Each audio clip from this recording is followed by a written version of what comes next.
with a chance to go one more back with our third monthly final. The Pharaoh in control so far this CRL season, but we've got world finalists. We've got one of the most popular goblins on the entire planet, and we've got a full four-caster squad here for you in CRL June. Hello, welcome. I'm Rich Slayton. That's Andrew Guy, Joshua AC Sharon, and Jackson Juicy J Wall for this edition of Clash Royale League. And it's going to be an interesting one because, Andrew, we have not one golden ticket holder. We have two golden ticket holders. It's a possibility, a real possibility, that our third place winner today could get a trip to World Finals. Yeah, it's absolutely insane, especially because Mohamed Light does not seem to be slowing down. Ta is a man awoken out there. And yeah, second verse, same as the first. We'll see if Mo can go back to back to back, as you just said.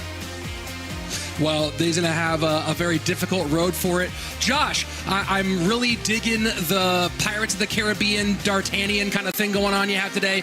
Do you have a pick, a prediction that's as spicy as the mustache? Ooh, spicy as the mustache. That's going to be a little bit difficult. I was going to say Lucas being able to win this thing, but the problem is he has a coach right now, so that's going to be pretty difficult for him. I want to say EGW playing well. I'm not going to say top 2, top 3, top 4. Actually, I'll say top 4. I like what he's got. Juicy, we have some housekeeping for you to get us started with here in a second, but first, a one-word question, a one-word answer. Will we see Evo Goblin Barrel today? No. All right, well, tell us what we're doing today on this show. All right, this is the season format. The stage 1 is the Path of Legends, of course. You got to get top 1,000 in Path of Legends. Then you make it to the monthly qualifier. All these players had to do this. Stage 1 of the monthly qualifier, Swiss bracket, 1,000 people going down to 32. Second stage of monthly qualifier is the group stage, and that's how we got the 8 players we have today, the monthly finals. Andrew, talk to us about the format in which these players will be playing this monthly finals. That's right, from millions down to 8, but don't forget those 8 players get 2 lives. That is right, this is a double elimination bracket playing best of 3 matches with our in-game duel mode. No, still out of game duel mode, which means we have to give the players a little bit of time in between each game to make sure to set those decks. And of course, as we just said, winner gets to take that golden ticket here from monthly finals. Other ways to get there as well, but we are closing in on our world finals. Of course, 3 tickets are going to be given away by the end of today. AC, some cash going to be given away as well. That's right, just for getting here, just for making the top 8, you're going to walk away with $1,500. But these players, they don't want to stop right there. They want to keep it going. $3,000 for 5th and 6th, $5,000 for 4th, $8,000 for 3rd, $11,000 for 2nd. And the winner of this monthly final today, not only walking away with a golden ticket, walking away with $17,000. That's a pretty good Saturday morning. That is a lot of hamburgers you could buy with $17,000. I assume that's the primary way that they're spending this cash. Now, Andrew, I was gone last weekend or last month. My sister was getting married. I had to go and prioritize family over being here. I think I got it wrong, but I was really happy that you're here to fill me in on what happened last month. I know we have 2 golden ticket winners and a lot of action. That's right. I mean, anytime you prioritize family over Clash Royale, it's always a lose-lose situation. Win-win situation. Mohamed Light going back-to-back in April and May, but it was Ta who was able to take that 2nd place spot to get that golden ticket.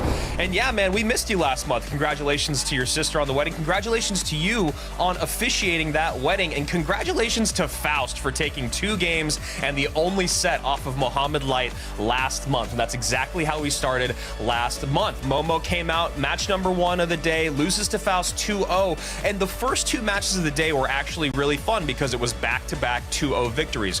0-2 for Mo Light, 2-0 for Ta over Pedro. Then Pedro and Mo would be sent down to that lower bracket where they would face off, and then from there on out, Mohamed Light was absolutely unstoppable. He went all the way through that lower bracket, taking out Pedro, taking out Ian, taking out Dominic, 2-0, 2-0, 2-0, but then he ran into Mugi, who was sent down to that lower bracket by Ta, right? It was Ta who had been perfect on the day. He 2-0'd Pedro to start. He 2-0'd Faust, who was able to take out Mo. And then he 2-0'd Mugi, our defending two-time world champion, who, as you guys can see, is at the top of the leaderboard.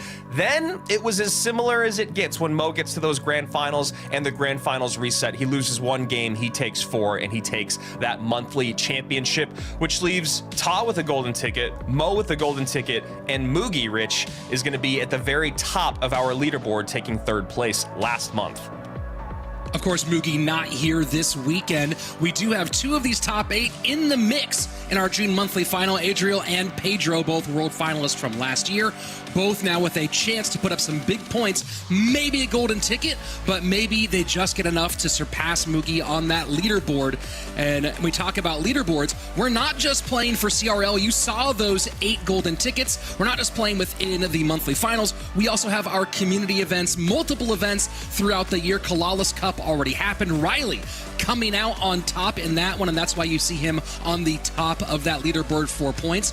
Only one player, you see that green, only one player will get the gold from that community leaderboard, and you can get all your information about that at esports.clashroyale.com, where you can find out how, just like Clash Royale League, you can participate and have a chance at making it to World Finals. Yes, it might be a far-out chance because these guys who are the pros are really, really, really good at this, but you won't know unless you try. And speaking of a guy who knows if you try, we have the former World Cyber Games champion from 2019, Juicy J. Juicy, this is going to be a fun one. It's going to be a hard one. And when we get a look at our bracket here, what's your favorite matchup of the day? I'm going to guess I know it, but I want to hear you say it. I got to say Mohamed Light versus Ryley, actually. So Shocker. We're going to get into the predictions in a little bit.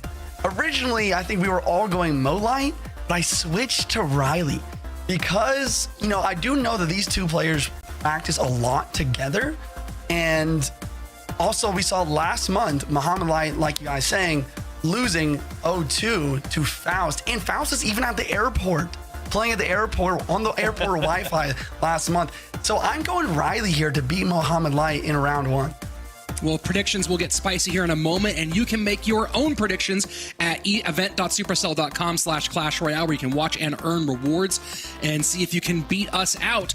And I do see this one, some spicy picks here. The only one picking Ryley, going Goblin, is Juicy J. And the only other deviation, Andrew, you're picking Lucas in match number 2. Yeah, I actually, when hearing Juicy J break down Ryley makes me really wish that I went Ryley and Lucas in matches 1 and 2. I mean, Mo has not won a first-round match yet this year, but Lucas, the man with the hair, the only person to ever win back-to-back monthly finals without a coach. Now, that guy is coming back here now. As AC says, he does have a coach today. Let's hope that actually helps his chances in 2024. I'm very excited to see Lucas back in the mix. I love seeing him at World Finals.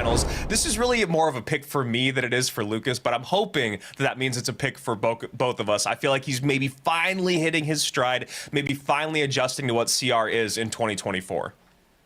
Well, we, of course, will have to wait a little bit to see if Lucas does hit his stride today. 2 players don't give him a problem, except they could knock him out, but hopefully they stay away from him in that bracket. You might look at that and see the path he has to go on is a difficult one. But speaking of paths, let's talk about our first matchup of the day.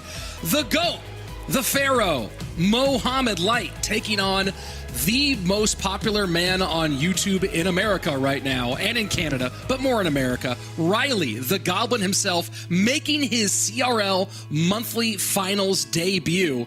And this is a long-awaited one. Josh, I know that you are very, very familiar with the popularity of Ryley amongst the current YouTube community. Talk to me a bit about the Goblin. Yeah, I mean, it's been exciting. I've been able to watch his YouTube videos as a little study guide to get into his mind, see what he's all about. And I mean, it's just quick thinking. I mean, some of his games that he's recording over, they're live games, and no other YouTubers are doing that in these big events, going for #1 ladder, and he's commentating over it. You don't do that. You are not supposed to be able to do that. He's a genius, and I'm so excited to see him in this monthly finals. I really want him to do well today. Jackson, you picked Ryley here for this matchup. Talk to me about you know, Josh mentions his genius. What do you think the factors that make Ryley viable in this first matchup? So I think the biggest thing I need to mention is that Ryley got #1 in the world. His first #1 finish in Path of Legends last month.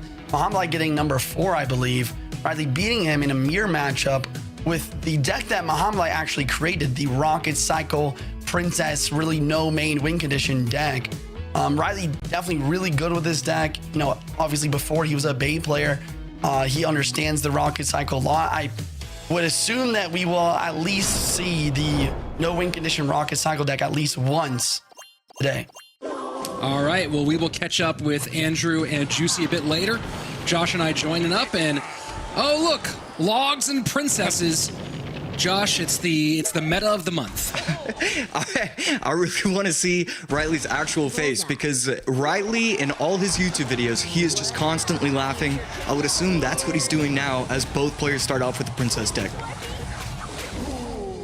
And Monk meets Knight at the bridge. Slight variations here between this Monk Phoenix version that we're seeing Ryley run and a little Prince coming out on the opposite side. Evos on the side of Ryley, Tesla and Skeletons. Mohamed Light probably running Evo Tesla as his second slot. We'll see if that ends up being the case. And Josh, you know, I've talked to the pros a little bit about the rise of Princess Rocket Cycle, but let's talk about this a little bit. Why is this so popular right now? I mean, it has everything to do with it's basically the princess and the Dagger Duchess. The princess is constantly getting shots on tower, and it's creating so much pressure. It's forcing Mohamed Light to cycle the skeletons in the middle, so that way the princess isn't going to be able to get shots. And the other thing is, the Dagger Duchess is just so strong on defense. You can afford to lose 3 elixir at the bridge, because the Tesla, with the help of the Monk or the E-Spirit, all of those are going to defend for huge positive elixir trades. Well, so far, so good for Mohamed, who has the slight lead, 24-30, on the bottom right-hand tower for Ryley, as Mo sets up his princess one more time. So slight variations here, Josh. We have the Monk Phoenix on Ryley's side versus the more popular variation of this deck on Mohamed's side. Do you think the Phoenix and Monk create a significant difference in the way these two decks play against each other? Yeah, I think it creates a significant difference, but I'm not exactly sure who has the advantage. Every time I see any deck with Monk going against a Dagger Duchess, especially one as similar as this one, I just have to assume that it's probably going to be the Monk variation with the advantage. Rockets traded as we get into the final 30 seconds of regulation time. Lead still held from Mohamed Light, but not a significant one at a little bit under 100 HP. And Ryley already getting rocket #2 going. And Mohamed replies in kind. Right now, it's Mohamed behind on the rocket cycle. How far do you think it's going to be for him to catch up? Yeah, one thing to really watch out for is how both of these players are using their evolution, or their Monk and they're champions. Yeah, they're champions. Thank you. It's the first game of the day. Just because you want that 3-card cycle in order to get the rockets out as quickly as possible.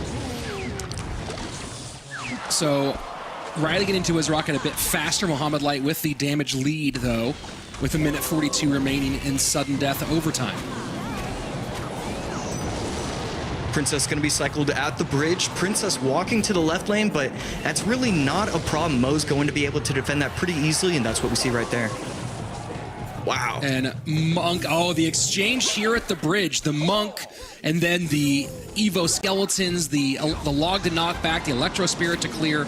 A lot of things all happen at once, and it does come out in Ryley's favor, who now at 323 plus a log. Mohamed Light probably has to see the writing on the wall that this game #1 will be going to the debuting CRL Pro in Ryley. Yeah, right there, gets it off in time. Ryley going to take game #1, perfection from Ryley.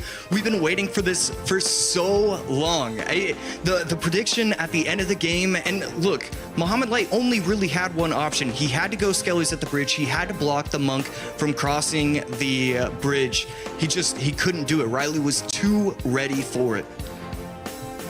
And it was a really nice play with the Electro Spirit to clear out the skeletons and get Ryley a nice clean path to victory. So round 1 down. And, you know, Josh, you look at the deck that Ryley played here. Obviously, there are some pieces here, in particular, the Log and the Evo Knight, that you might want somewhere else.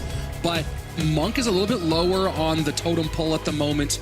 And Phoenix maybe takes out some Royal Giant decks, but it doesn't feel like this has hamstrung Ryley that dramatically when it comes to picking decks as we go forward. Yeah, I mean, I really loved this option for game number 1.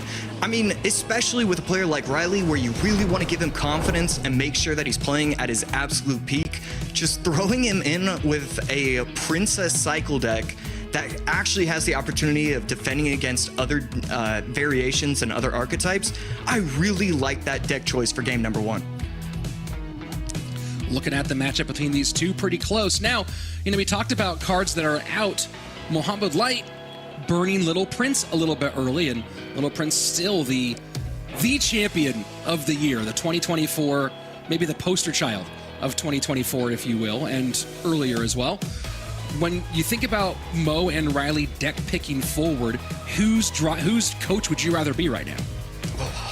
I mean, I think it's always Mohamed Light, just because you can really just throw him out with anything. And just because the Little Prince is gone, you still have the opportunity to use the Monk. You still have other cards that can be used. We might be seeing a little bit of Goblin Barrel action. Who knows? Who knows? Probably not. I don't know. I'm always going to feel really confident in whatever deck that Julesy wants to activate in his game number 2s. Well, players preparing their decks for game 2 at the moment, and here we are, jumping on in. And Mohamed Light bats Ryley with the Royal Ghost. And we'll see what direction they go in here for our second stanza. Champions switching sides for this one, as they often do.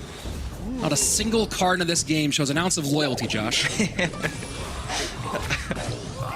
And right there, beautiful bar barrel, but not going to be enough. And that Little Prince is going to take itself out. A great situation for Mo Light. Can he get a King Tower activation? No, the NATO, an aggressive NATO. Let's see what Ryley's going to be able to accomplish on this offensive push. And, you know, I do like going Royal Giant here after playing Phoenix on Ryley's side, as Phoenix is obviously a part of a lot of similar decks. And a little interesting variation. Heal Spirit, Josh. Have you been seeing RG Heal Spirit lately? I can't say that I have. Not since Igor pulled it out 3.5 years ago in CRL. So Drill NATO Magic Archer cycle for Mohamed Light, a man after my own heart with the deck pick here, as Ryley is going to try to win some bridge fights and bust right on through, as we see an Evo Wizard.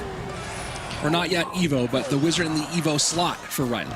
Yeah, I think Ryley's playing, I don't know if it's nervous or just not thinking 100% clearly, but he knows that Mo Light, let me just finish this push real quick. 3 shots from the RG. Is it going to be able to get a 4th? It does, and Ryley swings back into the lead. But what I was saying was Ryley put the Wizard down a little bit too early. He knew that Mohamed Light was going to activate the ability from the Monk as soon as it crossed the bridge, and he still placed it a tile too high.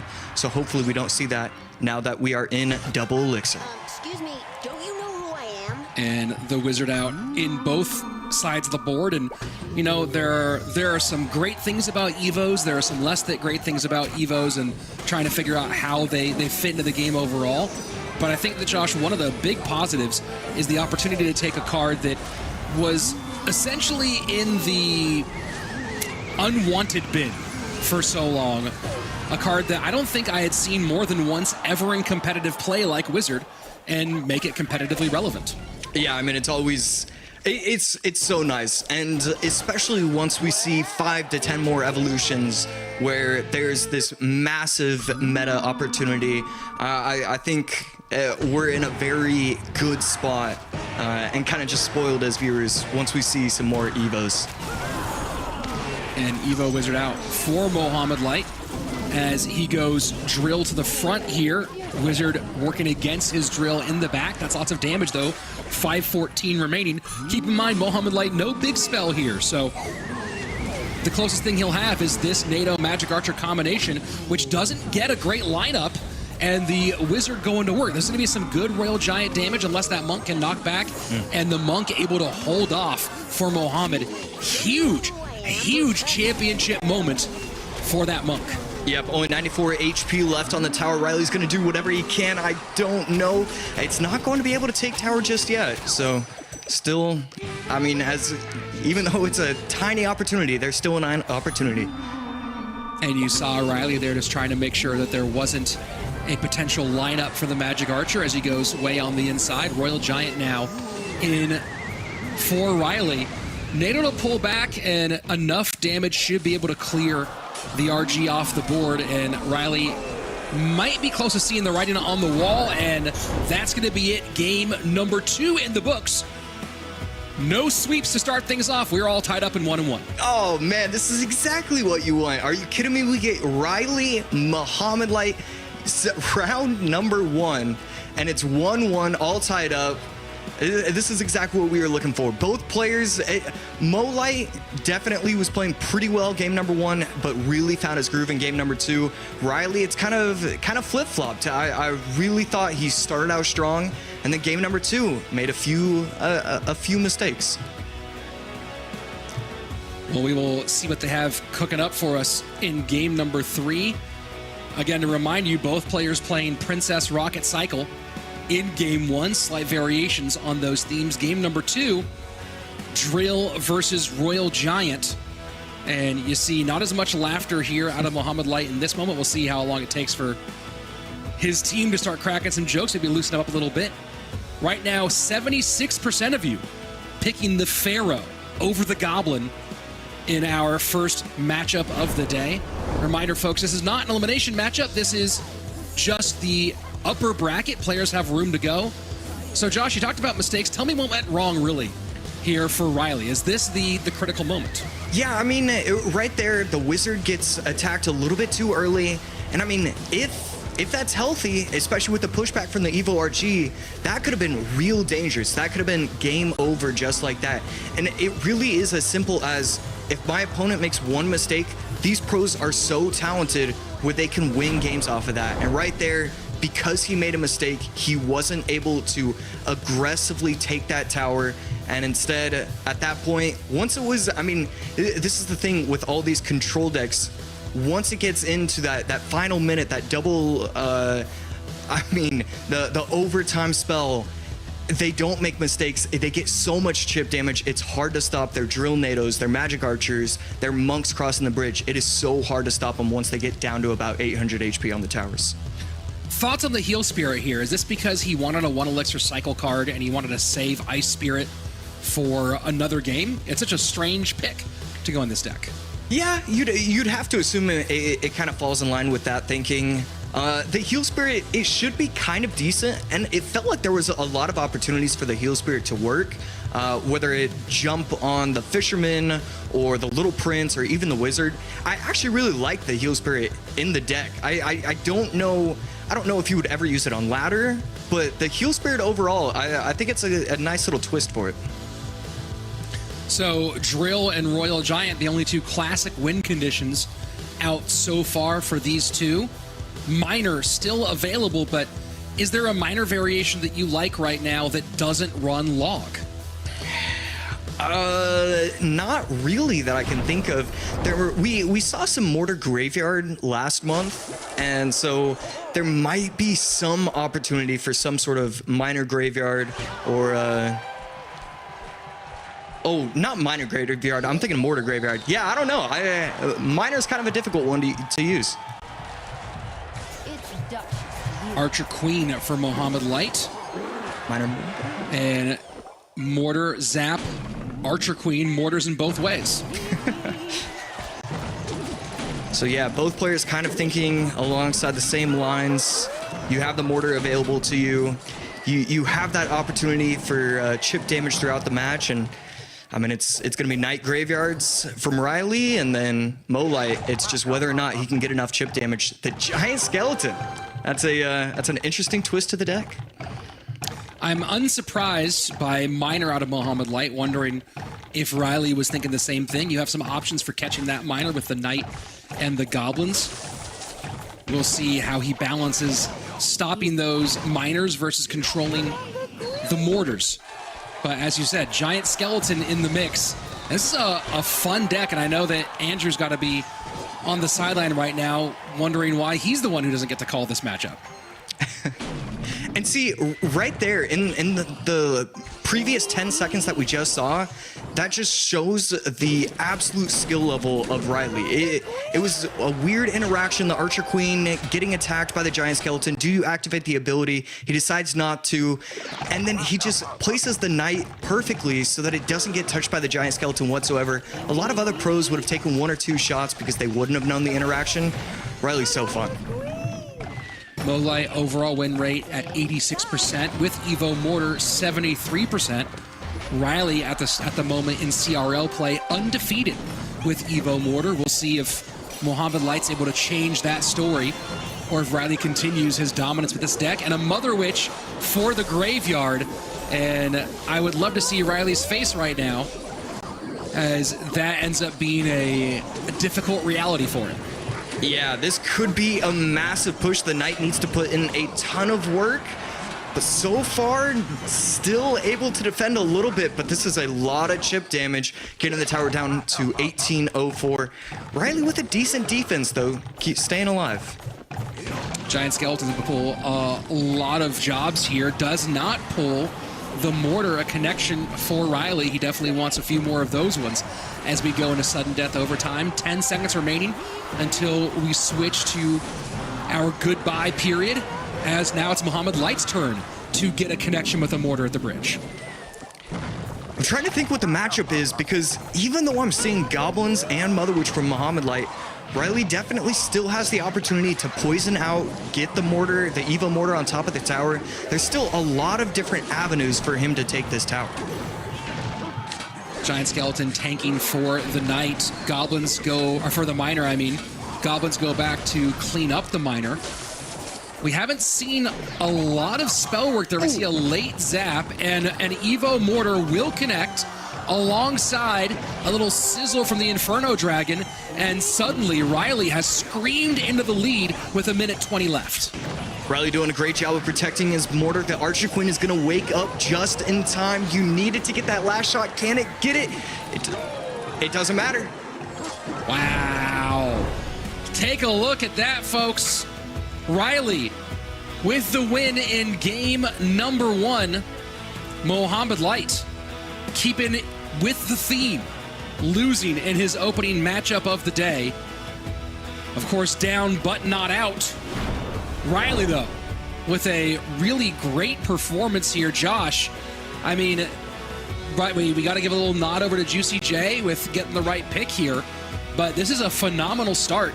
This makes Ryley's path towards a golden ticket much, much cleaner. Yeah, for sure. I mean, just taking a look, even if we forget everything else, we forget that he was going against Mohamed Light, the bracket and how that's set up, purely based off his gameplay, I was so impressed. There was 1 or 2 mistakes, if that. It might have just been 1 mistake in game number 2 that I saw, and other than that, he played a very clean game. I really wasn't that surprised that Ryley was able to win game 3. He is so skilled. He knows exactly how much elixir is in his opponent's elixir bar, and he got it down just in time. The Giant Skeleton not coming down. I mean, Ryley has had a very impressive start to this monthly final. And we'll get a look at the decks here in a minute, but Mohamed Light's last card, for those of you who cannot wait, Poison, his last card in this one. This is you talked about the deck being a bit strange here, Josh. Walk me through your thoughts on this pick from Mo and Julesy in game number 3. What were they looking for versus what they got? Yeah, one thing, so I was watching one of Ryley's videos when he was trying to make it to the top 8, and he was talking about how all these players are really worried about my cycle decks. They try to do a little bit too much in terms of deck creation. And right there, I think that's why they went heavier, because they expected a specific type of cycle deck, or maybe they thought Ryley was going to big brain the moment and then they would be able to hard counter that. But I mean, you take a look at Mohamed Light's deck, and he has Goblins, he has Poison, he has Mother Witch. It was just one thing off, and maybe he didn't practice the deck enough in order to learn that matchup, because it felt like Ryley was in control for a decent amount of that game. Let's go ahead and get into the back end of this one. Andrew Guy joining us back on screen. Andrew, you didn't get to play didn't cast the mortar game here. Obviously, this is your bread and butter. Talk to me about these two decks. Yeah, I mean, first of all, Juicy getting that pick. I like, even when he was talking about it before the show, I was like, I should switch over to Ryley because it's so true.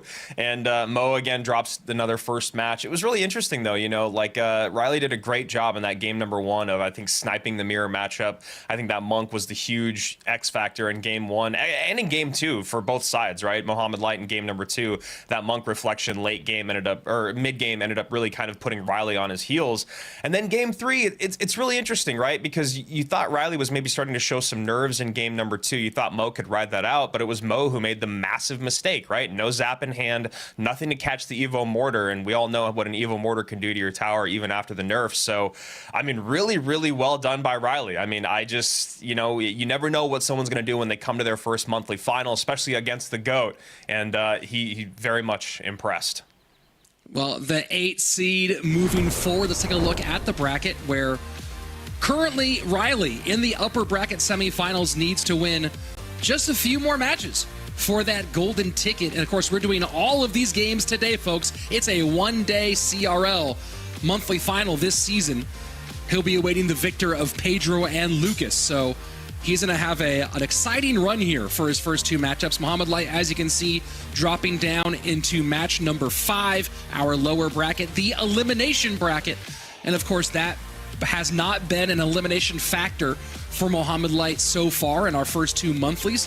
Of course, anything can happen here at Clash Royale League. And of course, we're going to find our matchup for Ryley here in just a couple of minutes as we jump in to a really fun one. 2 countrymen out of Brazil, Pedro and Lucas, the old guard and the new guard, if you will. Lucas, the only player to ever win back-to-back monthly finals out of coach, and Pedro coming off a number 2 finish at World Finals in CRL last year. Andrew, this is I think one of the most fun matchups on paper. You have a lot of experience from both sides, and I guess the big question is, has Lucas finally become unwashed? Yeah. What an intro, just from top to bottom. Absolutely love it. Absolutely love it. And that is the big question. Has Lucas become unwashed? We've already seen Pedro this year. We saw Pedro come out at World Finals last year, gets the 2nd place. He isn't able to kind of clutch things up to beat Mugi in that Grand Finals reset. That's a tall task. I think Pedro in general just really impressed everyone with not only his personality, but obviously his play. It was one of those things that was, you knew what he was going to throw at you and you could not stop it. Although Minor Poison now has fallen a great bit. It's coming back just a little bit. There's a good Mortar deck out there. There's a couple other Minor Poison decks that are like kind of viable, but Pedro may be having a little bit of a tough adjustment to 2024's meta. And honestly, if you look at Lucas's Twitter, you could say the same thing about every meta that's been out for the last couple of years for him. We give Lucas a hard time, but I think it's because we all love Lucas. He's a friend of all of ours, and he's a vocal guy. He's very opinionated. AC, I know that you're a big fan of Lucas. How do you think he's gonna do here in 2024? Do you think he spent too much time crafting the perfect Twitter mic drop, or do you think that maybe he's been putting enough time in practice? I really hope that he has been putting in the time for practice. He is easily one of the most skilled players ever. He was supposed to join my CRL team, I think back in 2020, and I was so excited for it, and then circumstances happened where it didn't end up becoming a thing, but we've been close ever since. He's one of my favorite people in the entire community, alongside Pedro. Both of them are fantastic guys, but Lucas, I'm really close with him. I'm really rooting for him in this game. I'm feeling good about him. He's always been a player that has been willing to put in the work, and I think we're going to see that this monthly finals.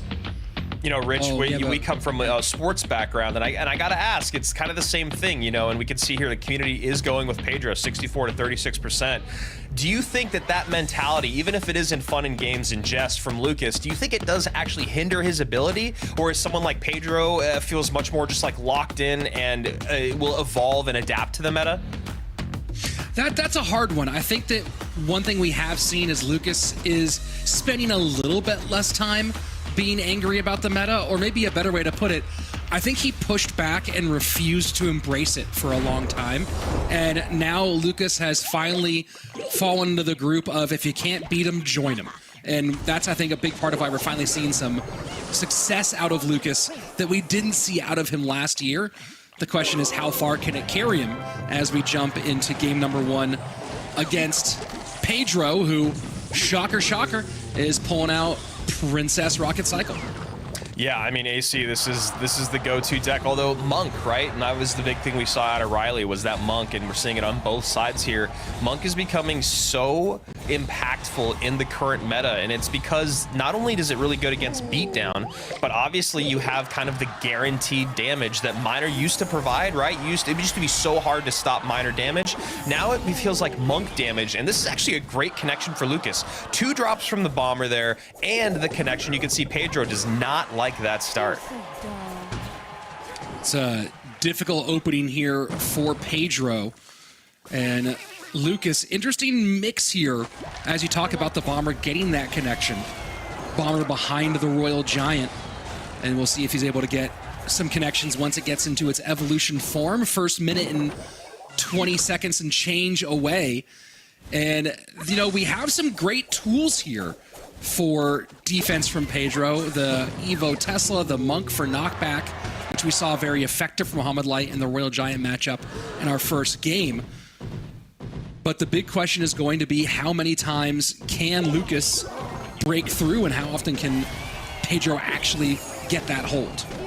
It's a really nice double predict there from Pedro, right? He gets the skeletons out, then gets the Monk out to take care of the Evo Bomber. Lucas still gets damage in, though, with that Monk, and I don't know why I thought AC was on the cast with me, but apparently it's my good old friend here, Rich. And dude, it's what's crazy is that RG has become really, really dominant lately. It felt like it was just going to be Giant Lava and then these forms of Spell Cycle, but RG kind of snuck its way in there, and I think the overwhelm factor and the combination with the Monk has been a really, really nice synergy here for a win condition that hasn't been super popular in a while. And of course, that knockback is still absolutely devastating, as we saw in that first matchup with Ryley getting the majority of his damage in game 2 from just one Evo RG push.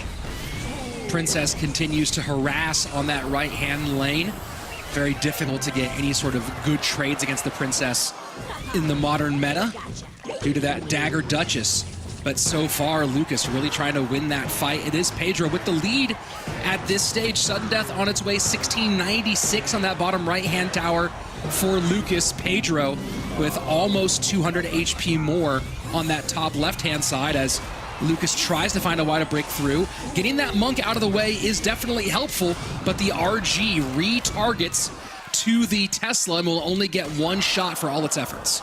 Yeah, still really well done there by Lucas. He's doing a pretty good job catching these princesses from Pedro, but now Pedro needs to like lean into that mental game a little bit, as you're going to see Lucas always cycling stuff in the middle of the map. Now he needs to make positive trades. I like the princess in the back here. Just start to populate the board with the princess, right? Because the only way you can take care of that princess is with Fireball before she walks up to the bridge, and that Fireball is a real big necessity to take care of the Tesla. So if Pedro can kind of hold the line here, he's going to be in a really good spot to spell cycle his way out, as long as he can keep Lucas from making these trades, these positive trades, I should say. So far, so good for Lucas in that exchange. Pulls one princess with the Fisherman. Next princess gets covered. Does he have a breakthrough opportunity here as Pedro in the opposite lane begins to add a bit more damage? This Royal Giant, though, not going to get a connection. That Evo Tesla, it just like once you can start to cycle a little bit faster, once you get into double and triple elixir, you can see here like the ability to defend and then get back around to a rocket and get back around to an Evo Tesla when you really need to worry about your opponent it just becomes so difficult to break through. I mean, that is why this deck and versions of this deck have become so popular, is defense late game, and the ability to spell cycle and rocket out is just so powerful.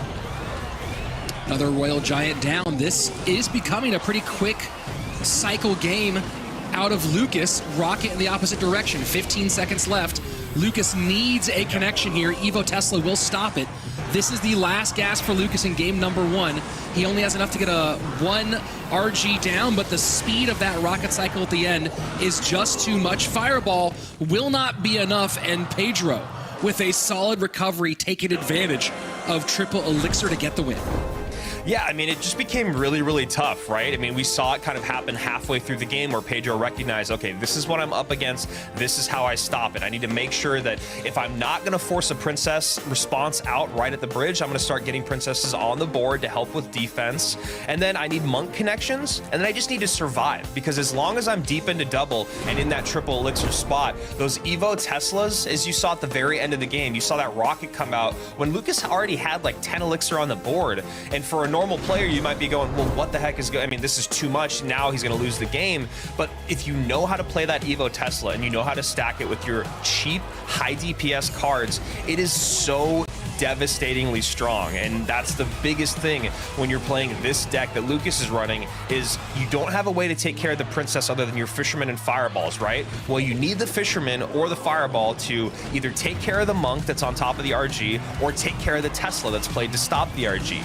Then when you add in that extra layer of the princesses making their way to the bridge and you haven't caught that princess and you can't just take it out with an E-Spirit and a bomber, then you have to really, really start thinking about where can my fisherman go? Where can my fireball go? And honestly, it's just too much to figure out in too little time. That was beautifully played by Pedro. A great adjustment mid-game.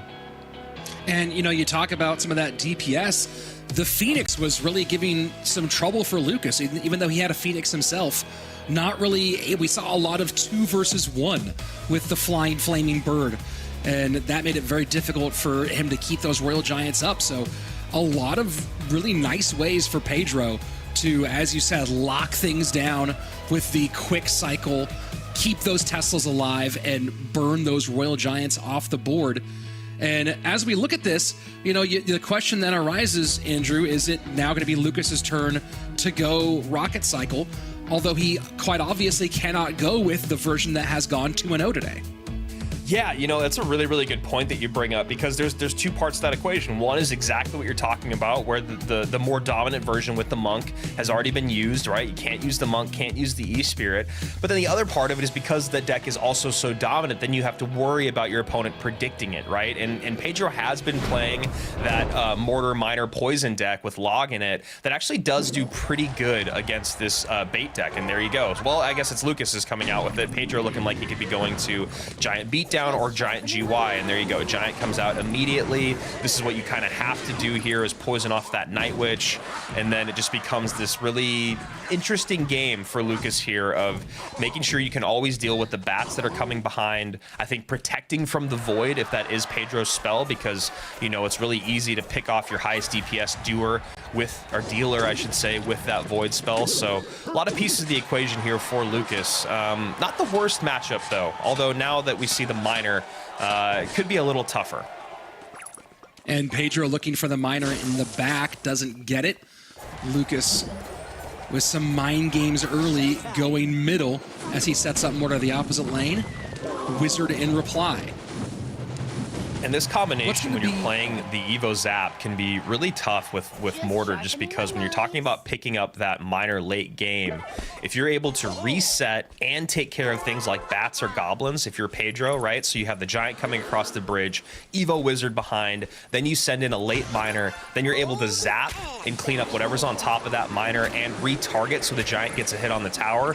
Obviously, that's a lot of things that need to come together, but I'm sure that's something that Pedro has orchestrated many times. And Bat's going to do a lot of work. Zap, as you saw, came out. Guards And is really so good far- here, though, for Lucas, Rich, because, you know, that makes that zap a lot less effective. And Evo Wizard, perfect timing. You see Lucas not happy with the brilliant timing out of Pedro to stop the lane change with the mortar. You know, you talked about the difficulties for Lucas, Andrew. How does Lucas score in this matchup? Dude, literally exactly, just took the words out of my mouth, is because, you know, you see he's frustrated about that mortar not getting on tower, and you know, this is a pro player. You play thousands of mortars, and so many of them don't get on tower. But I think what he's realizing is because of how strong Dagger Duchess is, because of the high DPS that Pedro has, it's going to be really, really hard to get minor chip damage. So if he can get mortar chip damage and then couple that with minor's late game, then he's in a decent position. But if he can't get any mortar chip damage before he gets in deep into double or triple, he's going to get overwhelmed by Pedro. And a nasty pickup there against the minor. Lucas varying position early, but Pedro one step ahead in this one. And that's now a couple attempts at pickups with the guards. When you don't pick up a minor with guards, you get very frustrated given how much ground they can cover. Yeah, and there you go. You see it, right? That Evo Zap comes in, cleans up the guards, gives just enough wiggle room to get another giant hit on top of tower. 17-15 to, I mean, realistically, these are two untouched towers. I know there's damage dealt to them, but if you are the mortar minor player here and you're looking at poison minor damage because you need that mortar to defend against the giant, you have done 0 damage so far. So this is exactly what you have to do. Now you have to start innovating with your defenses. You need to save your mortar to get on offense, but then you're giving poison value. I mean, this is just a tough spot to be in for Lucas. And Pedro is looking at the matchup and basically playing it perfectly. Mortar goes opposite lane. It will get picked up by the giant. Yep. And still unable to find any purchase is Lucas. And with 1:11 left and playing a chip deck, unless things change drastically very, very quickly, it's going to be a short match number 1 for Lucas. It's so tough because I don't think you can do anything other than what Lucas is doing. It's just not going to work.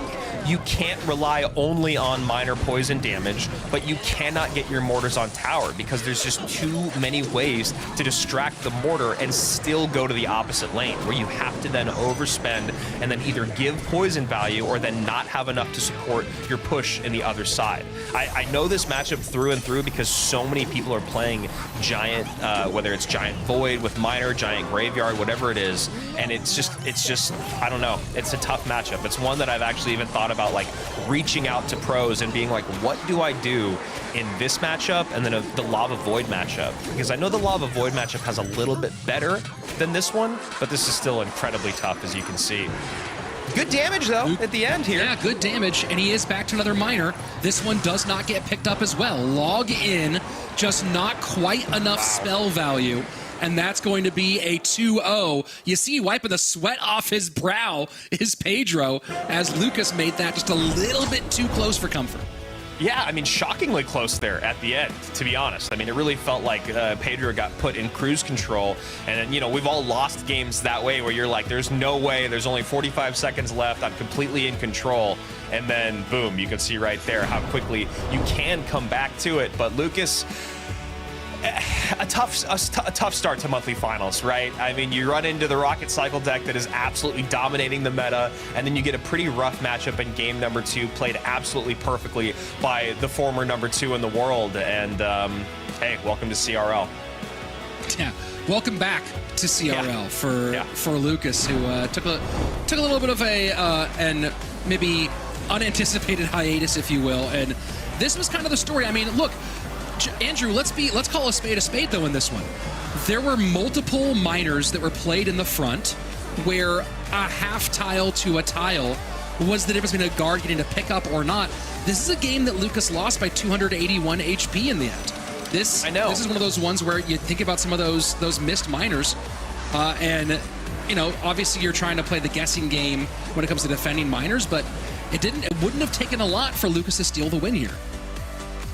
No, and I think that's a really, really great point that you make, because the game felt so far out of reach for so long. You forget how much those small interactions do add up. Now, I feel like this is like one of those situations, well, where would Pedro have played better in those last couple minutes had Lucas been closer throughout? But you can't really think that way. I think the point that you make is really, really solid. This game was actually a lot closer than maybe it felt for the majority of it. But when we look at what we have here on paper, there's just not a lot of great ways for Lucas to defend without giving spell value. And then as we saw in that game, the entire time is just how do you get damage? As you said, how do you score? And it was exactly what I was just trying to think in my mind when I was looking at that matchup. And I think too many things have to happen. I think you always have to have a counter push after defending to get a miner on tower. But then the problem there is your opponent is always going to have a bigger counter push when you just look at the firepower that he has. So really, really well played there by Pedro. I'd love to hear one of the coaches or best mortar players in the world talk about this matchup and see what better way there is to play through it. Maybe Juicy J or AC will have some insight there. But just really, really well done by a guy that unflinching now that he's, little time away from the stage. He didn't go as far last month as he maybe would have liked, but here he is coming out strong. Juicy J, what are your thoughts, man? Rocket Cycle everywhere, and maybe a tough matchup there. Yeah, Rocket Cycle's so strong, and also Pedro just branching out to so many different decks. I mean, last year, he got number 2 playing Minor Poison literally every single time. I mean, I've been seeing him grind on ladder. He's on my friends list. I always see him pushing with Giant, with Rocket Cycle, with Roll Giant. He's changing things up. He's switching up. He's getting very versatile. And a Pedro with a very versatile lineup of decks is a very scary player to play against. Well, it's certainly frightening, and we'll see if his opponent is frightened as we look at our next stage in the bracket, because we do have our upper semi first matchup, Ryley and Pedro, last year's breakout player and this year's potential esports breakout player, already very popular amongst the content creator world. And then in the lower bracket, a classic, a throwback, a 2021 matchup. Mohamed Light and Lucas will be playing an elimination match later in the day, and just a couple of matches away. That's going to be an absolute barn burn. And of course, we want to get your predictions for all these matchups. You can watch, predict, and earn rewards all together. Go to event.supercell.com/Clash Royale. Put in your picks, play along with us, and go ahead and earn rewards as you get a piece of this CRL action. And speaking of a piece of the action, a man who already has a pretty big piece in the shape of a golden ticket, Ta, facing off against Sub in our third opening matchup of the day. Ta, of course, long time at the top of things. Sub, one of those players who's been just on the outside, and it's going to be a tough battle for Sub here, but he has shown moments of brilliance. But you talk about brilliance, Andrew. Ta has been really, ever since his breakout performance in CRL, someone who has defied expectations. Definitely, and I feel like maybe 2024 is the year where we stop saying that about Ta because he has become so dominant, right? We don't ever say that Mohamed Light has defied expectations when he wins another golden ticket, when he wins another monthly final. And I think when you look at what Ta's done over the last year or so, after that surprise win back in the day, last month specifically, if you look at the power that he came out with. I mean, look, losing to Mohamed Light in a grand final reset is really tough, but 2-0ing Mugi, 2-0ing Faust, and staying at the very top of your day by 2-0ing Pedro, it just shows that Ta is at another level than we've ever seen him before. And I think what was really interesting last month is he was playing very, very mature Clash Royale. It wasn't big boom or bust, it was very methodical, it was very smart, and then you saw him dialed in. When you look at Sub on the other side of it, he's just not someone that I'm super familiar with, right? I've seen his name in the space for years. I think he's just always been kind of waiting to break on through. When you look at like his performance in CRL, you see a lot of double-digit finishes other than, back in 2023 Season 7, we saw him in 8th place, right? Otherwise, he's just been a name that I know carries respect in the space. Juicy, I'm sure you've played against him on ladder. I know you've seen him over the years. Thoughts here on Sub? Yeah, I mean, Sub's a great player. Every time I play against him, I'm very surprised by his micro And he just plays some really solid Clash Royale. I lose to him the majority of the time. The question, though, is can he beat Ta? I mean, like you guys were saying, Ta's performance last month was beautiful. Great finish on ladder last month as well. And yeah, I mean, Sub, I mean, like you guys said, I mean, we're not super familiar with him. He's obviously been in monthly finals a few times, but I mean, maybe that's what he's going to bring today, though. Maybe he's going to have a chip on his shoulder and have something to prove and play beyond our expectations. Well, Sub's one of those guys who I had the pleasure of casting a lot of the community events over the last couple of years. And Sub's one of those guys who hasn't had a ton of big solo performances. He's had some good ones, but where he's really shined has been in these team events playing with SK Kalalis, who I believe has 5 players in the tournament this weekend. And this is #1 finishes and a real contributor in teams in GKR, in the National Series, Supremacy League, Queso Cup. This is a guy who's been really grinding the way that the semi-pros that came before him used to grind before their big breakouts in CRL. And it feels like maybe he's primed for something like that here in 2024.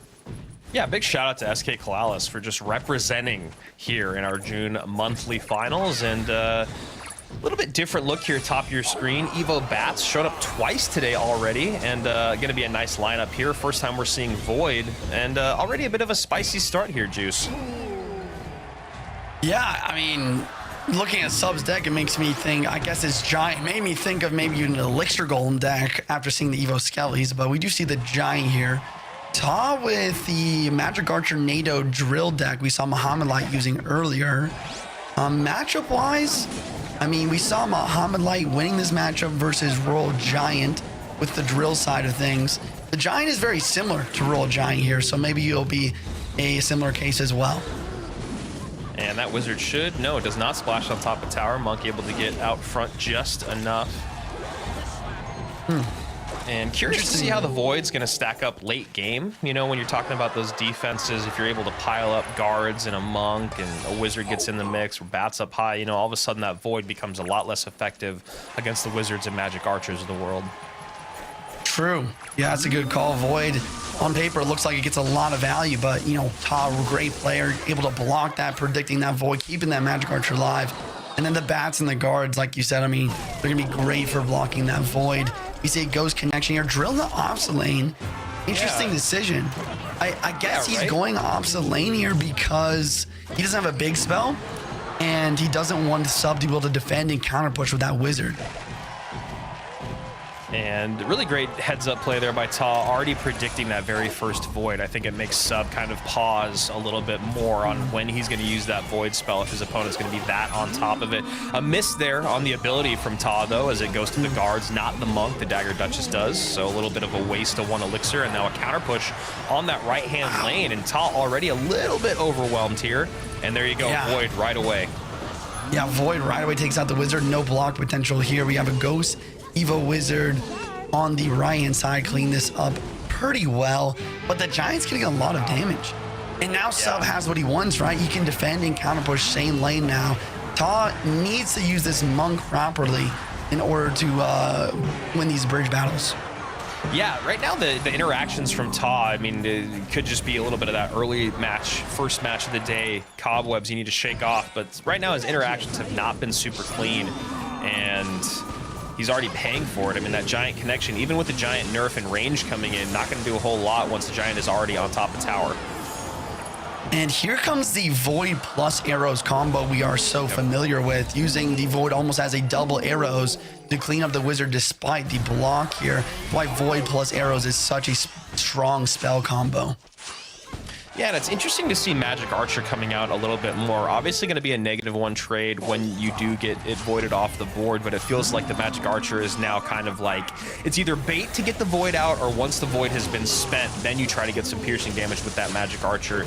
You can see right there, trying to pick and choose which one he wants to deal with is Sub, and he goes with the Wizard. Ooh, really good Monk ability here to deflects the Wizard as well as the full Dagger Duchess tower. We have a Giant to try and tank here.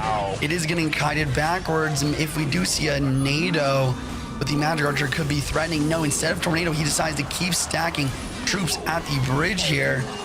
Another Magic Archer on the board. Bats to distract the Phoenix. Crazy bridge battle right now. Looks like Sub is able to survive for now. Oh, yeah, and there you go. Another missed interaction there. Nice block with the skeletons. Sub, yeah, like you said, able to survive, but just taking so much damage. Goblins back on tower again. Those Magic Archers at the bridge are relentless. This Magic Archer will be distracted by the Fish Boy, but if he can clean it up, it'll get on the Giant. Nice high Wizard to stop the bleeding here. Void Arrows cleans the Evil Wizard, does quite a bit of damage to the Ghost as well. Night Witch at the bridge. Sub doesn't have any sort of like secondary win condition though. I really like how Pedro used Miner in addition with his Giant deck to guarantee damage, but here, I mean, we see Tal just take a very clean game number 1 here. Solid Magic Archers, solid Goblin Drills, solid Void blocks, and Sub just really can't break through. Yeah, I mean, I found when I was playing, you know, obviously when this deck or versions of this deck, Giant Beatdown with Void, came into the meta, you know, you got to at least try it out to figure out how to play it. And I think one of the biggest things I struggled with is exactly what Sub started to struggle with, which is why maybe that other version was a little bit better with Miner and Poison, is just how do you stop the late game pile up? How do you pick and choose the DPS dealers to pick off the board with Void, right? If you're going to spend the Void and the arrows, you're spending 6, and usually that's going to give you a negative trade, and sometimes, most of the time, let's say like half the time, there's still going to be one of those DPS dealers alive. Whereas if you're able to get down an arrow, or I mean, excuse me, a poison, and they're just sitting in it at the bridge, you're going to get a lot more value. So, you know, we saw this early on. Great damage from Sub. Ta got a little bit overwhelmed in both lanes, but you know, as we started doing that same lane battle, which Sub initially thought he wanted to be in, Juicy, it actually felt like as the game went on, this same lane battle started to actually favor Ta. Yeah, I think mainly just because of that Monk. You know, that Monk really getting a lot of value, deflecting Wizards, winning the bridge battle, blocking the bridge with the knockback. And then another point here, I mean, looking at the decks here, we have Sub with this interesting Giant deck with Evo Skeletons. I would have rather even seen Evo Zap in this deck.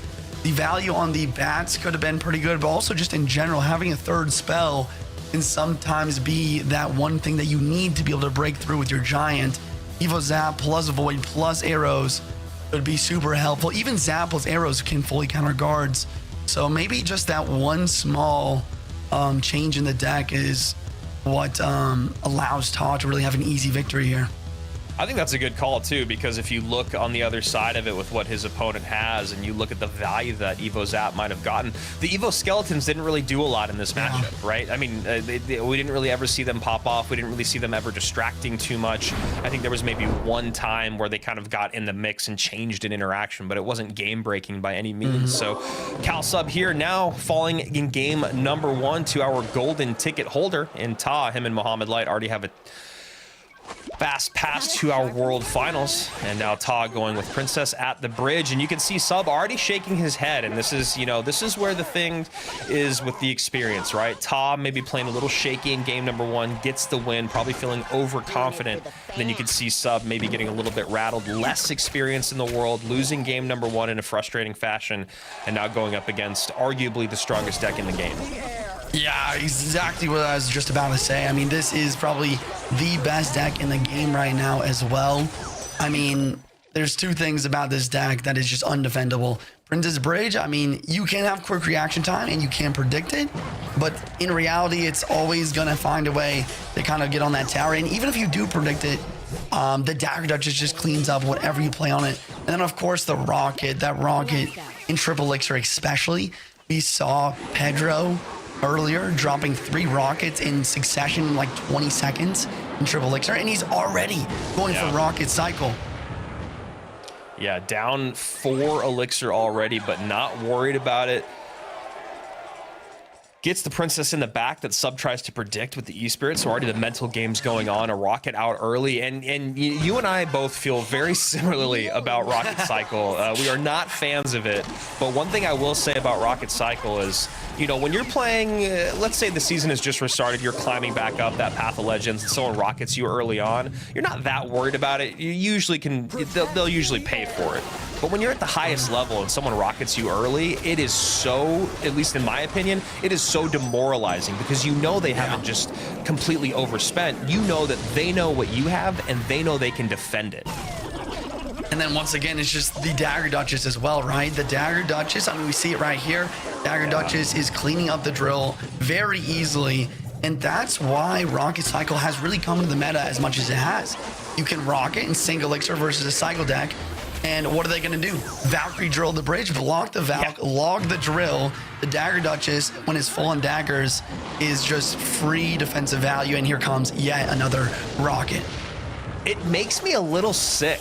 Honestly, like, it doesn't it? Like, you're watching it, you're kind of like, it feels a little dirty because you already look at Ta. He's already won this game. Like, literally, unless he disconnects or something radical happens where he like drops his phone and then accidentally rockets his side of the map, he's not going to lose this game. And that is what is so frustrating about the meta right now, is if you get a couple early connections with a princess and you have someone that knows how to defend adequately, the game can be over as soon as this one was. Already down 1,000 HP to just under 2,000 HP. Rocket cycles are out like crazy. If that's a wasted Tesla, Princess would already played, Juicy. If he hadn't already played that Tesla, I bet he just cycles and then rockets again. Exactly. Or, excuse me, he hadn't already played that Princess, and there it is, yeah. Yeah, here comes another Rocket, and the Dagger Duchess is ready for the defense. Little Prince, ability, maybe? Nope, he decides to just let the Little Prince go. He tries to pop the ability last second, it doesn't go off, but the log is misplaced though. Goblin's actually connecting, and unfortunately, I don't know if it's gonna be enough to outpace that Rocket cycle. And Sub hasn't, and I think that's the other interesting thing, is Sub hasn't made a mistake yet. Ta has. Yeah. And you look at the game, right? Game over, Princess is on tower, and a frustrating 2-0 loss there, or a great 2-0 win if you're Ta.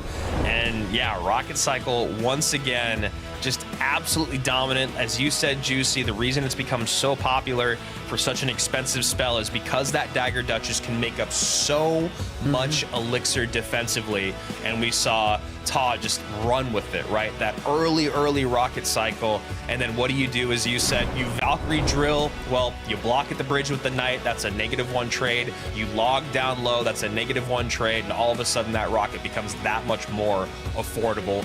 Very well played by Ta.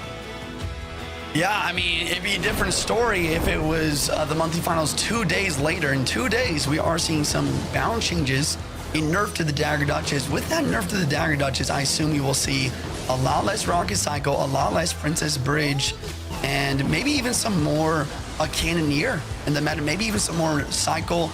It's been a while since we saw Hog Earthquake succeed in the Clash Royale League, but I'm excited to see how the meta pans out with these balance changes. But for now, we're in the Rocket Cycle meta, we're in the Giant Void meta, and yeah, that's why we've seen in the first match today, Mohamed Light versus Ryley, we saw 2 Rocket Cycles decks. I mean, that is the best deck in the game right now, and you gotta adapt. Unfortunately, that is not what Sub is doing here. Yeah, it's really interesting, right? When you look at the deck here from Sub, there's another version of Princess Drill out there that is really popular. It is not this version, and I'm just kind of curious when I look at this what he was looking for, right? It doesn't actually look like it matches up better against Rocket Cycle, and as we saw in the game, it did not match up well at all. I mean, just being a little bit heavier and not having the big spell, I don't know, it's just like a really interesting pick. Now, if he was going up against the Princess deck that does have Drill in it, the version that Sub is kind of running here, let's say Ta had that, then Sub would have maybe had a better matchup just because Valkyrie is better against Drill. But I don't really quite understand his idea behind picking this deck specifically. I don't think it's a bad thing that he picked this deck because the deck that Ta played is so strong. But it's just a little surprising. I feel like with how dominant Princess Rocket Cycle has been, Juicy, I think you probably go for a snipe, right? If you don't run into it in game number 1, I think you just try to snipe it right away in game 2. Yeah, Josh, I mean, we want an outside perspective here. What do you think about this game? I mean, it's monthly finals. We're seeing great competitors, but it was a little rough to watch right there. You guys have been talking about it for the last couple minutes. It is tough to watch Rocket Cycle just be the deck to use. Every single deck, if you haven't used it in game number 1, you're probably going to use it in game number 2. You have to watch out for it. We really should see the meta kind of adjust within this tournament because it really feels like if you're not using it game number 1, you need to use it game number 2. Let's take a look here at the bracket. A lot of winners, a lot of losers on the day as we're making our way through the first round. Big winner on the day, Rocket Cycle. And let's say Ryley, right? I mean, a lot of people coming out. Mohamed Light, match number 1. Is he going to win? Is he not? We haven't seen Ryley much in CRL. Well, boom. Ryley's able to take that 2-1 win. Pedro able to take out his teammate Cal Lucas. 2-0 Ta. Very, very quick. 2 up, 2 down. Rocket Cycle really being the cherry on top there in that game number 2. Still one more round, one more match, I should say, in round number 1. Adriel versus EGW. Mohamed Light and Lucas sit down bottom. Cal Sub awaiting to see who is going to drop this match. So just a really quick thing here, you know, event.supercell.com/Clash Royale to get your predictions in. Someone online was saying, why on earth would they make you predict past round 1? We don't even know what the matchups are going to be. Well, if you pick round 1 and you pick the people that are going to win, that means you've automatically picked the people you think are going to lose. So it's kind of one of those things of, you know, breaking things down, deducing, if you will, on the website. So for people I saw in the chat wondering about how you're supposed to predict or why you would predict, just know we got your back. Event.clashroyale.com. And as you can see right here, Adriel, 72%. Most used card, the Wizard. Wizard been very, very strong here. I like the change in Wizard. I think it's a good change. I don't know if it needs to be added one more cycle around, so it's 2 instead of 1. But one thing that we do know is that Adriel at World Finals last year was an absolute dominating force. Yeah, a dominating force last year, but also in the April monthly finals. Went all the way through the upper bracket to get beaten by Mohamed Light in the grand finals. I mean, number 2 in the first monthly finals. I think that's why Adriel might be my pick to win the golden ticket this month. I mean, we talked about earlier, even if he gets 3rd place and Mohamed Light and Ta are getting 1st and 2nd, he will be coming home with that golden ticket here. And I mean, he looks locked in. He looks ready to go. Josh, thoughts here on this matchup? We have someone that's really proven quite a bit, and then we have someone that's been kind of known as a bit of an odd duck in the competitive scene. Yeah, that's right. And it really makes you want to root for the guy. EGW, well known amongst the pros as just that crazy guy. And it's not what it was 4 years ago when everybody could kind of just use whatever deck they wanted because nobody's really that good at the game. At this point, these players are good. They're making very few mistakes. That's why we're seeing this Princess Rocket Cycle meta even be a thing, because players aren't making mistakes. And so I really hope to see him whip up some concoction and come out with something crazy in this game number 1. All right, we're hopping straight into it here. EGW at the bottom, Adriel at the top. We see a little Prince. Maybe the Rocket Cycle deck, EGW with an Evo Mortar Phoenix. Maybe a Mortar Graveyard deck here. Yeah, Mortar Graveyard does make sense on the bottom, and Adriel gonna be running Heka Little Prince. Wow. I mean, oh, Battle Ram. Battle Ram was the first card that was used. Okay, so P.E.K.K.A. Battle Ram coming in from Adriel. A little bit late to the game here. Didn't see that Battle Ram. We do have guards, though, for P.E.K.K.A. Little Prince for the Battle Ram and Mortar as well. I mean, this seems like a pretty solid deck for EGW in game number 1 here. I'm interested to hear what you think about this P.E.K.K.A. deck, Josh. I mean, you think this was the right pick, or maybe it's a little bit too risky? You know, it's really interesting, but these kind of P.E.K.K.A. decks work wonders when you're going against a player that uses odd decks. So, you know, if your opponent is going to be running Giant, Fisherman, Prince, Dark Prince or something, then the P.E.K.K.A. is always going to be just an incredible response, and you kind of just place it on the map whenever you can. So I would assume, knowing who EGW is, that he made the mistake of thinking that this P.E.K.K.A. deck was what he was supposed to run in game number 1. Yeah, that makes sense. We don't see EGW blocking the Void here, and all of a sudden this push is very scary. The guards aren't getting as much value because of that Little Prince ability. You have the Evo Knight, and the P.E.K.K.A. is not able to get the shot, though. Guardian does get the tower, and here comes the counter push. Now, this is the counter push we're waiting for. The Mortar will come down. With the help of the Little Prince, we should see the Night Witch get deleted pretty quickly.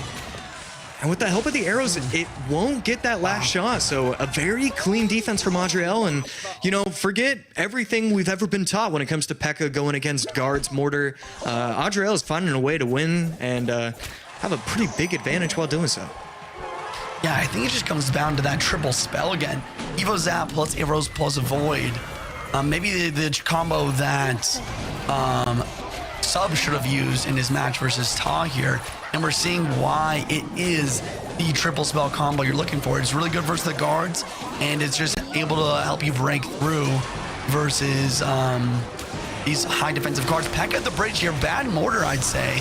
And once again, no block on the Void, so this push looks scary yet again.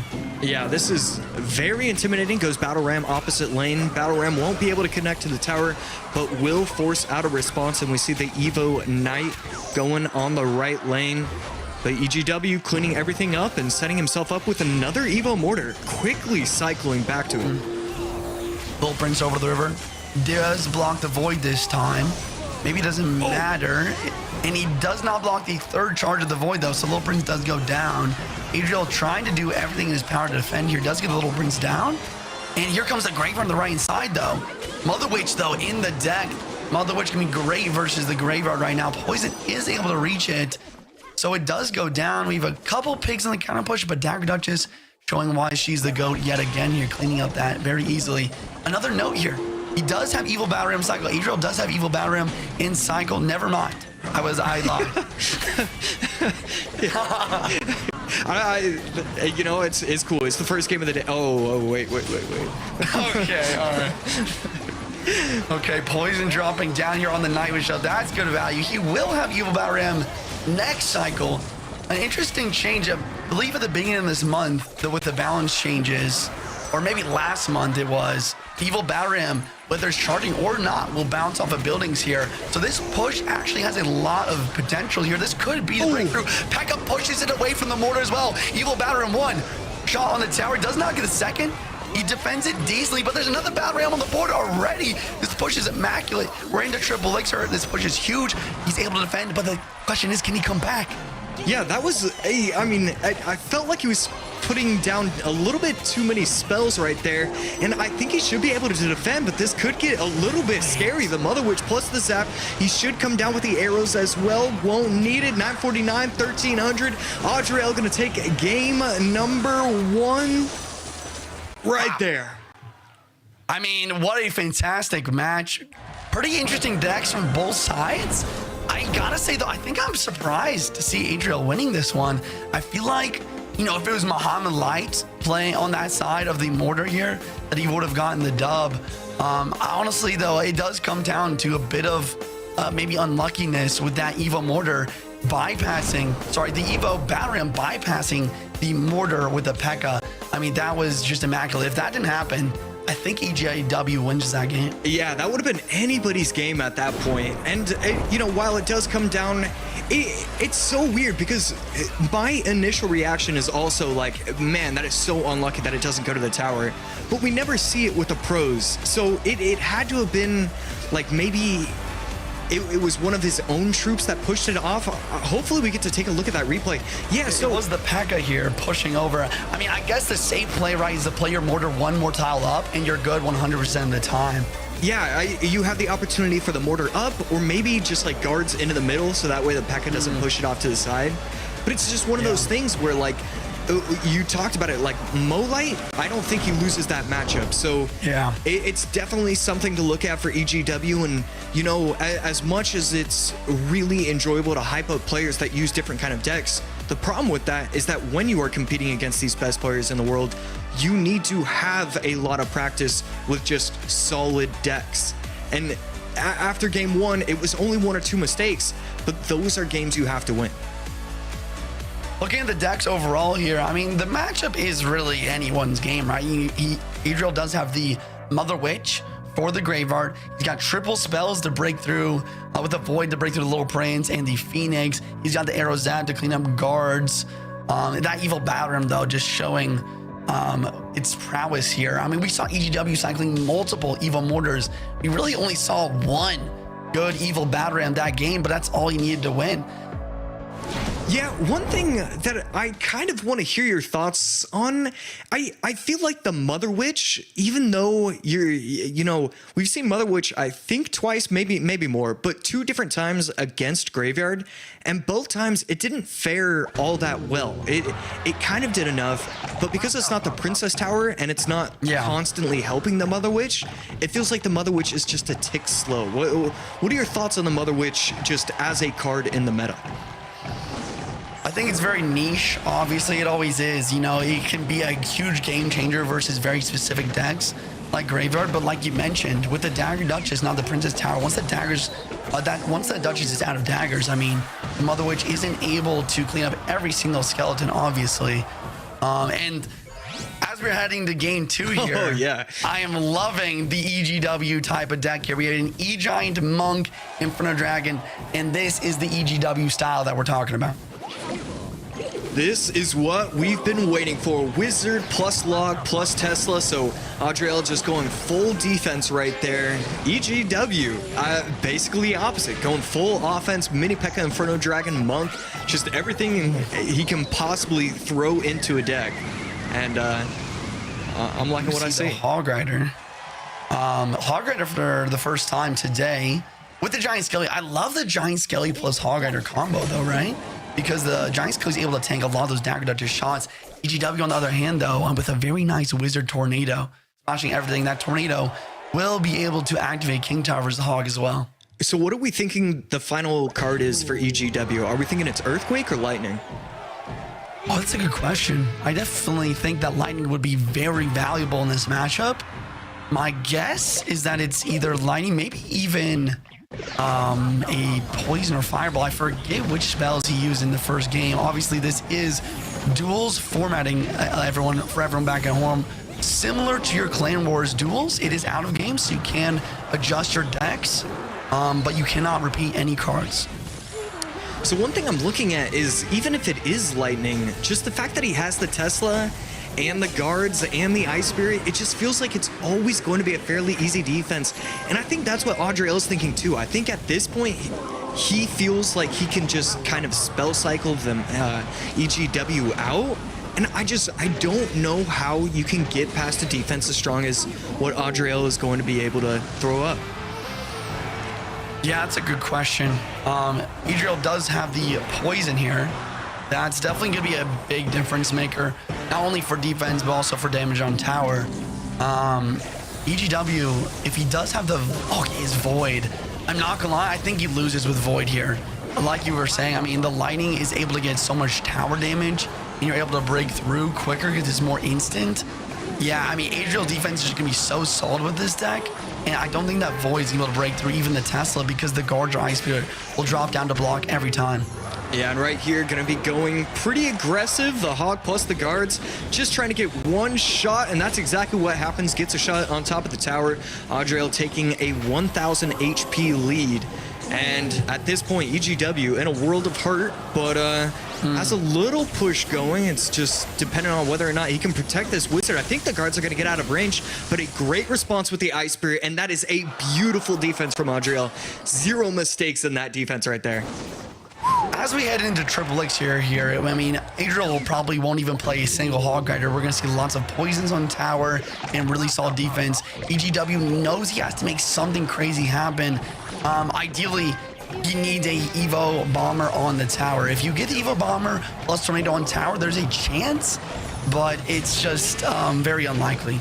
Yeah, so is that your only opinion for EGW to escape with a victory? It just feels like there's no actual opportunity. Yeah, I mean, he goes for the Evo Bomb on the right side right here, and it looked like it was lined up, but the opponent's cards were too close to the river here, so we don't see a connection at all. Another Electro Giant. I mean, I've been in this situation a million times with the E-Giant. You just can't break through, it seems, especially with that Evo Tesla. It was fun to see EGW bring out a pretty crazy deck here. Mini P.E.K.K.A, Monk, E-Giant. Unfortunately, it's just not going to hold up in the meta, and that is going to be a 2-0 sweep for Adriel in this match. Yeah, very clean set overall from Adriel. I mean, Giant, Hog, Poison, I mean, I think he threw down 2 different hogs the entire game. He just quickly recognized, hey, I can defend out. He doesn't really have a great opportunity on getting past this Tesla. What do I need to do? Poison Cycle? All right, easy enough. Yeah, Poison Cycle, solid defense. And then the Giant Skeleton once again.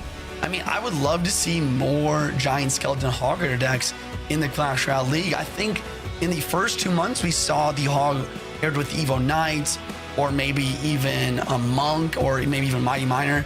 The thing about the champion tanks is that you can only have one of them on the board at a time, so it's hard to always have a tank for the Hog Rider. I mean, you see here that Giant Skelly did a great job of tanking the Dagger Duchess. EJW had a solid defense there, but here comes another Giant Skelly of the Bridge, just tanking every single Dagger Duchess shot, and it just slowly was able to allow a couple hog connects, but really the poison though, once again, I mean, it's another great adjustment. You can't use Earthquake in Hog Rider decks in the current meta. Why? There's no buildings really. None of the beatdown decks are using buildings. It's only going to be the Fishermans and mini P.E.K.K.A.s and stuff like that. The poison, you know, it gives value versus everything. You're always able to chip away. Yeah, that's a really astute observation right there, because I mean, my next question was going to be asking, why did he throw the poison in there? So yeah, love that switch up, staying away from the Earthquake, going to the poison. Overall, I mean, I feel like one thing that Adriel also did was it didn't really feel like he was releasing anything that nobody knew. Like, he's not giving up any of his surprises. He just felt like, okay, I can win with kind of standard decks overall, because I don't think we're gonna see this Giant Skeleton Hog deck from him in any set later on today. I think this was just for his set against EGW, and I love it when coaches and players have that confidence in themselves to be able to use a deck like this, knowing they're not giving anything up. I think we're bringing Rich back. Let's hear what he has to say. You know, I think that we're starting off with Adriel here where we expected, which is solid gameplay. I think that Adriel has been very, very good for a very, very, very long time. Very long time. And we saw promises of that last year with a World Finals appearance, with, of course, some of his biggest moments of his career happening on the World Finals stage. And I think that being on the side of the bracket is very nice. It gives him a good warm-up. EGW is a phenomenal player, but we're talking about a different class of player in Adriel. And I think that this makes him a very, very dangerous prospect for the guys on the other side of this upper bracket. Yeah, absolutely. Next up, we're looking at the bracket here. We have, I believe, Mohamed Light versus Lucas. Pretty powerhouse matchup. I would say that Mohamed Light definitely has a pretty clear advantage here. I mean, what are your guys' thoughts? I mean, do you think that Lucas has any chance of beating Mo Light in this lower bracket run? Any chance is certainly a broad way to put that one. You know, if there's anybody who knows Mohamed Light well in this one, it would be one of his longest running frenemies, if you will, friends and rivals in this one. So I think that Lucas certainly has a chance. But if I'm a betting man, and you know I am, put this at like an 85-15 for Mohamed Light, especially because if this were happening in the first round, I would say 70-30. But sure, Lucas definitely gets frustrated as he finds himself against brick walls. So I think that this is an even more difficult matchup for him, just from the emotional state standpoint. Josh, I see you're picking Mohamed Light as well. Same reason or different stuff? Yeah, I mean, Lucas, I forgot who it was, but they were saying, I think it was you, Rich, where like he didn't really want to stay with the meta because he like that wasn't him, so he didn't want to stay with the meta. And it just feels like he's still kind of a tenth of a step behind. And Mo Light, it always feels like he's thinking of something new, being creative, already the best player in the world when it comes to just pure gameplay. It's hard to root against Mo Light. I can't remember the last time I've seen him lose 2 sets in a row. I would just have to say Mo Light is going to be able to take this one. Well, you know, and for Lucas, he's not just battling against Mohamed Light.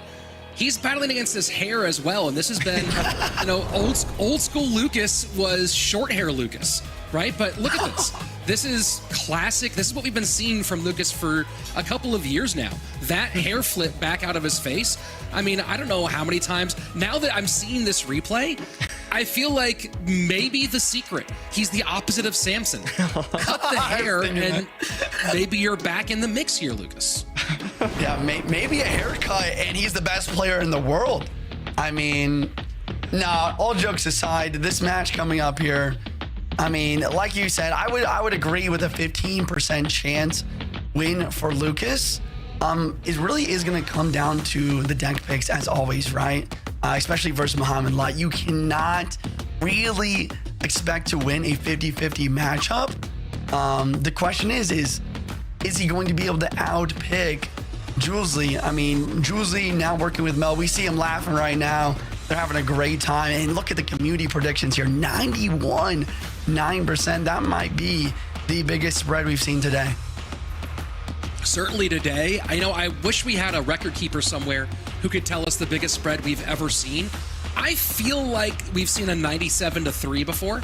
Yeah. But it doesn't often get into the single digit percentages unless we're talking about going up against Mohamed Light. So my guess is that he holds the record for a vote like this one.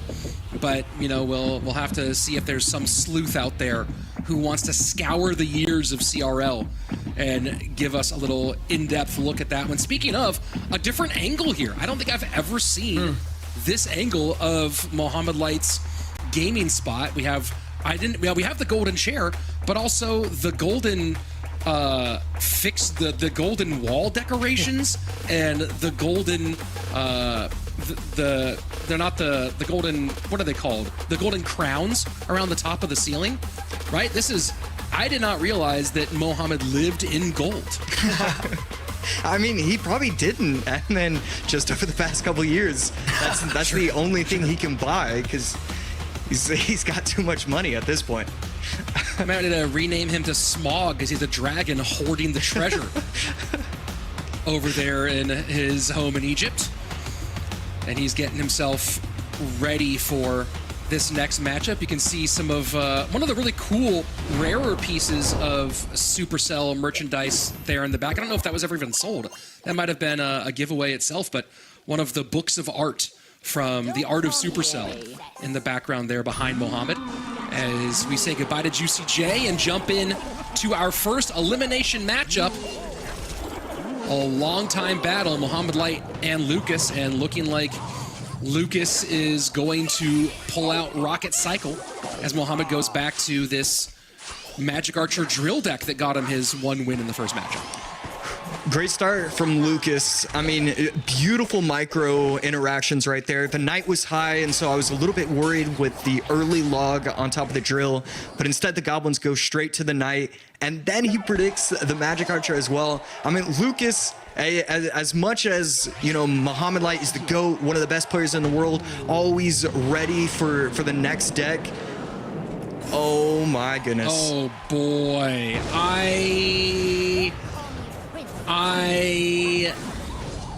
I'm gonna sit back and just think about that for a while. Yeah. Slight mistake from Lucas right there, and let's see how he claws back into this one. And to quote longtime CRL pro and friend of yours, Busby, aka Hazard, mistakes beget mistakes, and you see the log a little mistimed there against the drill, and it does feel like maybe you have Lucas just a little bit shaken up by that nice prediction out of Mohamed getting the monk down in time to reflect that rocket. Yeah, but this is the thing about these princess decks. As crazy as that play was, and as much of an outplay as that was, Mo Light, he's only up by 400 HP, and that's just one rocket away. Lucas still in this game for sure. That is one of the crazy things, and Lucas playing rocket decks, 74% win rate so far on the CRL season.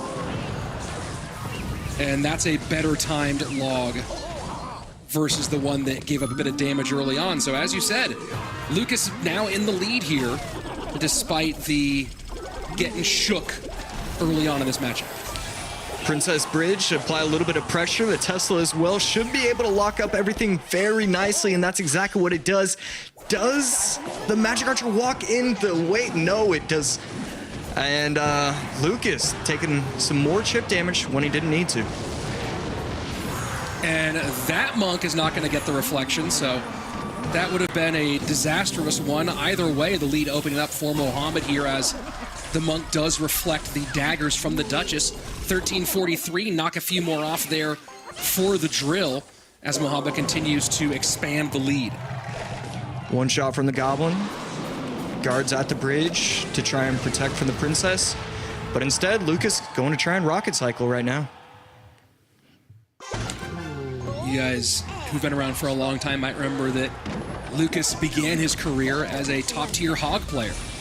Was one of the best 2.6 players way back in the day, and generally a very good Hog cycle player throughout his earlier years of Clash Royale, ladder play, before Path of Legends and Ranked emerged.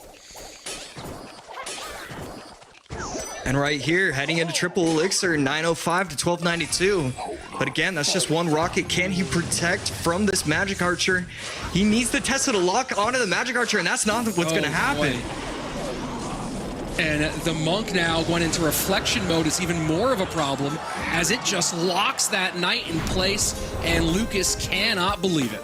Yeah, that's just not the way you expect to lose. You feel like you always have that chance. Yes, you're going to get your tower down to 400 HP. I mean, that's exactly what Lucas is thinking. Okay, my tower's going to get down to 400, 500, but I get the rocket cycle, and then it gets down to 300, 200, 100.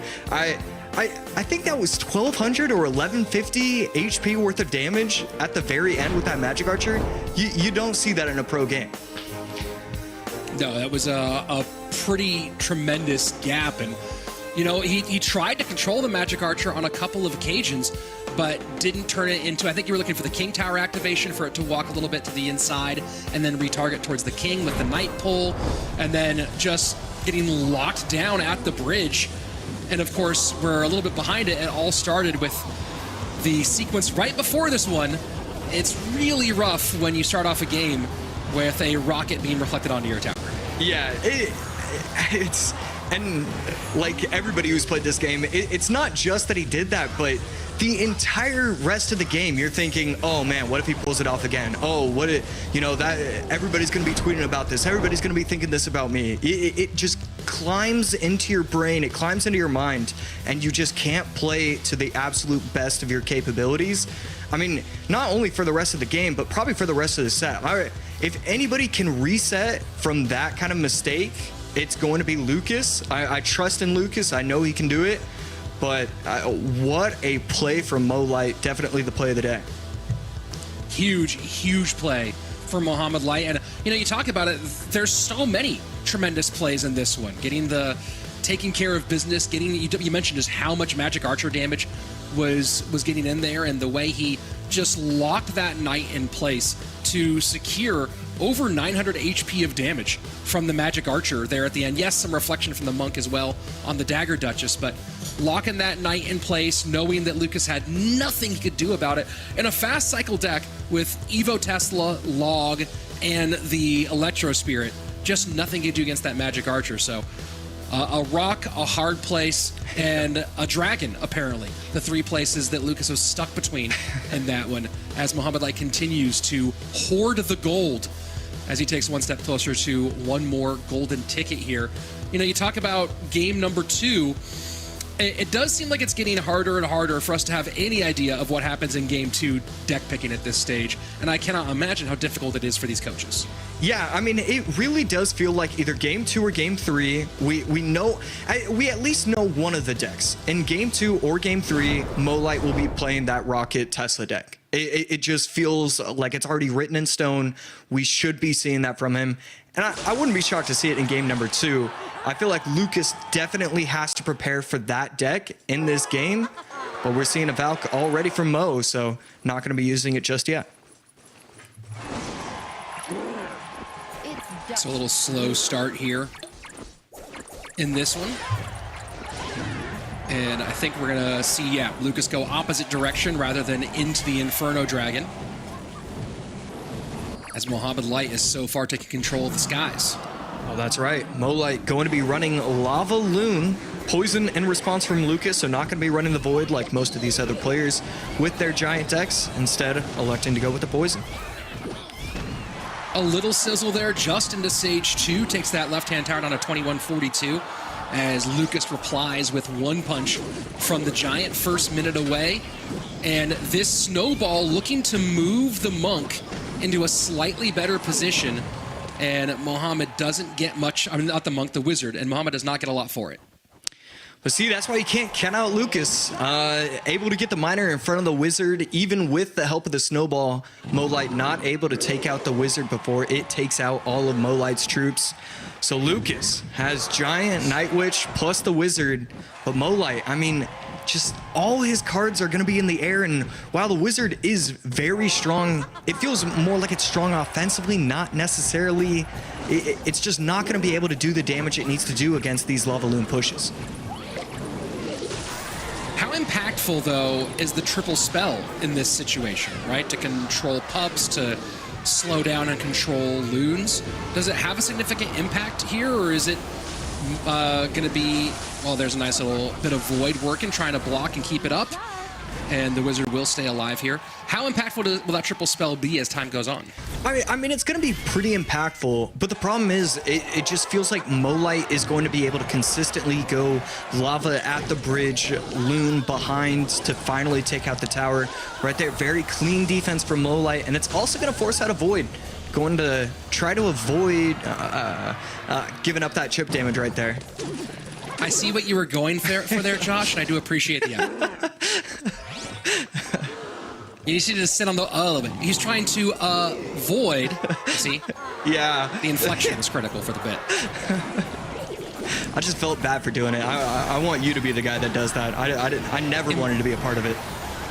Embrace the cringe, Josh. Here we go. Giant right-hand side. Bats staying alive a little bit. Void and Snowball. That last Snowball forced out there to prevent an extra bat from connecting. Sizzle, sizzle, burn on the left-hand lane. And Wizard has to come out to try to stop this balloon from connecting. Oh my word.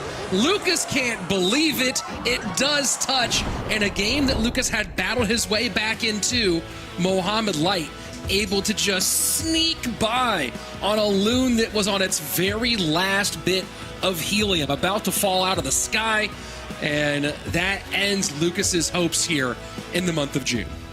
Yeah, really unfortunate result for Lucas, and he's definitely not going to be super happy with this performance. But overall, he made it back to the monthly finals. We're starting to see, you know, even though he is an old face, he finally made it to a monthly finals. He has a lot to be excited about. It feels like he's kind of understanding the meta, and he at least has a direction on what he's doing now. And, you know, we talk about there being, in past years, maybe there being kind of a lot more left to play, but keep in mind, Josh, this is 3 of 5 for our monthly finals, so not a ton of room, which is both good and bad news for Lucas, because all it really takes is a couple of good months for you to be in the mix on that leaderboard, and it's very easy for the guys you're up against to miss on one of those months. So Lucas came in, got his points, but you know he would have liked to pick up at least a few more here. At a very minimum, just feel like he had maybe a cleaner performance on the weekend. Yeah, for sure. And overall, I mean, Light, just like always, losing round number 1, winning round number 2. Let's take a look at deck number 2 from both of these players. See, this, I think it was Juicy's that was talking about it, where you need the Miner with the Giant. One interesting variation, I really need to talk to some of these pros.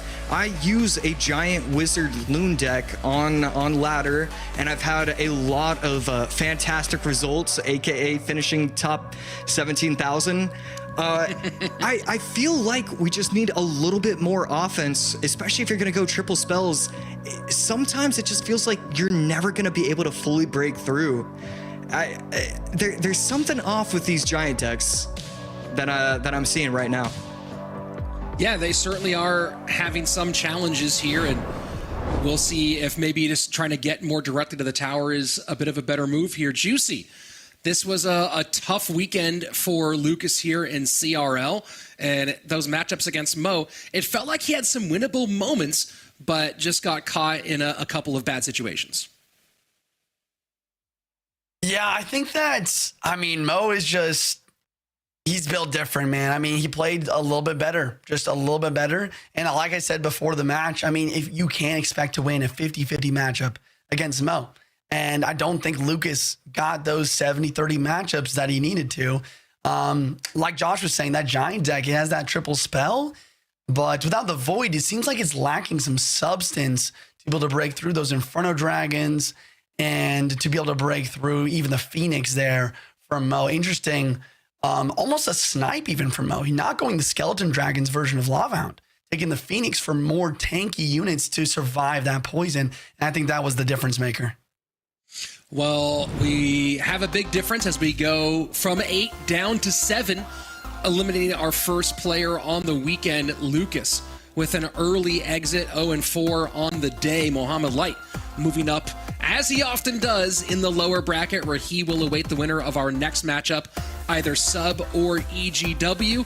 Of course, tons of Clash Royale left to be played today. Ryley and Pedro, Ta and Adriel coming up fairly soon, and then all the way to our Golden Ticket and Grand Championship. And you can play along with us. Go to event.supercell.com/Clash Royale to watch and earn rewards throughout this Clash Royale League broadcast and this Clash Royale League season.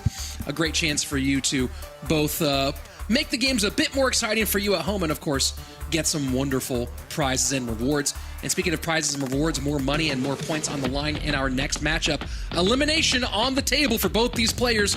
EGW, the deck weirdness. Can he make it work for him here against Sub? And, you know, Sub is a phenomenal player, definitely very talented, but EGW, Josh, has to be feeling at least somewhat happy that of all the players he could be against in this elimination matchup, he's not against Mo or against Ryley or against Pedro. He's up against someone who maybe is within reach of him from a skill perception. Yeah, I think that's a great way to look at it. I think both of these players are happy with their opponent right now. I mean, even just having one win in a monthly finals is something to be very proud of. And yeah, I think both players are excited about their matchup. It's not very often that we get to say that in the lower bracket.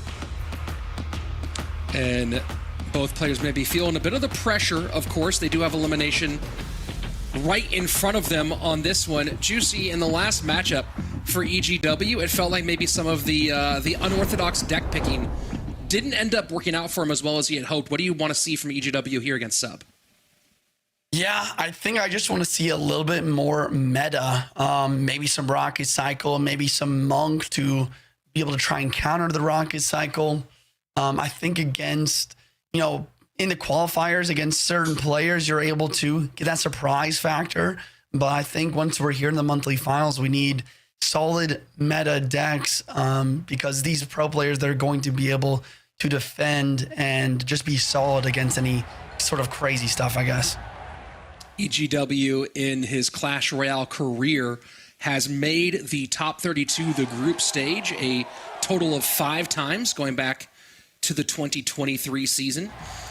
And of course, this most important one, the chance to actually break through in this season in 2024 and see if he can grab some points, grab some money, and maybe even grab a golden ticket.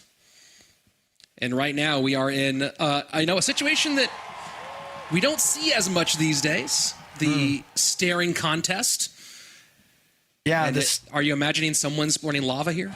Yeah, the staring contest makes me think lava, but also makes me think that EGW might be running another wild deck. Something like the Monk E-Giant deck we saw would definitely be good in Double Elixir. And I mean, it could be anything. I mean, EGW could be running Sparky, highly doubtful because of how Rocket is in the meta. You could be using E-Giant. You could be using some sort of, even Roll Giant, beatdown type thing. Sub, though, waiting to Double Elixir.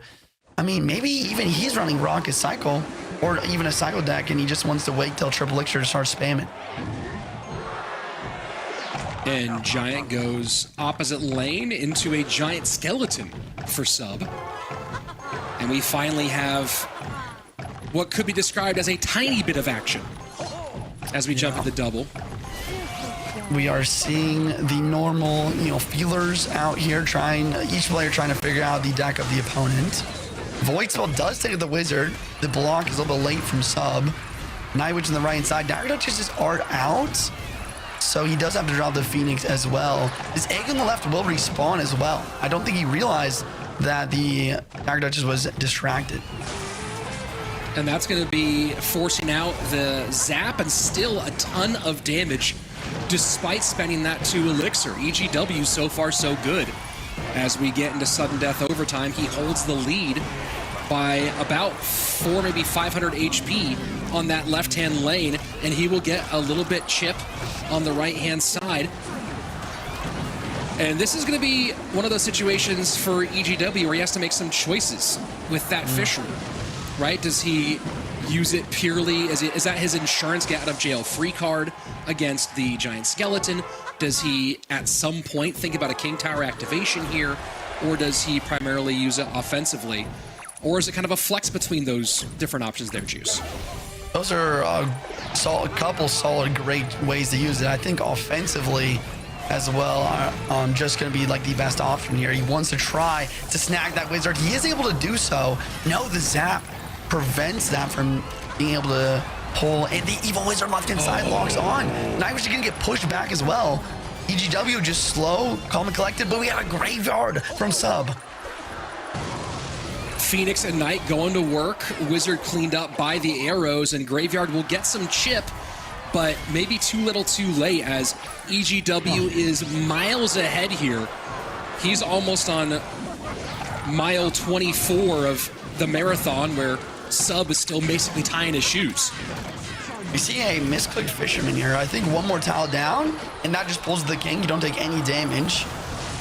Interesting micro interaction, and now EGW is just in spell cycle range. He goes for the Void in the tower, and this game's over. I mean, really interesting stuff all around here. I mean, I guess EGW just in his element with this Giant Void meta. Sub going for a Giant Skelly Graveyard Poison, which maybe he could have won. I think the biggest mistake was a macro mistake. You should have gone same lane in that matchup so you can use your Evo Wizard on defense, so you can use that Giant Skeleton on defense, and then counter push with the Graveyards. But going ops lane, it just really didn't help him out. And instead, it just led that Fisherman, like you said, give value, pulling that Giant Skeleton in the middle to the opposite lane Dagger Duchess, and then counter pushing the lane he wants to go. And we saw a lot of value come out of the Evo Wizard for EGW later. Yeah. Of course, it worked here on the defensive side of the board, but here's the big Evo Wizard, I believe. Yeah. That kind of changed everything as the Night Witch pops that bubble, and that's one of the big things about the evolution. Look at how much value that Wizard got on the left-hand lane, broke the game wide open, and at that point, there was really nothing doing for Sub to get back in this one. And a huge Game 1 win for EGW, who now is one away from getting us down to 6 players. Yeah, a lot of y'all back home might be wondering, how in the world could Sub allow that Evil Wizard to lock on the tower? And once again, it just comes back down to that Fisherman, right? That Fisherman pulling the Giant Skelly from the left lane to the right lane, preventing it from taking that Wizard. Obviously, that is the strength of the Evil Wizard as well. I mean, once it gets on the tower, what are you going to do to stop it? Without the Giant Skeleton, you go Night Witch, but the Night Witch is light enough, if you will, to get pushed back by the Evil Wizard shield, the fire shield, and I mean, the damage was done at that point. The game was pretty much over. So Game 1 in the books, and as we look at these decks played, we don't see much that would take away Rocket Cycle. So now we get another big question, right? So far, what's been the strongest deck in the meta? And Sub, certainly a talented Cycle player, as a lot of his countrymen are. Does he go Rocket Cycle? Does he go back to Mortar, where he's been good way in the past? What kind of pick are you making for Sub if you're in his corner? Yeah, I think Rocket Cycle with the Little Prince makes a lot of sense. But if I'm EGW, I would predict that and go Monk Rocket Cycle like we saw in Ryley versus Mohamed Light in round 1. I think that the Monk Rocket Cycle definitely can counter the opposing Rocket Cycle, but looks like we're going to see no Rocket Cycle at all here after seeing guards and a Firecracker. And just a really aggressive opening here with the guards at the bridge will turn into a perfect King Tower activation as the Dart Goblin and Sub unhappy as he put those guards just a half step in the wrong spot, and he'll give up one shot from the Dart Goblin. EGW continuing to lean into that surprise factor with the Evo Recruits, guards, Dart Goblin. This is very unorthodox. Skeleton Drags at the bridge with a minor prediction for Firecracker, but the Fireball drops down. You can see EGW with a bit of a grimace, realizing what this means for the future here. These Skelly Drags are not going to get much value. And I don't think he has a lot of other Fireball baity options here. Right? There's nothing else that would really draw the Fireball target. Or at least his grimace would make me feel like that's probably the case. Yeah. So a decent start for EGW, but maybe doesn't like the way it's going to look in the long run. Mortar comes out to the right-hand side, guards to pick up, and Tesla will easily handle the Mortar at the bridge in the right-hand lane. And again, you see EGW maybe a little frustrated where he's taken some risks, right? The minor for the Firecracker that didn't do anything, and then maybe frustrated for not taking the risks in other moments like that Mortar play.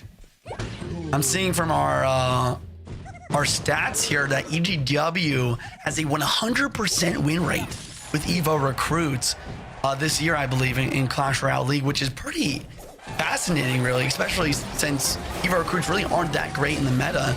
We'll see if he's able to continue that 100% win rate in this game.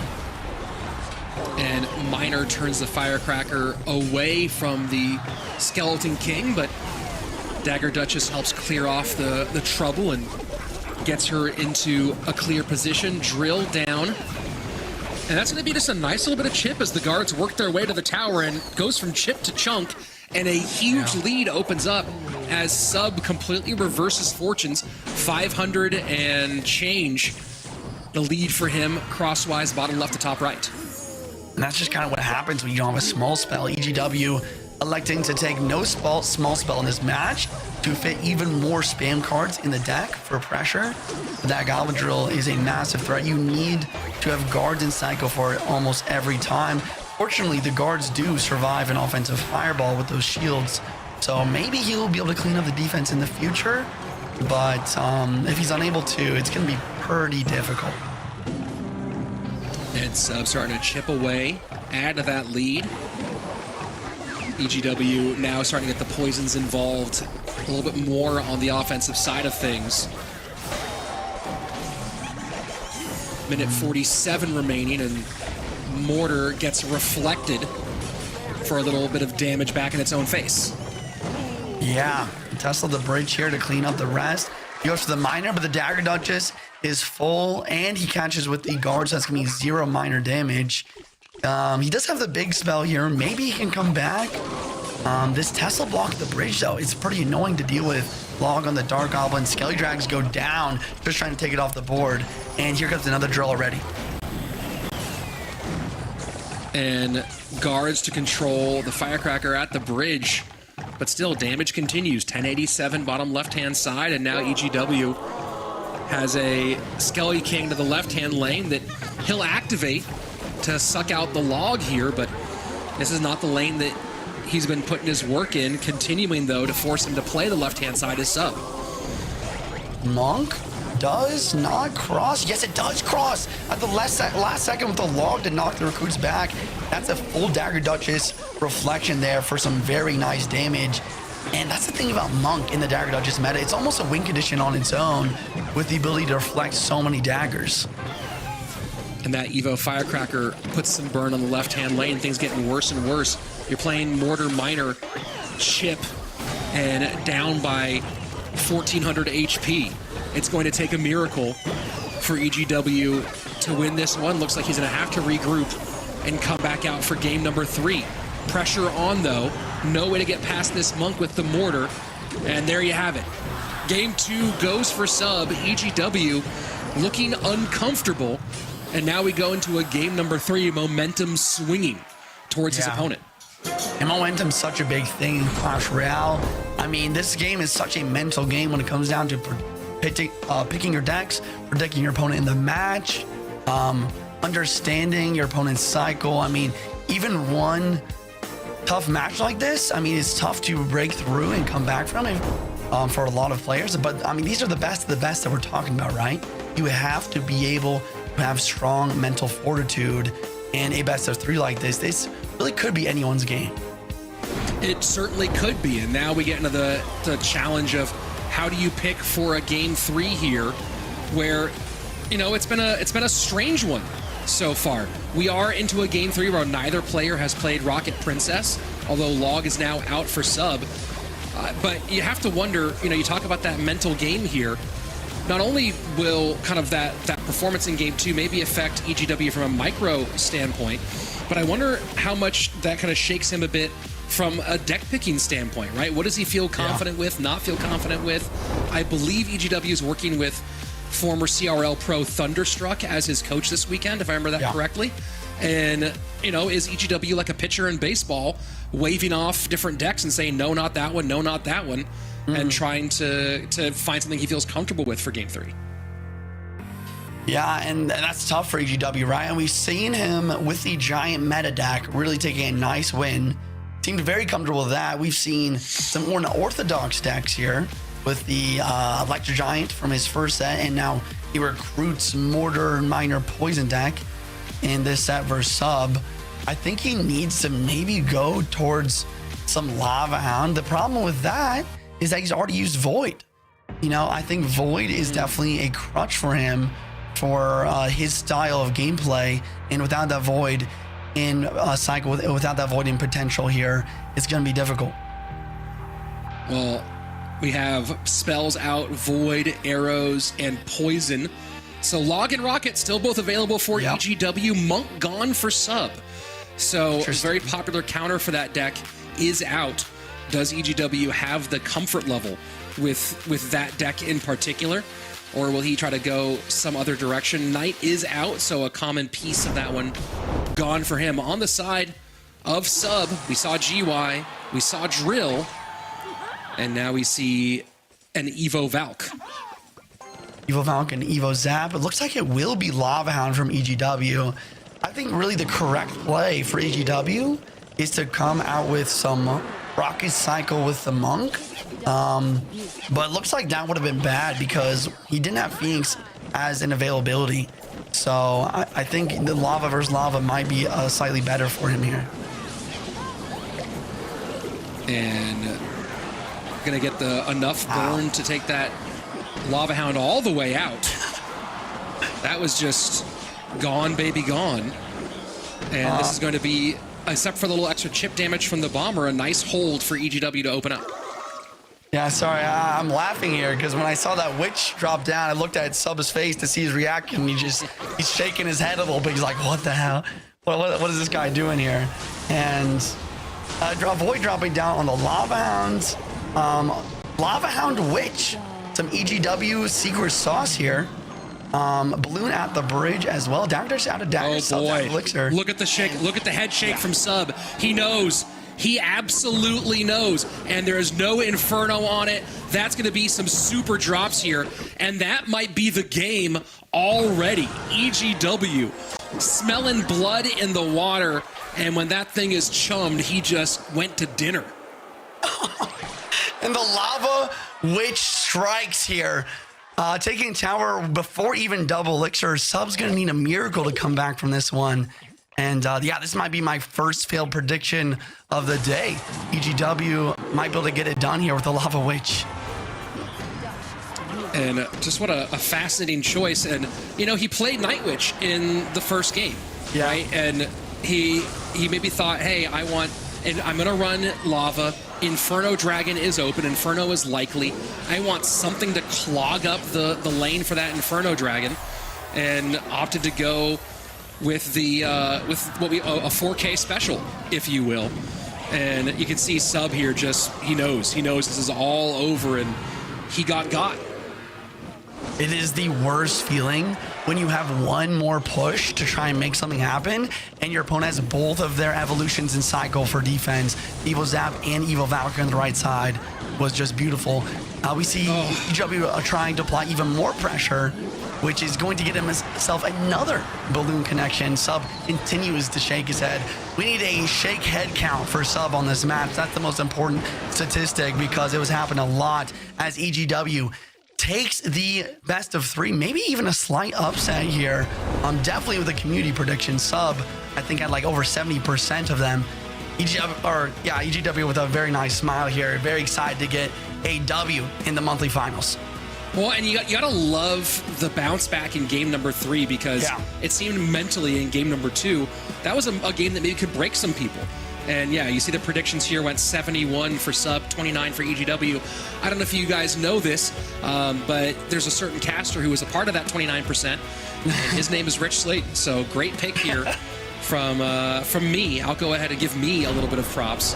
And I think this is exactly what I was hoping for from EGW, was when it gets into those later rounds, do something just a little bit outside of the norm and take a risk. And this was a risk that paid off nicely for him.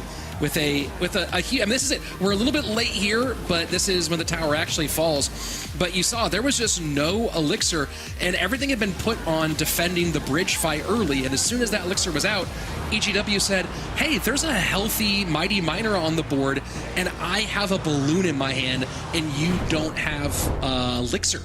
So here we go. GG, well played, EGW. Staying alive. I do want to look at these decks on a closer look here right away. Perfect. I think the biggest thing here is, like we talked about, EGW doesn't have the Void available, right? But he takes the Evo Zap with the Fireball.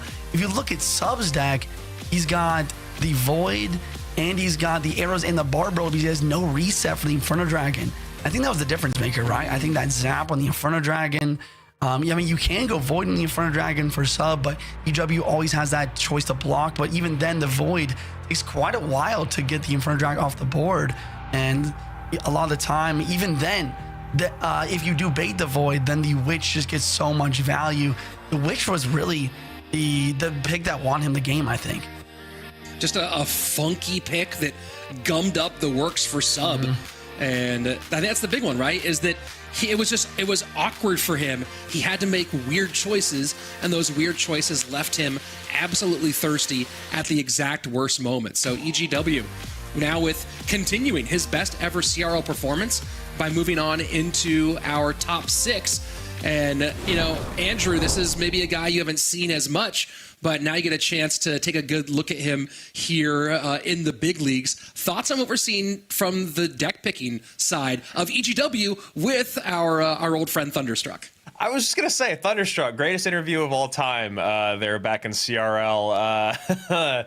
It was a clean interview. What I have to say is that it's a great pick. I love seeing the Witch there, right? Because when you go back and you look at what Sub ran in the first 2 games, Log's out, Poison's out, Fireball's out, Monk is out, Zap is out. So you're like, all right, well, what other spell is someone going to use? They're either going to use Rocket Cycle, which is not really available when you look at what else was used in those first 2 games. So then you go, okay, well then Void, right? Void's a thing. Well, Witch is shockingly one of the best counters to Void in the entire game, and it ends up working out really, really well there. Obviously, there was a lot more that played into it than just that, but I at least like the deck pick when you see the Witch coming out in competitive, and you go, okay, wow, that's actually a pretty good choice. Well, it's a choice that paid off heavily for EGW. Let's look at the next step of his journey as he has now moved into the lower bracket round 2 top 6. A little extra cash and a little closer to a golden ticket. Of course, there's a possibility that would have to go through Mohamed Light, depending on whether Mo stays alive against the opponent who will drop down into the lower bracket. So Mo and EGW both on the elimination side. Coming up next, a battle of 2 of the young stars of Clash Royale, Ryley and Pedro. And speaking of battles, right now, myself and Juicy in the lead, 5 for 6 on our picks. I'm the only one to pick EGW, and I'm the only one to pick Ryley. Boys, I could blow this thing wide open here with this next game. Yeah, I'm gonna bring it around in the second half. I'm feeling pretty confident with my 3 points there. Horrible predictions so far on the day, and hopefully I can turn things around. Rich, Ryley, what are your thoughts? You know, there's a different level of confidence out of Ryley gameplay-wise, and I think that traveling to World Finals last year was a real good thing for him, right? Being physically around all these top players, and I think that being there and seeing them on stage made him a little bit hungry, right? I mean, I spent years doing stand-up 5 nights a week, and every single night that I would see someone else on stage, all I wanted to do was get up there myself and get my opportunity. And I think that same sort of drive put it into Ryley. He saw he had to sit in the stands and watch other people play at World Finals, and something's different about him this year. And I don't know if he's gonna win this match against Pedro right now, but I think that Ryley is one of the scariest people in the league in 2024.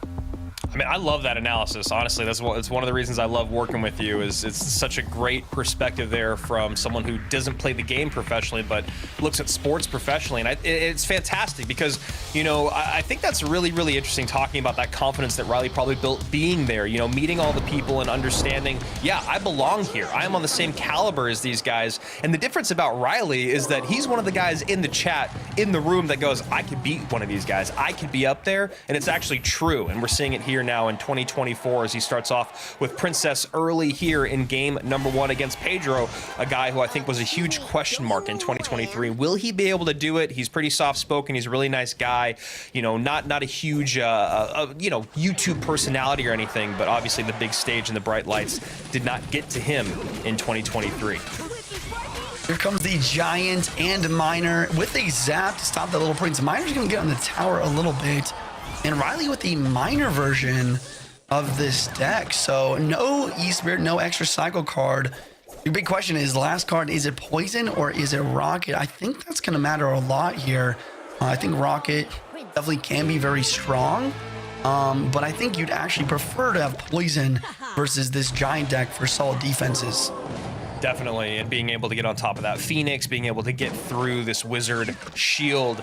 Fun little note here is last night our competitors were doing a lot of practicing. Sub was practicing, Mo was practicing, Lucas was practicing, but Ryley and Pedro played over an hour and a half together. I think they played almost 20 games together. Oh, wow. Just practicing, going all different decks, all different matchups, and I think Ryley ended up taking 11 of those games, so definitely taking over half of them. It seems like as the night closed out, Ryley was able to pick up more games in a row, so maybe Pedro was just getting tired, but at least in their skirmish, their exhibition before today, Ryley was the one who came out on top, and we'll see if Pedro and his Mini P.E.K.K.A. I love seeing the Mini P.E.K.K.A. Mini P.E.K.K.A. doing really well against Giant, doing really well against Monk, doing good against Miners if it can catch them. Fun little card here. And speaking of Miner, this Miner doing a whopping amount of damage here with the dagger dodges out of daggers.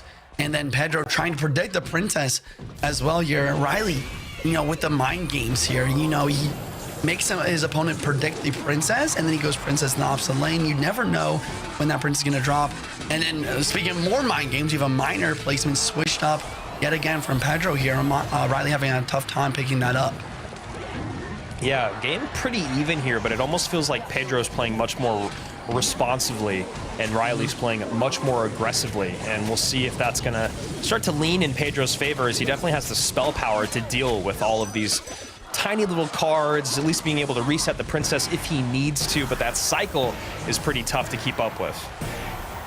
Yeah, it just makes me also think that Ryley might actually have Rocket. If he does have Rocket, that is the X factor that could help him come back in the game, but it is going to be the Poison. Miner unable to be picked up.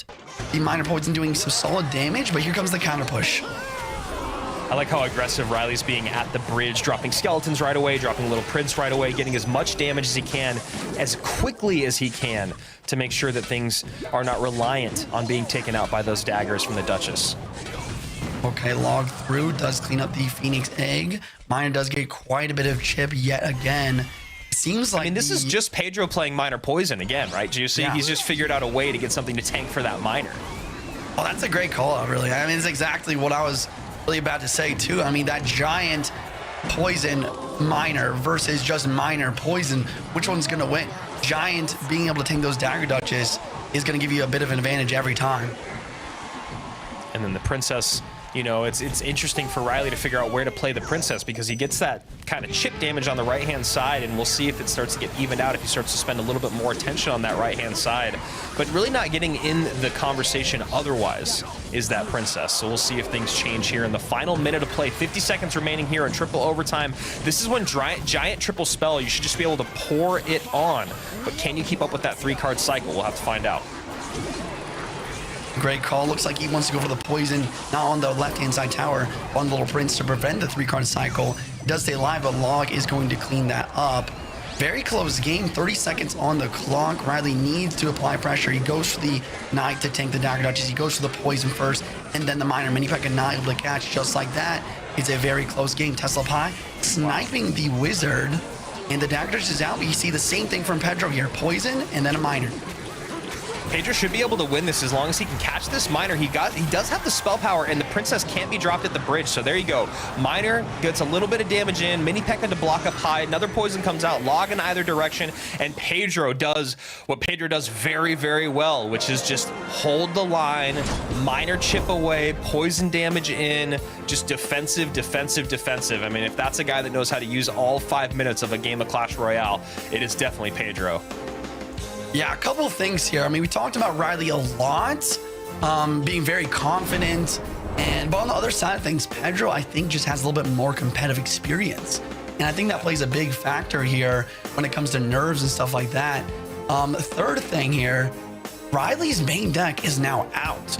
You know, Pedro using the Miner Poison, maybe could consider that to be his main deck as well. But like I said earlier, Pedro's been practicing so many different decks, and he's just such a versatile player now. Ryley, without being able to play that Rock Cycle anymore, might get him into a bit of a tricky situation. Yeah, I mean, you kind of expect Ryley to win that matchup. You know, not this one specifically, but just in general, when he's the one playing the Princess Cycle deck, right? Whether it's with Poison or with Rocket, you kind of just lean or nod towards Ryley. But he goes with a different version, one that hasn't been quite as popular, at least today. And he doesn't have the Rocket, he doesn't have the Monk. And honestly, I think that would have helped him out here. You know, the Monk would have helped push back that Giant. Yeah. The Rocket would have obviously given him that chip damage. You know, when you're going up against Pedro and, you know, you think about that Princess chip damage, you're not going to get as much of it as you would maybe against someone else. He's just too on top of cycle. He's too smart with the way that he's playing cards in the middle that can still work towards that left-hand side.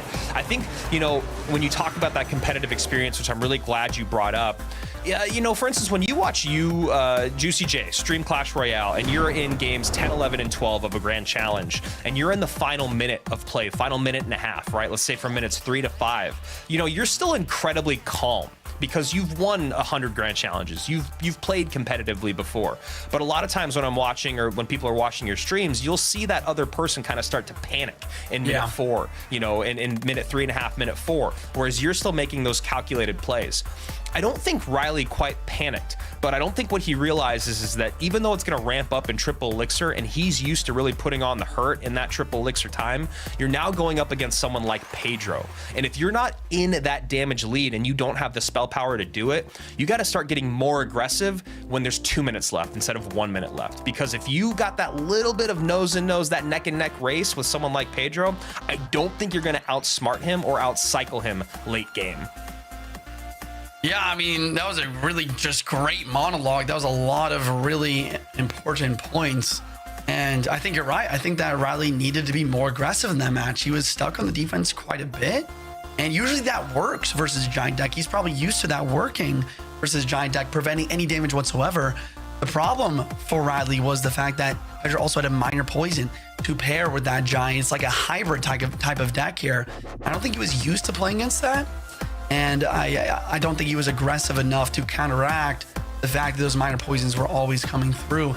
But on the other hand, you got to give props to Pedro as well, preventing too much aggression. You know, blocking the bridge, keeping the Dagger Duchess ready for the Miner, going for poisons on the opposite lane onto the Little Prince to prevent 3-card cycles. And then the final point I want to make there was that maybe Ryley's lane switch was just a little bit late. He was on the left side tower for so long, getting so much damage, while Pedro was constantly attacking that left side tower throughout the entirety of the match. Yeah, and then that Princess Chip damage from Ryley becomes that much less impactful. You don't have to worry about the mind games when you still have so much HP to give up on that other side. So, here we go. Game number 2. Ryley going to go back to, kind of cycly with, we're going to see Drill out early on along with Royal Ghost. Pedro going to stick to heavier stuff here with Royal Giant coming out. Royal Giant a lot more popular than it has been in a while. And we'll see how it matches up here against some guards and a wizard, which are going to be great ways to defend throughout this game. Wizard guards, I mean, like you said, just such high DPS.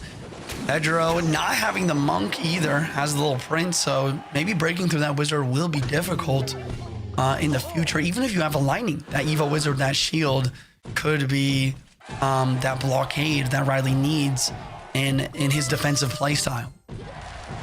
And I'm curious about the matchup. I feel like that in-between game took a little bit longer than it has, leading out throughout the day. And you wonder who was the person that took a little bit longer to pick their deck. And for some reason, I feel like it was probably Ryley. I have no idea. But I feel like there was just a little bit extra pause for picking decks there in between games 1 and games 2 as that RG gets a few shots in. Evo RG, man, really just changed the way Royal Giants played in single elixir. Yeah, I mean, you play one as soon as you can to get that Evo version in cycle. It's so much harder to defend, especially once it gets to the tower. Then any sort of melee unit like those guards are just going to continually getting knocked back. And I think that's why we're seeing Heal Spirit added to these RG decks. The second time we've seen RG Heal Spirit today. That Heal Spirit's so strong at healing up the Evo RG as best as possible just to try to get him to the tower. Because once he's there, that's where it starts to put in the work.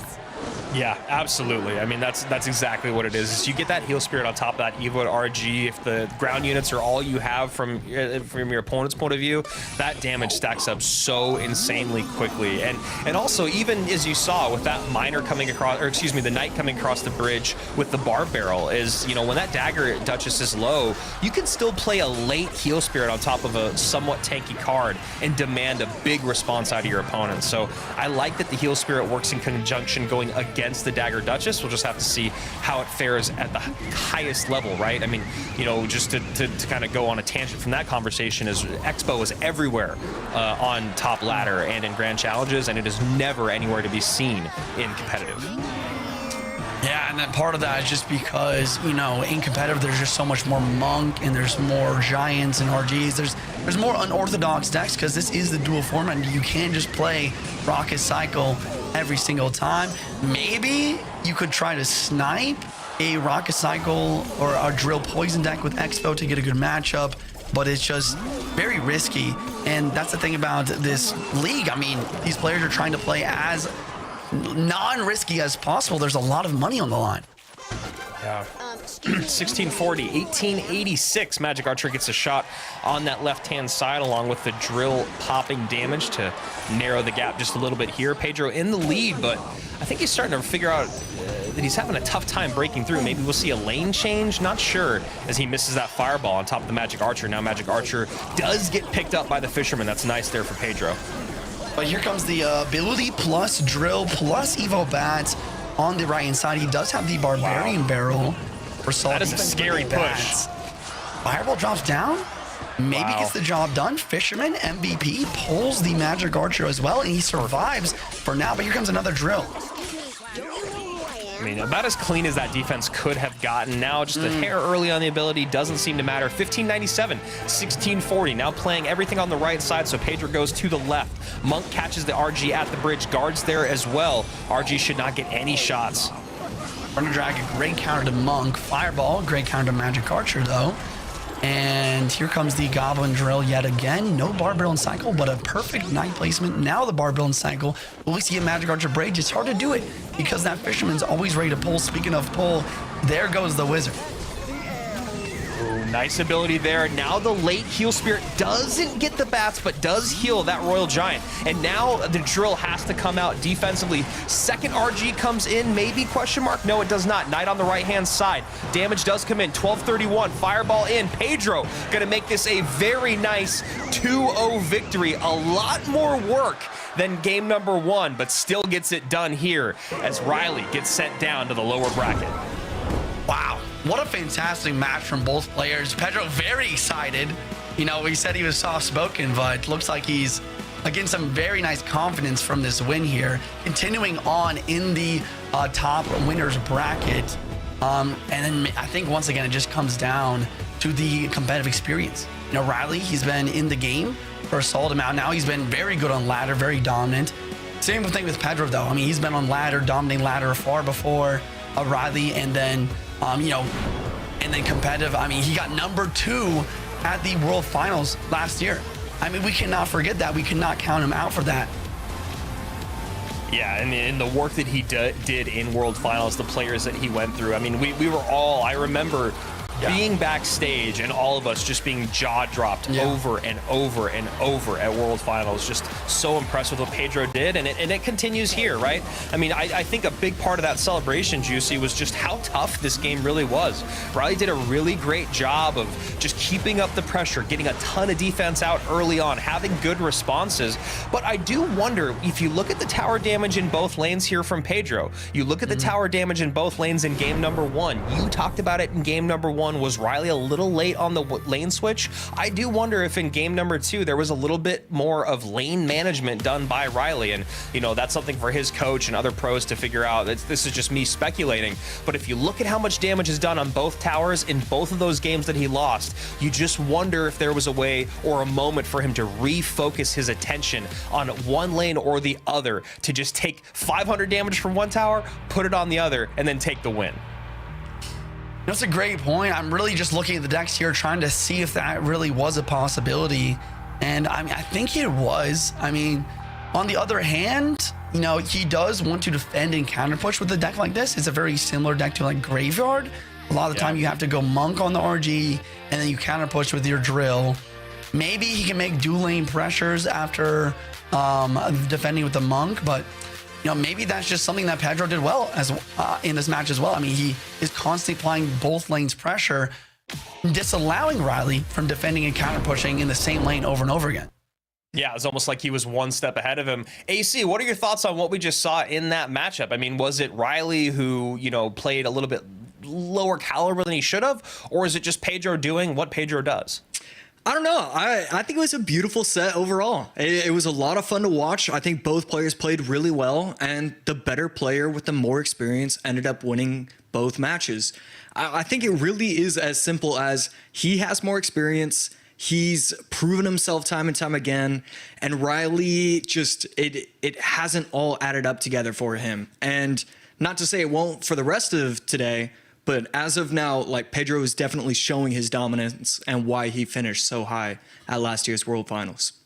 Yeah, that's a great point you make. As we look at the bracket, all of you Ryley fanboys out there, do not worry. He's still alive, and he's got EGW to face up next in match number 9. Before we get there, which gives Ryley a little bit of a moment to pause, maybe figure out what went wrong in matchup number 7 there. As you see, starts the day 2-1 on Mo Light, then drops 0-2 to Pedro, who has not lost a game yet. 2-0 on Lucas, 2-0 on Ryley, and now he sits in those upper finals, just waiting to see who he's going to face off against. Obviously, that lower bracket still has Momo. Ryley's there now, EGW, but next up we have Ta and Adriel, two guys that I have to, I mean, when you talk about, you know, Adriel being an up-and-coming star last year, you know, maybe rookie of the year, you know, back in 2015 or whenever the first time was that he played the game. Now it seems like 2024 is the year for Ta. You know, it could have just been one hot month. Maybe he's pulling out the Lucas effect. He definitely has a good haircut, but as we've seen from him in the last 2 months, he has been an absolute dominating force. Thoughts on this match? I'll let anyone jump in. Who takes this? This is a this is a marquee matchup. I went for Adriel personally. I mean, he's just so solid. Number 2 in the monthly finals in April. Looks like community predictions, I mean, pretty spot on, I think. I mean, very close. Ta, obviously, the golden ticket holder here. So makes sense that he would get a bit of an edge, but I think I go Adriel just because I think he's been more solid for a bit longer than Ta. Ta, almost a little bit surprising with how dominant he is this year. Yeah, I mean, that's a really good point there. AC, do you have anything to add? I mean, what's better than finishing number 2 in April, finishing number 2 in May? He's done it more recent, And that's enough. I mean, that's enough for me. Just because of that alone, I can say that I have Ta. I mean, really, it's a toss-up. It's legit a 58-42 toss-up, but I do think Ta has the slight advantage. Adriel looking like he's playing from, I don't know, heaven or church or something. He's got some great backlighting going on there. Both of them had a really nice start to the day, 2-0 to start their matchups. Adriel obviously going up against EGW, where he came out with that P.E.K.K.A. Ram Rider deck, which, man, that Evo Ram Rider getting pushed by the P.E.K.K.A., it is an interaction. It is one you have to think about, and it is very, very difficult to stop because your opponent can just pick the lane that your building is not in, as we saw with the Mortar, and then sneak that Evo Ram Rider on through. Game number 2, he went with Hog, Giant Skeleton. So Adriel definitely playing more out of the box than any other competitor we've seen today. Ta on the other side of it, just kind of going right down the lane, which has really, really favored Ta. Now that he's really leaned into the meta, he's looking at what works out there, and he just plays it. Game number 1, he goes Wizard Drill with Monk. Game number 2, he goes Princess Rocket Cycle. And here we are, game number 1, Wizard coming out again. Adriel, bottom of your screen with Monk. Ta, top of your screen with Monk and Wizard. So, beautiful reflection for Adriel, and just a massive mistake. And I really don't know what he could have done. I think a lot of it has to go with just Adriel making a great play, gets it down just in time, and a hot start for Adriel. Yeah, definitely. I mean, that's a really, really tough one. You look at Wizard comes down first, and where the monks were placed, and you know who gets the first hit, who gets pushed, and then when you activate the ability, just wishing he was one step farther away. And we'll see if that. I mean, 400 HP has decided many, many games, and that could be it right there. As we see a relatively clean defense has to drop the Spirit. Spirit will completely counter a Wizard, but since there was just a little bit more on the board, you see a Monk come down as well.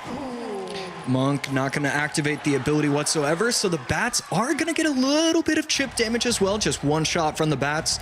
And, you know, it's 9:30 a.m., Andrew, and this is our first time casting together for the day. Did you put in a memo to try and avoid me, or what's up with that? I did. I made a pretty strong request with production, and somehow here we are. Still not getting exactly what I want, but better at least than last month, where I just felt like I could not get away from you. Oh, yeah, that was brutal.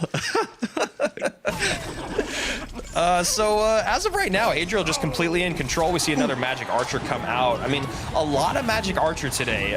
AC, we talked about it earlier a little bit, you know, with Void and Rocket being a lot more popular. You know, Void obviously is a +1 trait on Magic Archer, but then usually you want to deal with something that deals a little bit more damage, whereas Magic Archer provides a lot of utility as well.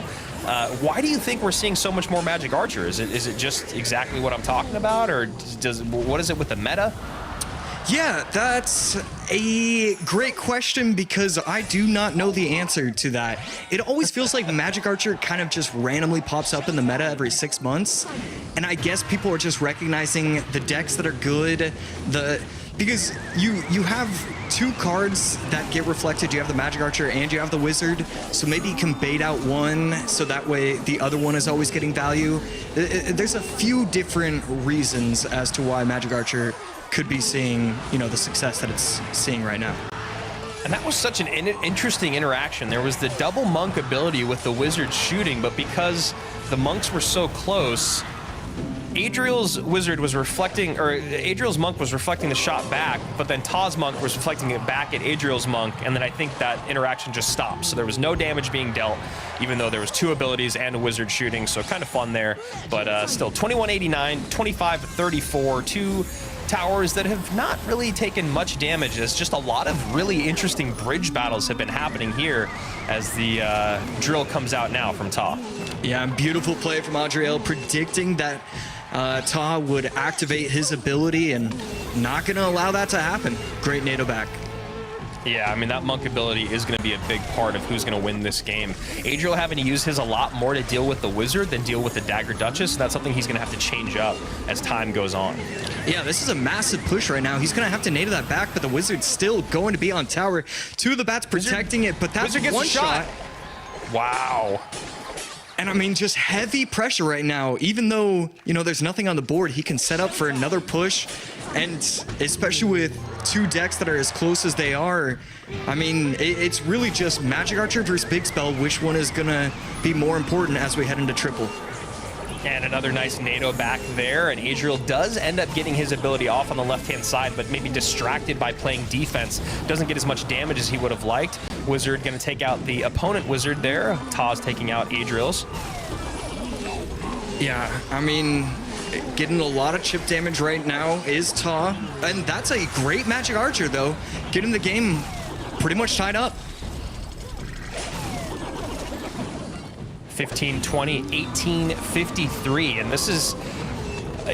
you guys are kind of hearing us pause a little bit on broadcast. I think it's just because this is such a weird match to cast, AC. It's like there's like so much and so little happening at all times. I know that's such a weird thing to say, but it's like there's these weird bridge battles going on. Huge damage there on the right-hand side as Adriel gets distracted, trying to play a little bit more offense, trying to close things out. And yeah, Evo Wizard, it was really just kind of the deciding factor of the game. And you saw, other than the very first monk ability that you know, we saw Adriel get out with the Wizard reflecting back on tower, it felt like Ta was just doing a better job getting his monks in front of his wizards and then creating pressure with those pushes. Yeah, and one thing that I didn't point out, and it's killing me that I didn't point it out, he was able to get an activation on his King Tower with a Magic Archer hitting either his Ice Spirit or E-Spirit, whatever spirit he had in his deck. And that just won him the game as well. The Wizards were great. It's not often we get to see just regular Wizard at the bridge continuing to get value every single time. Usually it has to be the Evo. But those Wizards were just dominating the game. I mean, when you start to figure that out and you look at the spell power, right? I mean, the poison was just so impactful in this matchup, whether it was to get tower damage, which we saw it do over and over and over again, but also, you know, there's no way for Adriel to get to the Wizard. How do you get on top of that Wizard? You know, it just doesn't seem like there's really any ways for it. So a couple things adding up there for Ta to take game number one, the spell power of the poison. I mean, another thing I was thinking about with our whole Magic Archer conversation is how rarely we see Fireball anymore. We have seen it once today, and it was when it was matched up against Magic Archer, but Adriel losing game number one here. Two kind of similar decks. You'd almost think that, okay, well, he's got the Royal Ghost. Royal Ghost should match up better against Drill, but wasn't really the deciding factor in this one. Guard's doing a good enough job, and then, yeah, Poison just doing so much damage for Ta as that matchup went on.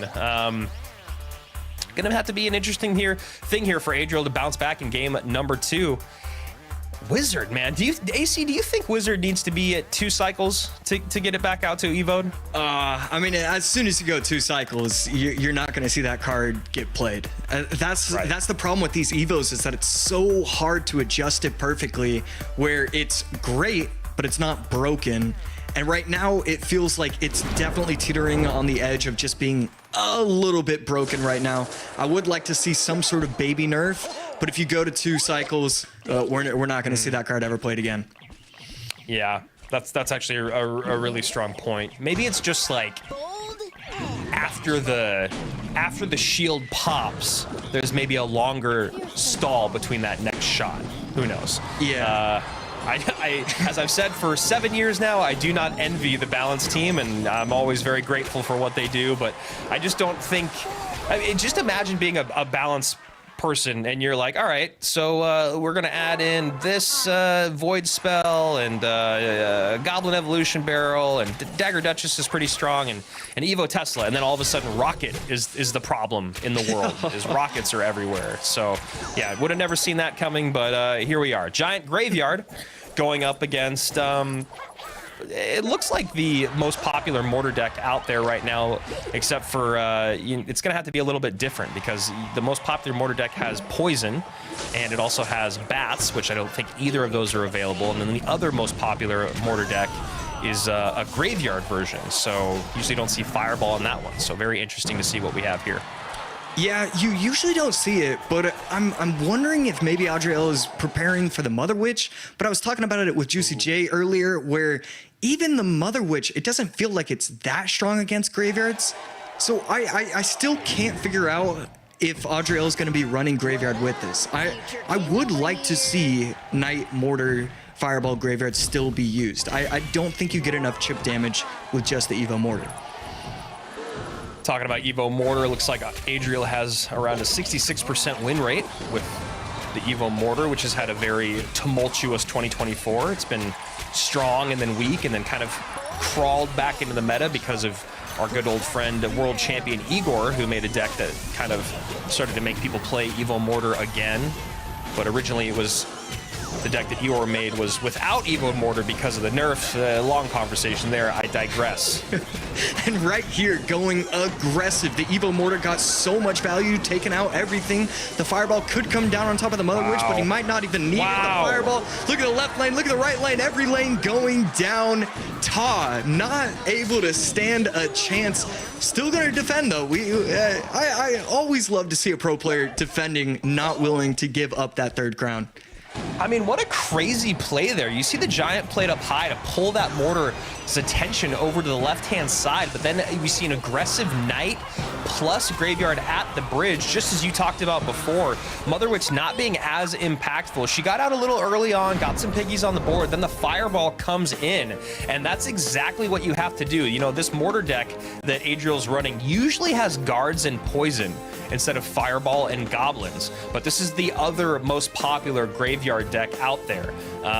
Really, really well played, and Adriel did exactly what you have to do with this deck, which is just wait, defend. If you get Mortar chip damage, if you get any sort of chip damage from, let's say, a Knight squeaking away or Goblins, whatever, you take whatever damage you can get and you just hold on to that Graveyard.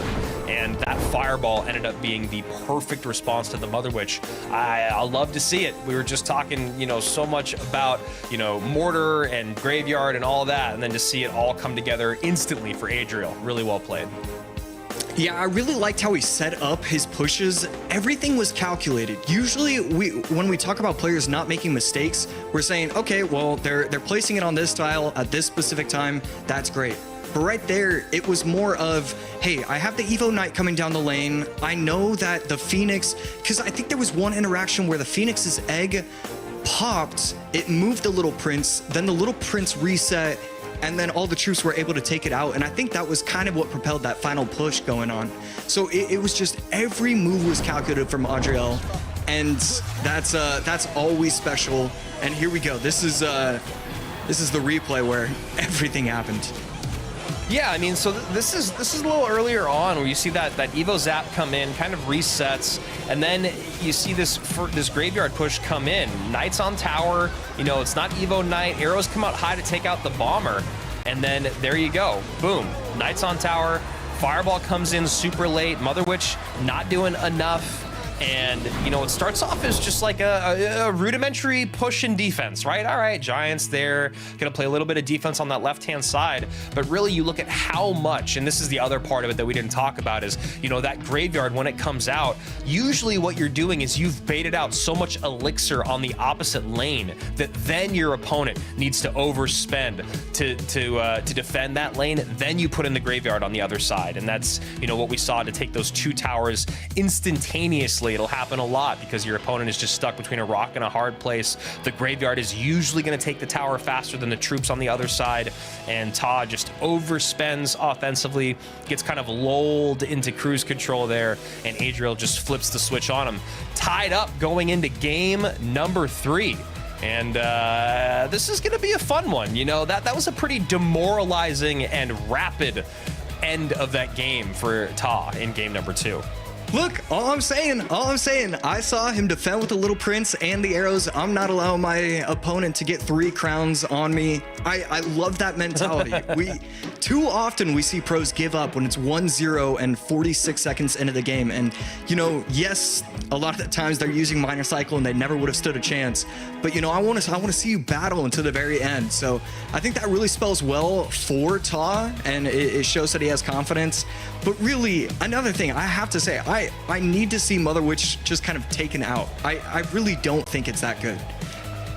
Yeah, I mean, and shockingly, you know, it feels like when you see Mother Witch and you see your opponent with Graveyard, it just feels like you have the matchup. But we've seen now a couple times today that is not always the case.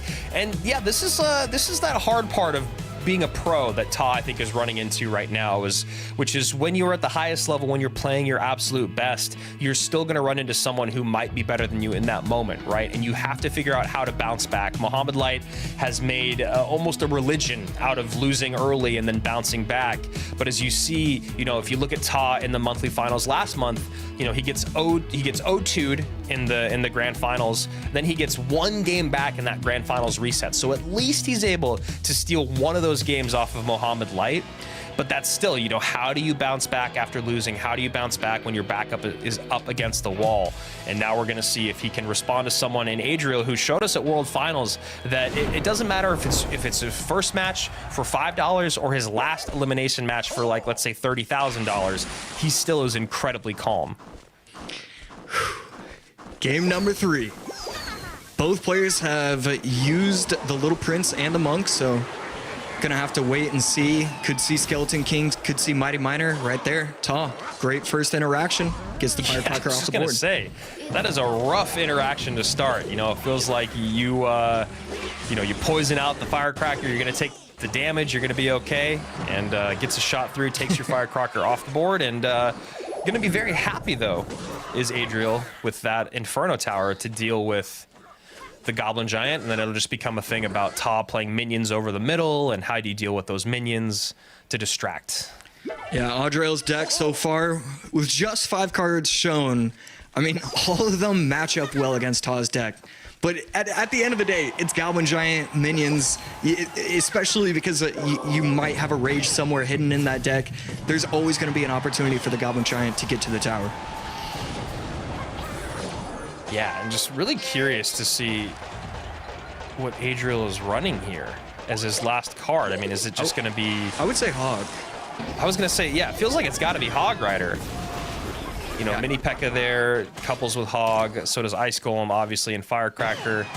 I guess Bomber is the only thing that feels a little weird to me, but, you know, Bomber kind of works everywhere if it's Evo'd. Yeah. And with 1:15 left, Adriel, I mean, again, he still hasn't shown his last card, but you have to assume it's going to be the Hog. I don't know what Ta's last card is, because, you know, we do see, I mean, we'll probably see... the Rage Call. Yeah, it could be Rage. Actually, I'm going back to saying that it could be Rage. I was thinking maybe Mini P.E.K.K.A., maybe Sparky, and maybe Rage. Those are my 3, and it's Void.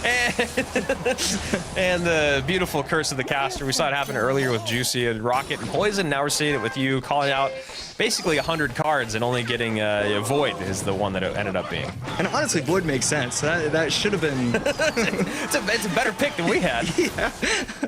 I love the deck choice going in from Ta right there. Void going to come out once again, erase the Firecracker off of the map. But...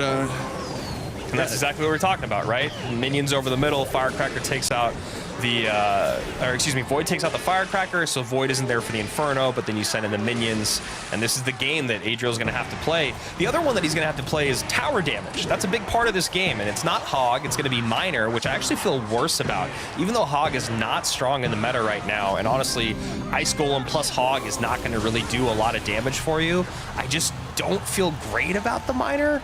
As time goes on. I wonder how many times Evo Firecracker is going to sneak on through. I wonder how many Bomber lineups are going to happen, whereas I feel like Ta's deck has a little bit more guaranteed damage, although the Inferno Tower makes that difficult. I don't know. This is a really interesting one. Yeah, this is... there's a lot of variables going on for sure, and right there, I mean, a lot of it comes down to, can Adriel just get 1, maybe 2 Firecrackers on top of the tower? If he does, I think it's anybody's game. Right here, though, Ta making a push. And interesting double Inferno there. One getting tanked for by that Evo Knight, the other one getting tanked for by the Goblin Giant. Still a decent amount of damage in, though, all things considered, and that spell cycle. 1488, 2144. 1 minute remaining, and that little bit of damage that Adriel is behind is an exponential amount when you talk about only 1 minute remaining. And right here, good bar barrel right there. Fisherman going to be able to yank the Ice Golem outside of the range, so that way the tower locks onto the miner. And, I mean, he should play the minions over the middle of the bridge. No, just going to go in with the Void, and he's going in for just chip damage at this point. He's not trying to get the Goblin Giant to the tower. Yeah, and I don't know if that's the way to go. I mean, yeah, we'll see. But I think the Goblin Giant being in at least creates a little bit more elixir attention to be spent down on the other side of the board, where if it's Adriel, it doesn't have to spend a ton of that elixir. And here we go. This is what I like to see Todd doing, spending a lot on that Inferno. Goblin Giant completely protected, but Mini P.E.K.K.A on top. Now Evo Firecracker coming out from Ta, 993, 1539. And I think that's going to do it, AC. There's just not enough firepower in the tank. Yeah, Ta, brilliant recognition. I have to go in with spells. Right there, I almost spoke too soon. That bomber could have been something scary. But Ta, I love the recognition. You were a little bit worried. I was a little bit worried. But Ta, recognizing 25 seconds left. Boom, boom, boom. Got to get voids on the tower. Got to get fireballs on the tower. And we see the celebration. I mean, just month after month. Just high levels of success from him. How do you not root for that guy right now? I don't care who you are. I don't care if you think he got lucky or not. When you love to see that level of energy coming out of a CR pro, and Ta is feeling it. And you imagine he's gone through all the ups and downs of being a pro, from winning that first monthly final to being, as lucky as someone winning the lottery. I felt it's like people were pinning that up to Ta, which is obviously not the case. I mean, you have to do so many rounds and so many games to get to monthly finals, and then to win them, it's never luck. But you look at what he's been doing in these last couple months, really, really well played. This is the second time we've seen this today, where if Miner is your main win condition or Miner Poison is your main win condition, you need something else. We saw Pedro couple it all with Goizen. We saw him with the Giant Miner Poison. It ended up working just a little bit better. But with this deck from Adriel, you're really hoping that you're going to get a couple Firecracker Evo connections early, because I think pros are just not going to let it happen late game. And, it maybe happens one more time late game, but otherwise you're just relying on Miner Poison damage, and that is so tough in a beatdown meta. You could be in charge of that game for 4 minutes and 30 seconds. One good beatdown push will absolutely flip that switch. And then when you have the other side of that conversation, you're not really ever going to make up that much damage with Miner Poison in the final minutes. That bomber lineup could have been it at the end of game 3 there, but still, you're just hoping for too much. And Ta, like I said, had just a little bit more guaranteed damage. Yeah, I think what is going to happen is we're going to see the Dagger Duchess get nerfed, and then Miner is going to explode and be one of the best cards in the game again. But until that happens, I just don't think it's okay for Miner to just be... no, because I think Giant Miner is definitely a deck that can be useful and viable. But other than that deck, Miner just should not be used, really. I think at this point, it's pretty clear. Yeah, and we have not seen that Mortar Miner deck that's been really popular. We haven't really seen Lava Miner very much. Rich, thoughts on what you've seen? I know you've been sitting back for the last couple matches. Anything been standing out to you? Yes, the greatest card in all of Clash Royale. Oh, I am muted to you guys today. I'm not muted to the broadcast, though. Yes, Andrew, to ask your question, the greatest card in Clash Royale making an appearance today, the Ice Golem. Thank you so much, Ice Golem, for being who you are, and I do enjoy the sound of your feet, and one day I hope that I can crunch them myself. Yeah, I would love that plushie you keep talking about. Honestly, it'd be a great dog toy. It really would, especially if the feet crinkle. Oh, boy. If you don't want to make it for people, make it for dogs, because I don't buy myself stuff, but I buy my dog everything. So here we go. Match number 9, Ryley and EGW. That's where we're headed to right now. Then after that, a great World Finals, I believe, rematch. Adriel and Mohamed Light. I think that was what it was. And then we have Pedro and Ta here at the top. Ta obviously already has a golden ticket. So does Mohamed Light. So as we get into this next round, some really, really, really interesting implications for who is going to maybe be in third place, where these golden ticket winners are going to land. Well, I think the big one here is that I think everybody except for Pedro wants Ta to win that upper final. Right? Pedro wants to go ahead and go to that grand final. But for Adriel and Ryley and EGW, Ta being in that spot means that they are that much closer to winning a golden ticket if they can just get through a next couple of matches. So very interesting implications for everybody here. And speaking of interesting implications, this is going to be a fascinating matchup because on paper, this is one that Ryley should win. I'm going to guess the voting is going to be at minimum 70-30, probably getting into the 80% picking rate for Ryley here. But EGW is just a weird matchup for anybody. We saw him kind of confuse Sub earlier on. And, you know, I'm very excited to see what he and Thunderstruck come up with. Yeah, I think it's a really weird matchup, but I think this is the matchup that Ryley is going to excel in. I don't know if EGW is going to be able to come up with anything that is really going to put Ryley on his heels. It feels like Riley's very confident. He obviously lost his last set, but overall he still played a fine way. And I mean, 74-26, I personally am a little bit shocked it's not 80-20 or 85-15. I think Riley's definitely in the driver's seat in this set. I mean, I'm in the same boat. I mean, I'm actually a little bit surprised that EGW has that high of a percentage, even though it's only 26%. I mean, not only because of Riley's fan base, but because of Riley's performance. So I think this is going to be a fascinating one. I'll be shocked if EGW is able to pull off the upset, but I'm always here for it. Well, let's go ahead and jump into the action. Ryley, top of your screen, EGW coming from the blue side of our arena as he sets up Bowler. And we lived in a Bowler meta for a long time, and it's not has not been around quite as much as of late. And right there, and okay, it will get one reflection back onto the tower, getting the tower down to 21-16. Ryley with a good start. And up by 600 HP already. So is this the no candy only Wi-Fi giant graveyard deck? Is that what we're seeing right here? I'm not sure if we're gonna see the full exact no candy version.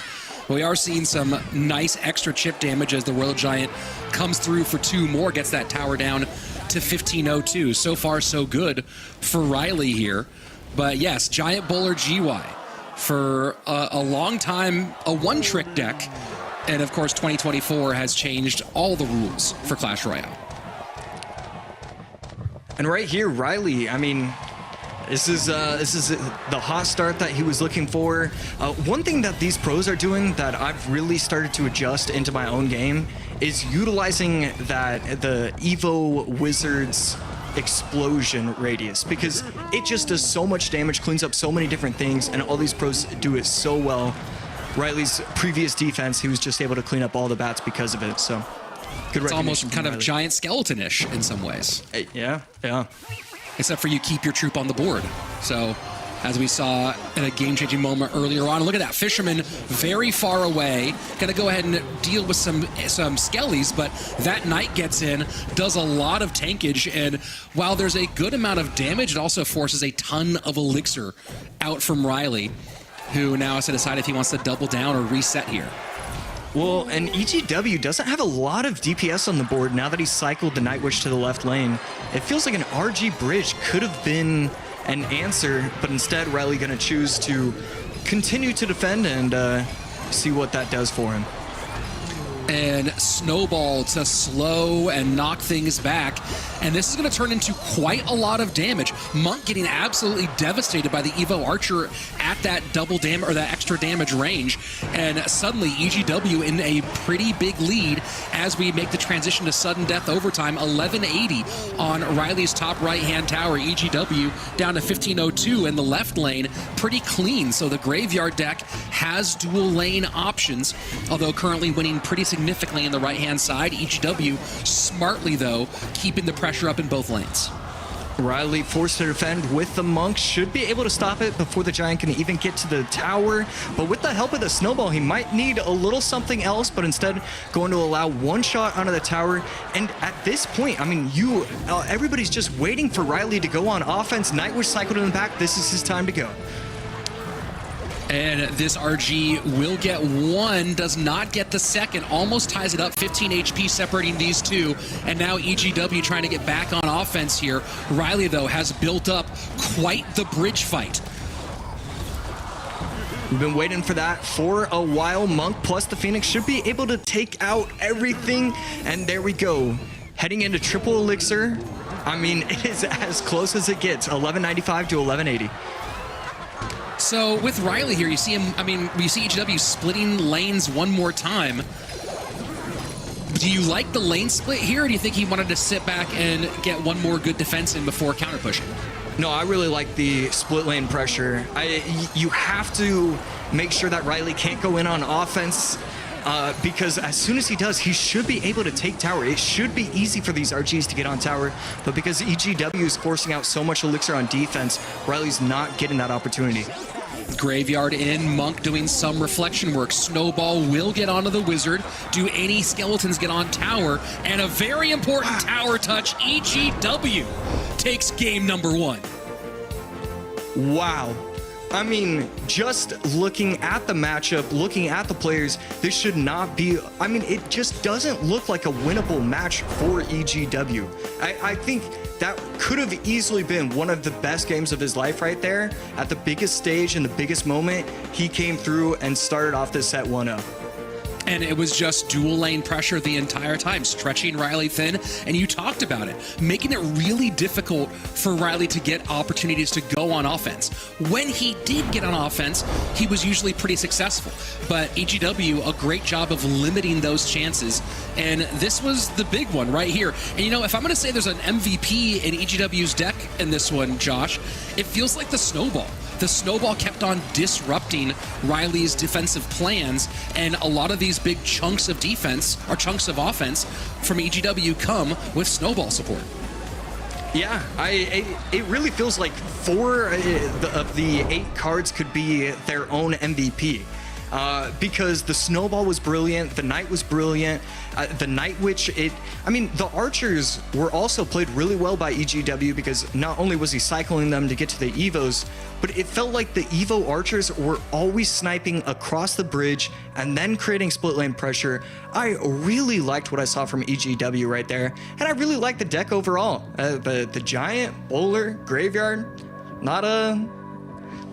just a good deck overall.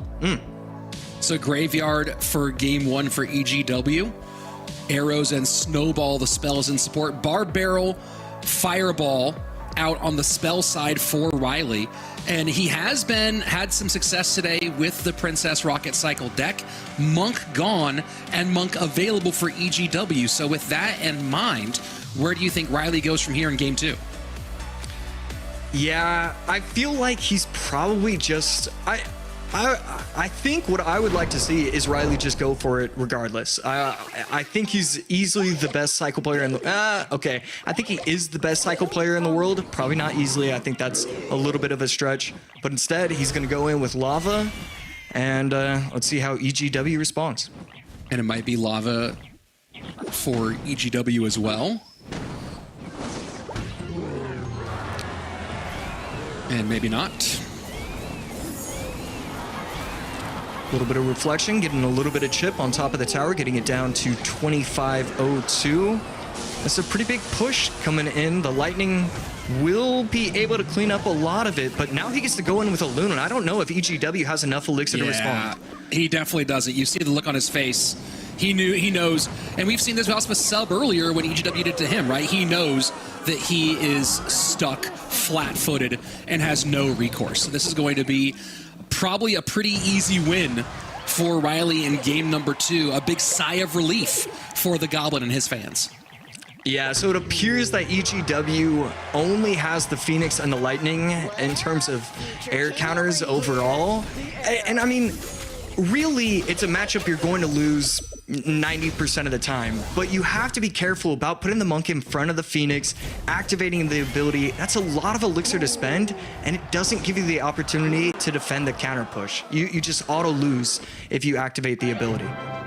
And he goes RG opposite lane. Just has to do something here. Void plus Snowball will put so much damage on that Royal Giant, and man, it is impressive how much that Void spell can hit pretty hard, especially when there's just one thing on the board. Yeah. Right now, heading into double elixir, and I'm trying to think of really anything that EGW can actually do, and I guess this would be it, but it just feels like the Inferno Dragon is always going to be so strong on defense, and I think he might have the Evo Valk in cycle. Here we go. Evo RG in, Monk in front of it, and Ryley is going to let the tower on the right-hand side fall and opt for what is going to be a pseudo-trade situation, as the Evo Valk should be sufficient to clean up the Evo Royal Giant. Lightning goes in, and that's very smart play from Ryley. No reason to fight the Evo RG on the right-hand side. He goes in and he goes, hey, I know that I can defend this entire push with an Evo Valk and a Little Prince and get your tower on the opposite lane. That was very good macro out of Ryley. Yeah, loved what I saw from him in game number 2, and we're finally seeing a 3-crown. I feel like I'm going crazy. Is that like the first 3-crown this year? I'm not entirely sure. It can't be. There has to have been at least one other 3-crown at some point. At least one. You would think, right? Yeah, I mean, you might, but either way, now we go into a game number 3, and we kind of saw this interesting turn of events that went through both games, right? Where Ryley just got kind of stuck in a spot where he really could never get on offense, and then the opposite thing happened in the other direction where the game was decided within the first 30 seconds of gameplay pretty much between these two. And we've seen EGW recover from this before today. We saw the same thing happen, right? A bad game 2 against Sub, and came out with something out there and strange in game number 3. So let's pretend that we are an enigmatic Scotsman picking decks for EGW. Josh, what do you think Thunderstruck is cooking up with EGW for game 3? I mean, first and foremost, you have to be able to beat the quick cycle. You have to be able to beat a 3.1 elixir deck and stand a chance against other things.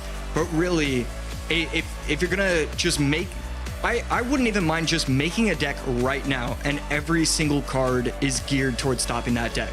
And how do you do that? You might switch up a building, maybe go goblins and arrows instead of log. There's a few opportunities to do it.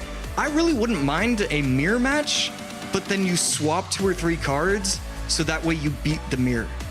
No log, no arrows available for EGW, so Princess gets a little bit more frightening in that situation. I mean, what do you think with log and arrows both out? How do you handle Princess, or how do you cover Princess for EGW? Yeah, Tombstone isn't superb, but you know, Tombstone to always have something being cycled in the middle, that could be an answer. But yeah, there's not a lot of opportunities. I mean, Ryley, he finished number 1 in the world with Cycle last season. This is such a daunting task for Thunder. But really, Thunder has never got the love that he deserves when it comes to being an analyst, a player, an interviewee. That he always has something cooking, something ready. And I would feel pretty good if I'm EGW in this spot.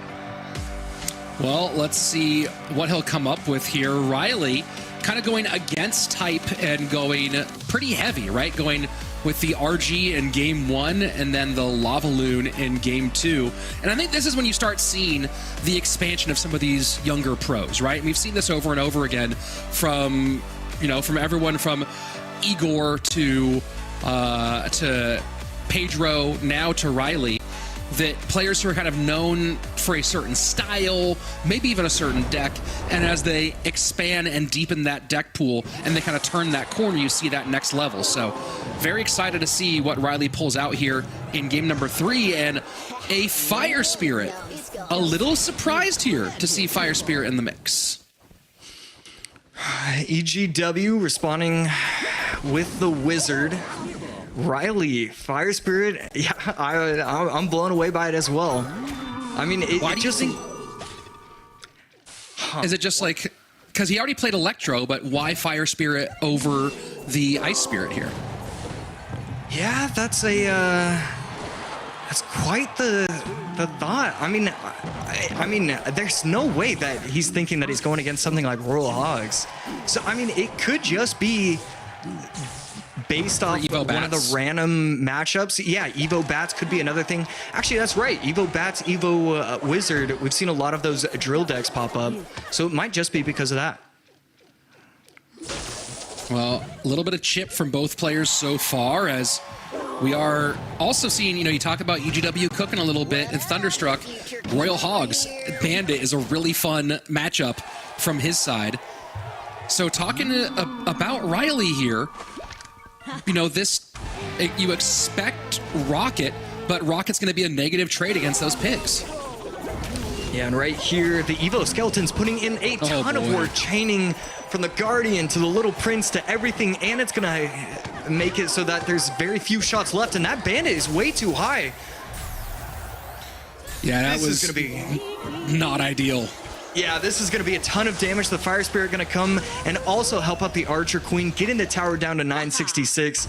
And Princess Bridge, you knew it was coming. The entire world knew it was coming. Princess Bridge after a push. Yeah, I just got a text from my mother saying, hey, Princess Bridge. So, I mean, she was quick with it. Everybody could see that one was coming next. 570 left in EGW's life on this CRL weekend. Certainly happy with money and points, but to get this far and be this close, you really want to find a way through, and it is MK Pigs. There is certainly some overwhelm capability here, but not when you're this far down against a Rocket Cycle deck. Yeah, not against this guy. The Princess Bridge, again, coming down. The Ghost is, I mean, it's not even worrisome. You're going to be able to take it out easily with the Tesla, and we're 10 seconds away from seeing a victory for Ryley and moving on to the next round. And there you go, the victory lap for Ryley. Rocket in, GG, well played. Goblin, one step closer to World Finals. He's got to feel good. I mean, he finally makes it to a monthly finals, and we've seen it time and time again with all these new coming players. It is hard to make your mark in the original month for you. He gets matched up against Mo. He's able to beat him. Gets matched up against Pedro. Loses. Gets sent down to the lower bracket. But still, head on his shoulders. Still ready for action. And Ryley, is that top 4 guaranteed? Well, we'll see the bracket here in just a moment, but I believe we're getting pretty close to those numbers there. That should be, yeah, I believe we're out to, we just got rid of our 6th player down to 5. So you're absolutely right, I believe. Top 4 guaranteed for Ryley. And with, again, Ta and Mohamed Light both still in the mix at the moment, which for Ryley being on the side of the bracket that he's in is actually pretty good news. Yeah, yeah, this is, I wonder how often we get players that are in their original monthly finals, their first ever monthly finals, to also win golden tickets. I feel like that's got to be a number that's probably under 10. And I mean, it doesn't help that Mo Light basically wins all of them, so it does make it very difficult for these newcomers to do it. And you see maybe trying to do something a little different here. How do you thoughts on the deck pick now in retrospect? Not really much chance to break through, it seems, for EGW. Yeah, as much as I hyped up Thunderstruck, I feel like there should have been 1 or 2 substitutions at the very least. It's too heavy at the deck. Ryley's too talented with these quick cycle decks. And I mean, as a commentator, it shouldn't be 100% obvious that a player is going to use a deck and then you don't get a matchup advantage against it. Those two things should never happen with each other. Well, let's go ahead and bring on Juicy J to weigh in on the matchups. Juice, did EGW and Thunderstruck come with the wrong idea here in game number 3?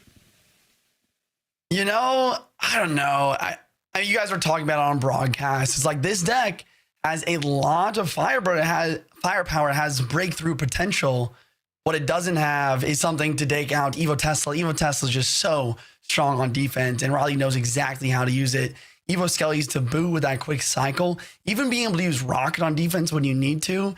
I mean, I don't know. There's just not much to do when you know Ryley has his best deck in tow. Maybe you do what Josh said. Maybe you go for a Rocket Cycle mirror matchup with a couple different cards changed in order to try to get a good matchup. But I don't think that's EGW's style.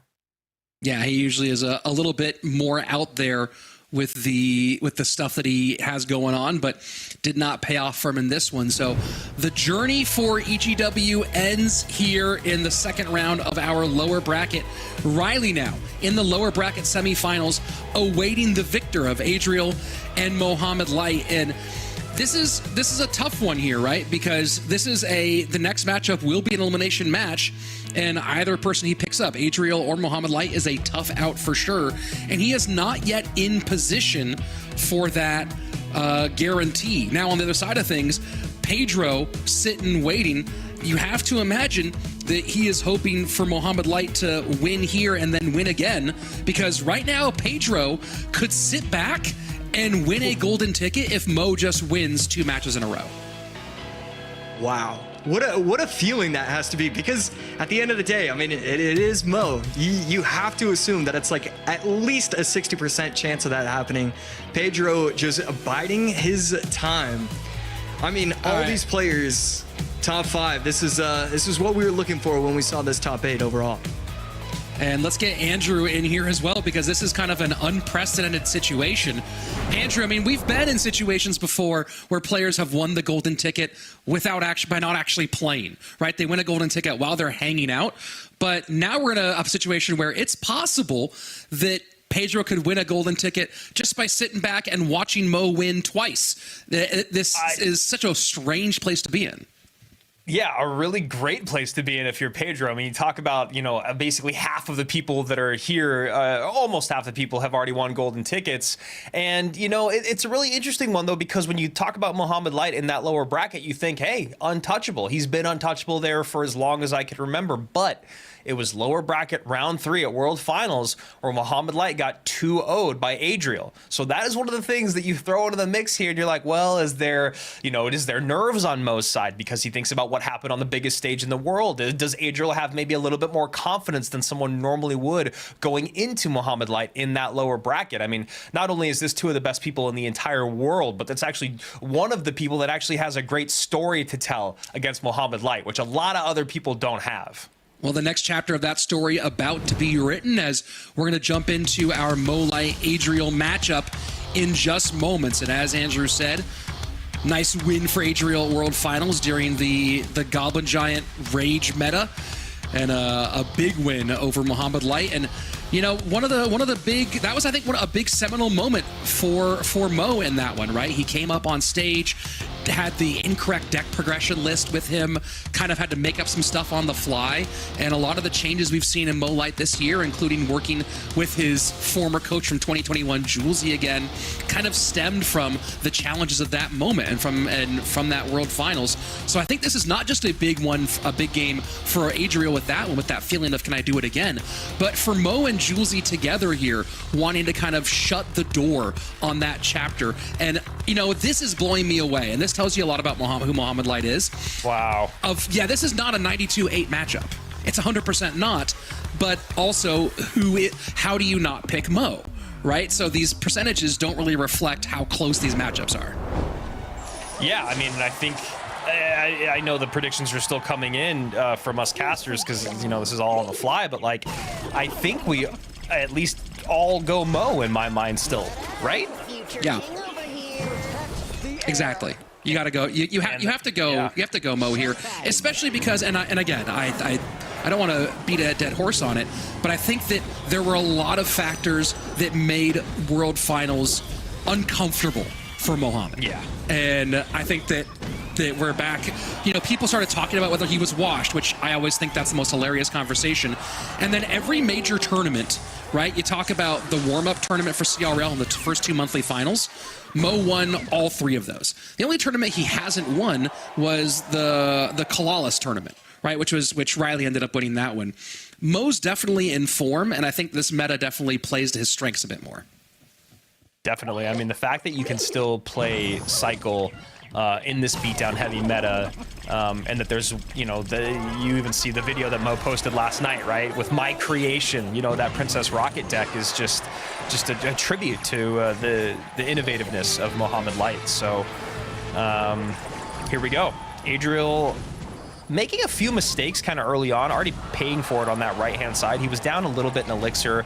Mo ended up zapping to take a little bit of extra damage, maybe to fix the cycle and kind of stop that push at 2144. Adriel, though, was able to respond, now down to 2358. And this Evo Wizard, definitely a frustrating card to deal with.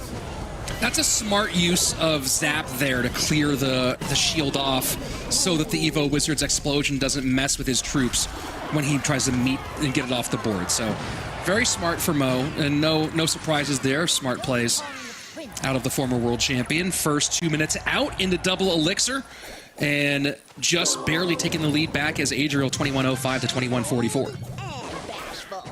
Yeah, and the big question here is going to be, you know, how does Mo deal with the Wizard and that Tesla defensively when he does finally get his Giants across the board?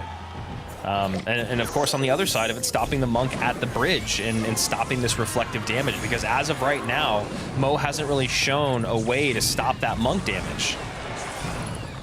It has been a real problem so far. Nightwitch going to go to a little bit more damage on this right-hand side, and now the Graveyard in with the Wizard distracted and the tower very low. And this is maybe part of that solution you talked about, Andrew, because not only is Mohamed Light now taking the lead on the right-hand side with a pretty significant margin, but he gets Evo Tesla out of cycle, gets it played into a funky place, and has a good opportunity, if he can defend this push, to turn things around a bit. Yeah, and that Phoenix, I mean, one of the main reasons we're seeing Phoenix scream back into the meta is exactly what Mo's been using it for, which is just, all right, whatever's going to come across the bridge, fine. I need this Phoenix to snipe that Evo Wizard. I need this Phoenix to be dropped right on top of that Princess or right on top of that little Prince. So Phoenix just has a lot of utility in the current meta. And Nightwitch continues to be the primary damage dealer for Mohamed. As Drill comes in one more time, Monk trying to knock the Giant out of range, but it keeps tanking for that Graveyard. And now Graveyard gets heavy. GG, well played. Mohamed Light blows up the tower for game one. Yeah, no poison, not in time. Mohamed Light extends his 73% win rate with Graveyard by just a hair there, taking game number one with relative ease, right? I mean, that's the thing. Adriel, a very, very good player, and, you know, it doesn't take anything away from him, but in that game, it just felt like he did not have whatever he needed in the sauce to at least keep Mo on his back foot, right? It just felt like they were kind of trading blows, and then, you know, even this, I mean, you talked about this, that Nightwitch kind of sneaking away, pulling out a little bit of extra Elixir, extra attention. And this is kind of where it all started to snowball downhill. Just a little bit too much out from Adriel in both directions, not enough defense on either side. And then I don't know if this drill was maybe too aggressive. You see Mo late plays the bomber, takes the log damage, takes a lot of the drill damage, and sets up for a massive tower take on the other lane. I think Adriel thought he could get the Giant knocked out of range and the Dagger Duchess would work on the Graveyard. But that didn't happen. Instead, the Giant drained the tower entirely, and next thing you know, you have a Dagger Duchess checking her pockets while the tower gets destroyed by a pile of skeletons. So very difficult situation for Adriel, and Mohamed Light with a fairly easily fought round one. Yeah, and a great job there with Mo on that final push as well when you talk about, you know, what is my opponent going to do to stop me? And he knew his opponent was going to play the Monk, just like you talked about. But the thing is that Monk, he wasn't able to reflect the ability of the little Prince. He had to stay out of his ability so he could keep knocking back that Giant. Giant still crosses the bridge. Monk is not able to reflect anything on that little Prince. There's not enough DPS to take out the Giant. And then there's not enough Elixir to deal with the skeletons. So a really, really excellent layered offense there from the former world champion. And not really sure what the big look was there for Mohamed, but something kind of gave him a bit of a shock. Either way, as we set up, we got Void, Giant, Evo Zap, Evo Bomber for Adriel. And then a lot of the same at the bottom of the screen here with Monk and Evo Wizard. Guards just a step behind so that he can get the damage on top of the Princess Tower and then get the DPS on top of the Giant. Really nice start there for Mo. And mine are going to be untouched here as that log tries to protect the Tesla. But that's going to be a nice little bit of chip there. The Little Prince not able to retarget. Lead does edge over towards Adriel by a little under 50 HP. And the drill coming out here from Mohamed Light.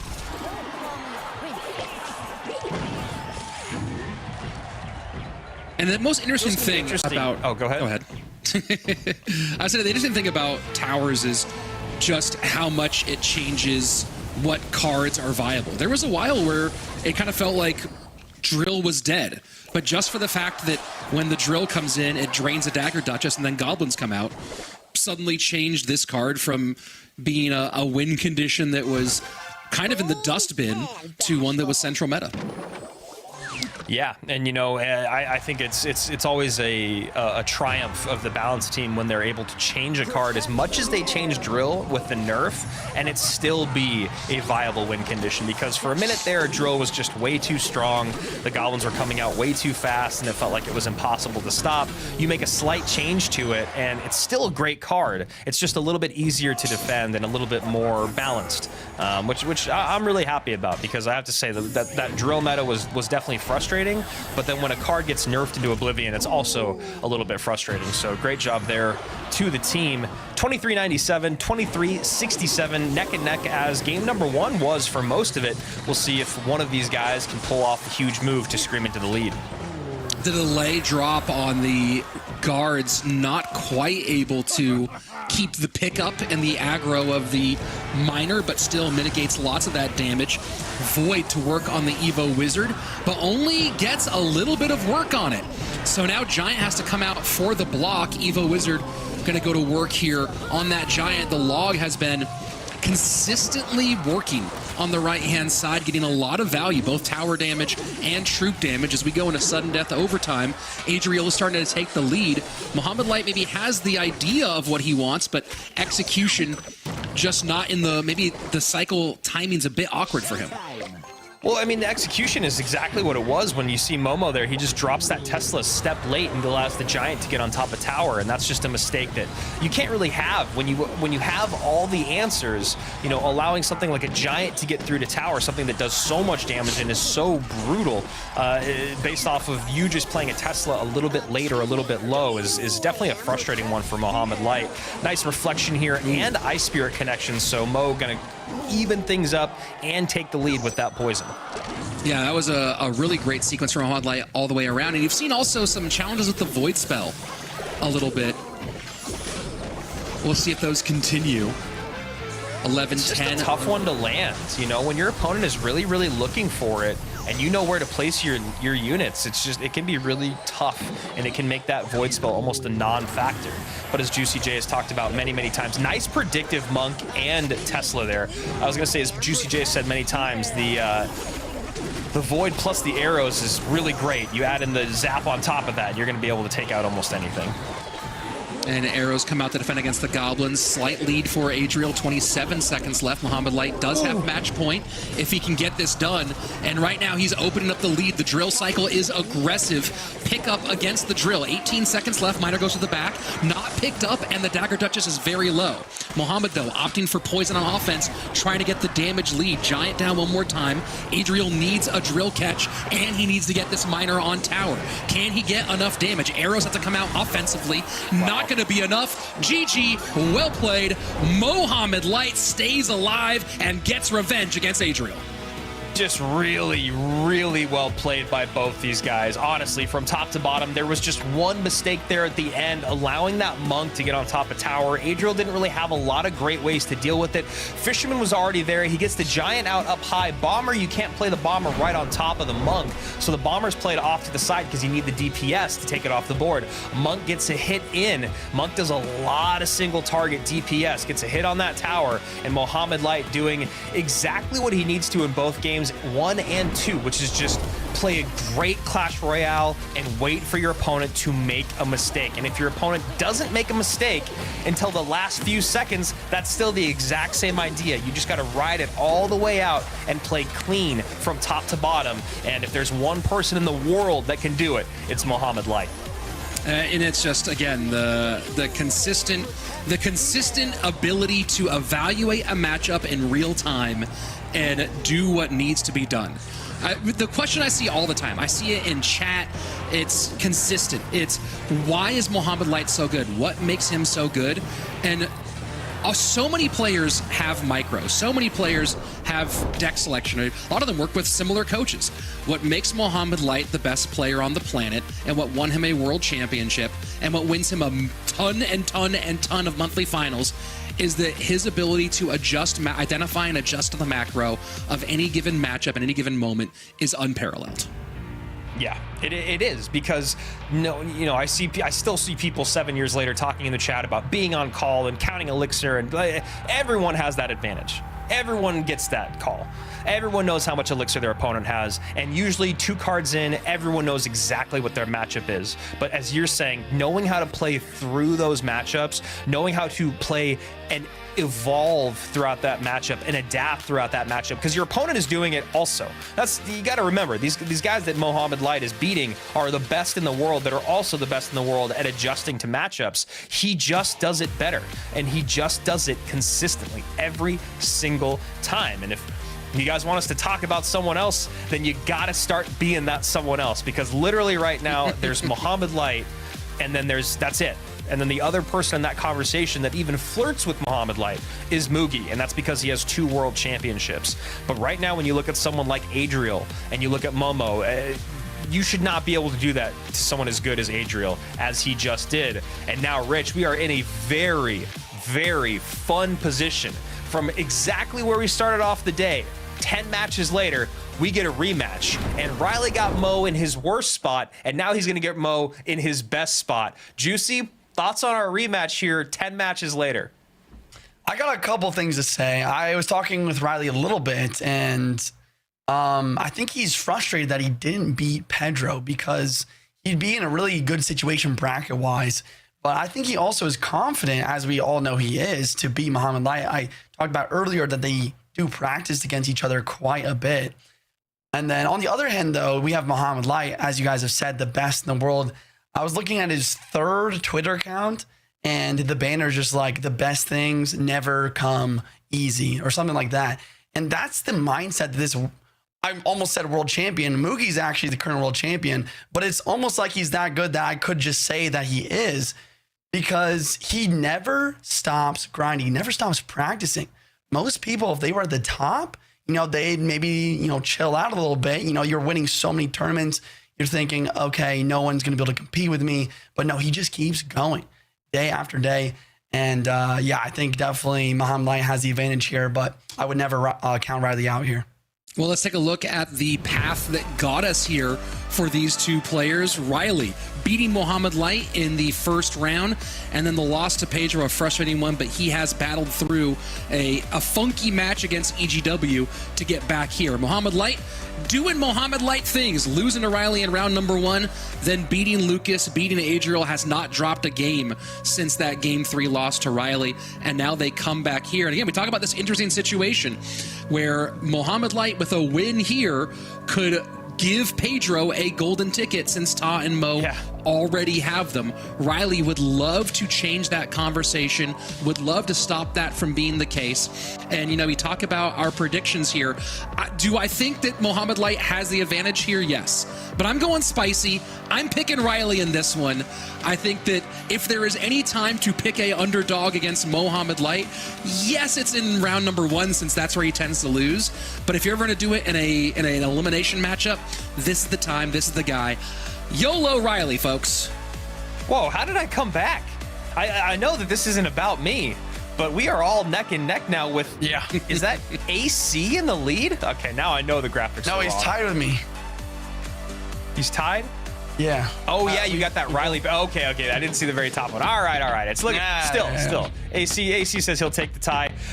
These guys, Mohamed Light looking to split the tie on the day, to take one and give one. Ryley obviously started off very, very strong. Now the biggest question is, was that just like I said, Ryley caught Mo in his worst spot, which is first match of the day, first match of the tournament, first match of whatever, and now he's catching him in his best spot, which is very late in the tournament, and you could see here. I don't know if Mo didn't wake up yet. I don't know if Mo was whatever happened. He completely misses this Evo Mortar late game. He has wasted his zap somewhere else on the board. Obviously not to take a tower, 1500 HP remaining on that tower. And Ryley just takes a big upset. But then as the day goes on, Ryley proves that he is the guy to mess with until he runs into Pedro, right? Pedro, number 2 in the world, 2023, able to send him down to the lower bracket. Guys, who's got the edge here? I mean, yes, you can't count Ryley out, but I just really feel like at this moment, it just doesn't seem like beating Mo is the thing. And I'm sure for most people in the world, especially Pedro, they want Mo to win this one. So here's the thing. Mohamed Light has won every monthly finals except for 2 in the last 2 years. Yep. In the 2 monthly finals of this year, he's lost first round, came back through the entire lower bracket and won it. I mean, if Ryley wins and beats Mohamed Light here, that would be almost ridiculous. It'd be very unprecedented. But I mean, if there's anyone that could do it, it's probably Ryley. It does feel like... Oh, go ahead. Yeah, when you combine the factors, right? The level that Ryley is reaching right now, the kind of drive here, and also, you know, Ryley and Mo are very good friends, and Mo is kind of like got Ryley to the point that he's at. I don't think Ryley is going to blink here. A lot of players in this position, I think, get really nervous and feel like they can't hang. I think that Ryley has that youthful confidence where I would be surprised if he's afraid of this moment. And I think that goes a long way when you're talking about a player who doesn't need to necessarily hope for a good matchup to beat Mo, but who can actually play with him. I think that particular thing goes a long way in giving Ryley a good shot in this one. And for all you people just going, start the match, stop the match, or stop yapping, all that, as you guys can see, Mohamed Light taking his time. We're on his time. He's not on ours, as he has now returned to his chair and should be starting this match in just a moment. And this is going to be a big one because, you know, I think exactly what you guys are talking about is huge here, especially the fact that Mo is, you know, like you said, won every single monthly final except for 2, and one of those monthly finals he did not show up for. He missed the check-in. Now that time has gone on, we can talk about the history, if you will, the storyline, if you will. And Mo Light did not check in for that one that I believe Ardentois won. The only person to ever actually steal one was Samuel Basoto, who did it late in the year last year. Otherwise, it's just been this guy right here from day one. So if Ryley is able to eliminate him here and beat him twice in one day, I think it'll quiet all the Ryley naysayers, including myself. I don't actually consider myself quite a Ryley naysayer. I know he's incredible, but I do think when it comes to going up against someone like Momo, Ryley is definitely the underdog. We'll see here, Juice. This is a big one. Mo Light with a zap to start getting the Evo Zap and cycle as quickly as possible. Ryley immediately with a Giant in the back and a Night Witch as well. Mohamed Light with a zap and Little Prince. I would have to guess maybe a Giant Mirror matchup, but it really could be anything. Little Prince and Zap, both fairly strong cards. And community numbers here, 90% for Mohamed Light. So 10% of you out there are Ryley stands as he is about to deal with this push. Bowler, though, what a great response to that Night Witch and Little Prince. Bomber at the bridge. Ryley's out of elixir. Like this that. Bomber might be able to splash tower. That's 2 shots with the Giant, almost 3. A bit of a counter push for Ryley here. Does he have enough for a Giant bridge? He does get the Giant barely in front of one Archer and this Bowler. Bomber for defense? No, he just played his Bomber. You got to go Night Witch up high and just take a lot of damage here. Night Witch plus that Phoenix, though, will definitely give Mo the slight lead. Yeah, there it is, 13-33, and a small counter push. Interesting to see a Giant Mirror matchup with no Fisherman. A lot of time we see Fisherman as a defensive crutch in these Mirror matchups to activate King Tower, but also just pull Giants to the ops lane Dagger Duchess. Mohamed Light with the Little Prince instead in this version of the deck, maybe saving Fisherman for later for roll Giant deck, but the dynamic here is just so interesting. It seems like neither of these players can defend each other. Yeah, that's actually a really, really great way to put it. And honestly, if Mo had maybe held on that bomber for just a second, he could have created more of a threat with it. But instead goes to a spot where the bowler can take out both and does still take the tower. And Juicy, I think your point is really sound. Let's see how Mohamed Light wants to defend now. He goes Night Witch up high, Little Prince low, and that should be enough. The ability is going to clean up the skeletons, take out the giant. He should have more than enough elixir to deal with everything else on the board. And this should be an early and easy game number 1 win here for Mohamed Light. Yeah, that graveyard, I don't know. It just seemed like the graveyard took a spot in which you needed a defensive card in this deck. Yeah. I mean, Ryley just not able to defend the giant phoenixes with the archers as the main air defense, because those arrows, or even an Evo Zap, is always ready to rumble here. And with the evolution nerf to the archers, they just do not survive arrows anymore either. So and this, I think that is this just goes exactly back to what we were just talking about, Juicy, is like this dude, he can absolutely adjust to the macro faster than anyone. I mean, you and I are talking about, okay, well, look at this. Wow, there's no fisherman in this matchup. That's usually kind of an X factor. Oh, and then I mean, obviously your analysis is a step ahead of mine too, because you're like, oh, it looks like neither of these guys can defend each other. And as you're saying both of those things, Mo is already putting into act the result of that happening in his brain. Oh, wow, look at that. He doesn't have elixir. Let me pour this on. Oh, wow, he cannot defend me. Look at that. You know, it's just the way that he does it and how quickly and aggressive he gets. I mean, even just that bomber at the bridge, the very first bomber at the bridge, you were saying it's like, well, he doesn't have enough elixir. He just played the bowler and the archers to get the DPS down. There's nothing going to be there to stop the giant. And then the bomber on top of it. It's just brilliant small adjustments from Momo that really just edged out Ryley in that game. I think one thing we always have to mention is that Mohamed Light effect as well, right? It's just, I don't think that any player in the world plays at their best when they play against Mo. He's just won so many games, so many tournaments. He's become so almost infamous, not even famous, just infamous against the other players, because they just feel like they can't win, and that just makes them play even worse, and that makes it even more true, right? And we see Mohamed Light, I mean, not only realizing his opponent can't defend, but he also noticed the lack of air defense when the archers are off the board, and he used that Phoenix so much. The Phoenix is such a good counter to Bowler, to Giant, to Knight, even Night Witch. The Phoenix got so much value in this matchup. And I think the other part of that Mohamed Light effect is maybe you're somehow able to think you can beat him. Then there's the other part of it of, oh my gosh, I'm going to be able to beat Mohamed Light. Oh my gosh, I'm going to be the guy that beat Mohamed Light. Oh wow, I can share this screenshot on Twitter of me beating Mohamed. There's all these things that go in. No one, how many times when you start a match and you get a couple damage early on, a couple hits on tower, you're like, oh wow, this is huge. Like I'm going to beat 1% of the time when you're on top ladder, right? Other than that, and even then, you get used to seeing the same names over and over. When you get to beat someone like Mohamed Light in the competitive scene, I think that also starts to get to your head. And so all the Mohamed Light effects working in his favor, whether it's you think you can beat him and you want to brag to your friends, or you don't think you can beat him and you don't play as aggressive as you should. And then of course the interactions. I mean, even that very first bomber interaction, the giant pushed the bowler, right? The giant pushed the bowler like half a tile, which then allows the bomber to connect. It's just all of these things bouncing in favor of Momo. And now Ryley, you know, similarly to earlier today, where he was able to turn it back on, I was wondering how Ryley was going to play when he didn't have a game in hand, right? When he had his back up against the wall. So earlier we saw him have his back up against the wall to be sent to the lower bracket. Now he's facing elimination against the GOAT. Now we're going to see if he has what it takes mentally to be at the highest level. Yeah, you have to be stone cold here. You have to think like this is just a normal ladder match. I mean, Ryley, both good luck from both players. I mean, Ryley did beat Mohamed Light in a mirror matchup to get #1 in Path of Legends last season. So, I mean, he definitely knows that he can win. It's just a matter of if he can put it into practice here. Nice 3 shots early on there from Mohamed Light, 23-66. Fishboy not able to activate King.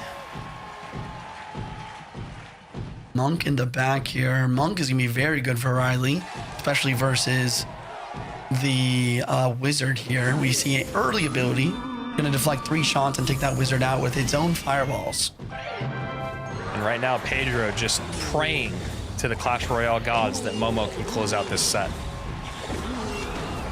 Monk knocking this back very nicely. Bomber getting some good splash value as well. We do see an ability, and it's just barely in time to deflect that whole Dagger Duchess shots.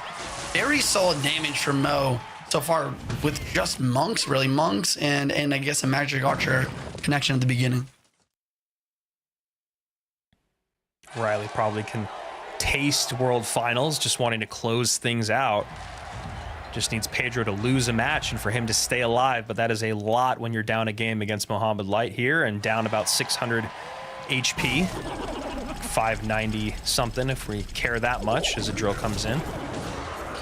Free Barbarian Barrel because he doesn't want to leak much elixir, but that just kind of backfires because he misses the prediction and the Fisherman has to drop down. The Dagger Duchess are going to be able to deal with this very easily, allowing the Ghost to be basically full health for counter push. We have a Monk added to it as well. Try and counteract the other Monk. We see the ability. Yes, we do.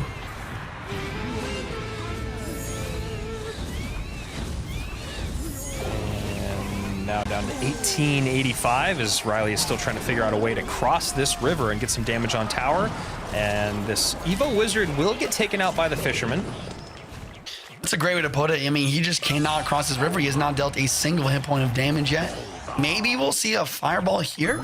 No fireball. That means Ryley most likely has lightning, which could be decent. Like right about now. Yeah, I was just gonna say, go for it. Maybe kind of praying for that Magic Archer and Wizard lineup. Yeah, the other thing is maybe he's just he realizes that a lightning on the tower is not gonna be enough to win this game. Like he knows that he needs to break through with a big push. But I mean, Mo Light, he's just the king of blocking at the river here. I mean, nothing's breaking through. And Magic Archer shot does not come through, but bats are already pre-placed to deal with this RG. Guards are there as well. Finally, the E-Spirit Bomber comes out, but all is already said and done with that Evo RG. And yeah, if you want an Evo RG to be a non-factor, just make sure it doesn't shoot even once. Deal with the units on the ground, deal with the pushback, any of that. 1682, 2768. And yes, that is the competitive standard for what your tower starts at. So Ryley guys, opposite lane. Opposite lane is smart. I think it was a Pedro versus someone matchup earlier where Pedro was able to win this RG matchup by continually switching lanes and preventing drill on one side. I think it was actually Pedro versus Ryley maybe, except Ryley that sounds right, I believe. And that's exactly what you're talking about, Juice, was those late game switches. The entirety of the game switching with the Royal Giant just made it so his opponent could not get those drill pushes that he wanted. It's like Ryley's understanding that now, but I don't know. It might be too little too late here. We're heading into triple elixir overtime. 60 seconds left on the clock. Ryley's now switching lanes. The Fireball is going to be the spell of choice, but the Monkey will be predicting the Bar Barrel, but the Electro Spear, though, very solid plays. And this is like what we talked about earlier with Ryley when he dropped a set to Pedro, was just making the recognition just a little bit too late. And we'll see if that's the exact same story here in this set against Mohamed Light, which it really does appear to be that way. 34 seconds remain. Drill comes in. Royal Ghost's going to go invisible. So now Fisherman distracted by that drill. Evo Wizard coming across 1271 to 2254. And I think Mohamed Light can see the writing on the wall. Magic Archer does line up, and that should do it. Ladies and gentlemen, that's going to be a Mohamed Light sweep. He just needs one more Magic Archer shot. Ryley knows it as well. Here comes the Monk ability. One more, and the Magic Archer finishes off. Mohamed Light with Juicy. Sweep. Our number 2 world finalist in 2023 will be back in 2024. Wow. Ryley being eliminated means Mohamed Light, Ta, and as you can see, Pedro still alive, and he's sitting there going, oh my gosh, what a great way to win a golden ticket. I just get to sit back, hang out for the last few matches. The last time we saw Pedro was match 7. That was match 11. And now we have Pedro going to World Finals in 2024. He will be joining the only other competitors alive in this competition, Ta and Mohamed Light. And Juicy, things sure are nice at the top. Wow, I mean, look at that smile. He's so happy. I mean, we all knew it was a possibility with 2 golden ticket winners in this competition that third place could just make it to World Finals. That's what's happening here. I mean, it's not over yet, though. Pedro, he could win it for himself. I mean, if he wants to, he just gotta win a couple more games. And even if Mohamed Light does end up playing against Pedro for the end, he has to beat him twice.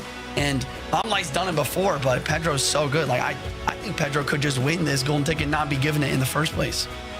Yeah, I mean, absolutely. That's the other. I mean, that's a great point that you make. Is that Pedro, if anyone, you know, I mean, these 3 guys, there's a reason they're at the top. Pedro is definitely someone that could still just outright win this tournament, take that money, and I want it. I want Pedro to win more money because when I talked to Pedro last year at the end of World Finals, I mean, this is a guy that lives in Brazil that made, you know, 125,000 US, and I asked him what he was going to do, and he just said, you know, nothing, just invest it, save my money. And that's why he's smarter than I am, and that's why he's one of the best players in the world. But I want to see him do something crazy with his monthly finals money. He's already got that golden ticket money. We know there's a prize for just making it to World Finals. He's already in the top 3. Let's see Pedro go a little bit nuts here as he's going to be battling for that 17K prize. And honestly, Juicy, when you look at the 3 people that have already made it to World Finals and the way that they've played so far this year and last year combined, Ta's the only one where you're like, huh, really? But then you look at what Ta's done in 2024 and you're like, well, that's it. That makes sense. These 3 guys are here. The only person that's maybe missing right now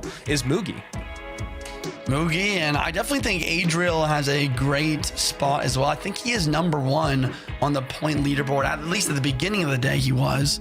Talking a little bit more about this match, though, I mean, we talked about it during the match itself, but I think Ryley needs to switch lanes a little bit. And I think that Mohamed Light effect also was just in Tokyo with those Barbarian barrels. I think it was 2 or 3 Barbarian barrels that Ryley was trying to predict on the Goblin Drill, when in reality, you can reactively stop the Goblin Drill from getting any damage with a Barbarian barrel. You don't have to predict it. And he wasn't able to predict it either anytime. And that's just also another reason why Mohamed Light's so good. He's just constant mind games. Constant. Like, a normal player, I feel like, would be like, oh, he predicted the Barbarian barrel this way last time, let's switch it up. And he's like, no, I'm just gonna play the drill in the same place over and over again. And Ryley never caught on with it. As we bring AC back on the cast, AC, I got a quick question for you. You know, we're talking about this Mohamed Light effect. Earlier on, we were trying to figure out what spell does Ryley have. Maybe it's lightning. You know, maybe it was void. Well, maybe it's fireball. So there's a magic archer working down the lane. It crosses in front of the princess tower, same time as a non-evoed wizard. Why not fireball there? You know, you're getting princess tower damage. You are taking care of the magic archer, and you're basically taking care of the wizard. So you're not really saving the fireball for more value at the bridge, at least in my mind. Is there a real reason why to not take that value early on, or is that the Mo Light effect? I think it has to be chalked up as the Mo Light effect. It's just going to be constant mistake after mistakes just because it's Mo Light. It feels like that's what he wants. Oh, you know, it feels like I'm showing that I've got fireball, so why would he try and do that? Well, he probably just wants me to waste elixir. It really does feel like he's making players' brains explode when they go against him. Yeah, it's almost like, here's the value. It's great value. Take it. And you're like, normally you're like, well, why wouldn't I take it? But for some reason against Mohamed Light, the value is not what the value shows. Mohamed Light doing what he does again. Drops his first set of the day. 2-0 on Lucas. 2-0 on Adriel. 2-0 on Ryley, who sent him down to that lower bracket, his favorite place to be, which grants Pedro our golden ticket, who took out Lucas, 2-0, took out Ryley 2-0, so a tough end of the day for Ryley, which is how World Finals and how playing at the highest level can be. You never know who you're going to run into next. So now, Pedro and Ta and Mohamed Light are the 3 remaining, and this is just all for fun. Right? This is just all for cash. This is all for bragging rights. This is all to see who can actually beat Momo. And now we got Ta and Pedro duking things out here. Guys, this is a exciting upper bracket matchup. It is, and I don't know, because a lot of the time when we see these players lock up the golden ticket, it feels like their skill level kind of drops. Instead of playing like a 10.5 out of 10, this is the best day of my life, it's like, all right, I did it. Down. The guard is down. So I don't know what's going to happen, but someone like Pedro, he's already made that $125,000. So him just making the World Finals, it clearly isn't enough for him. He's going to want to continue. He's going to want to try and lock up that $17,000 prize. But I would not be shocked if I saw just that slight dip in concentration from him.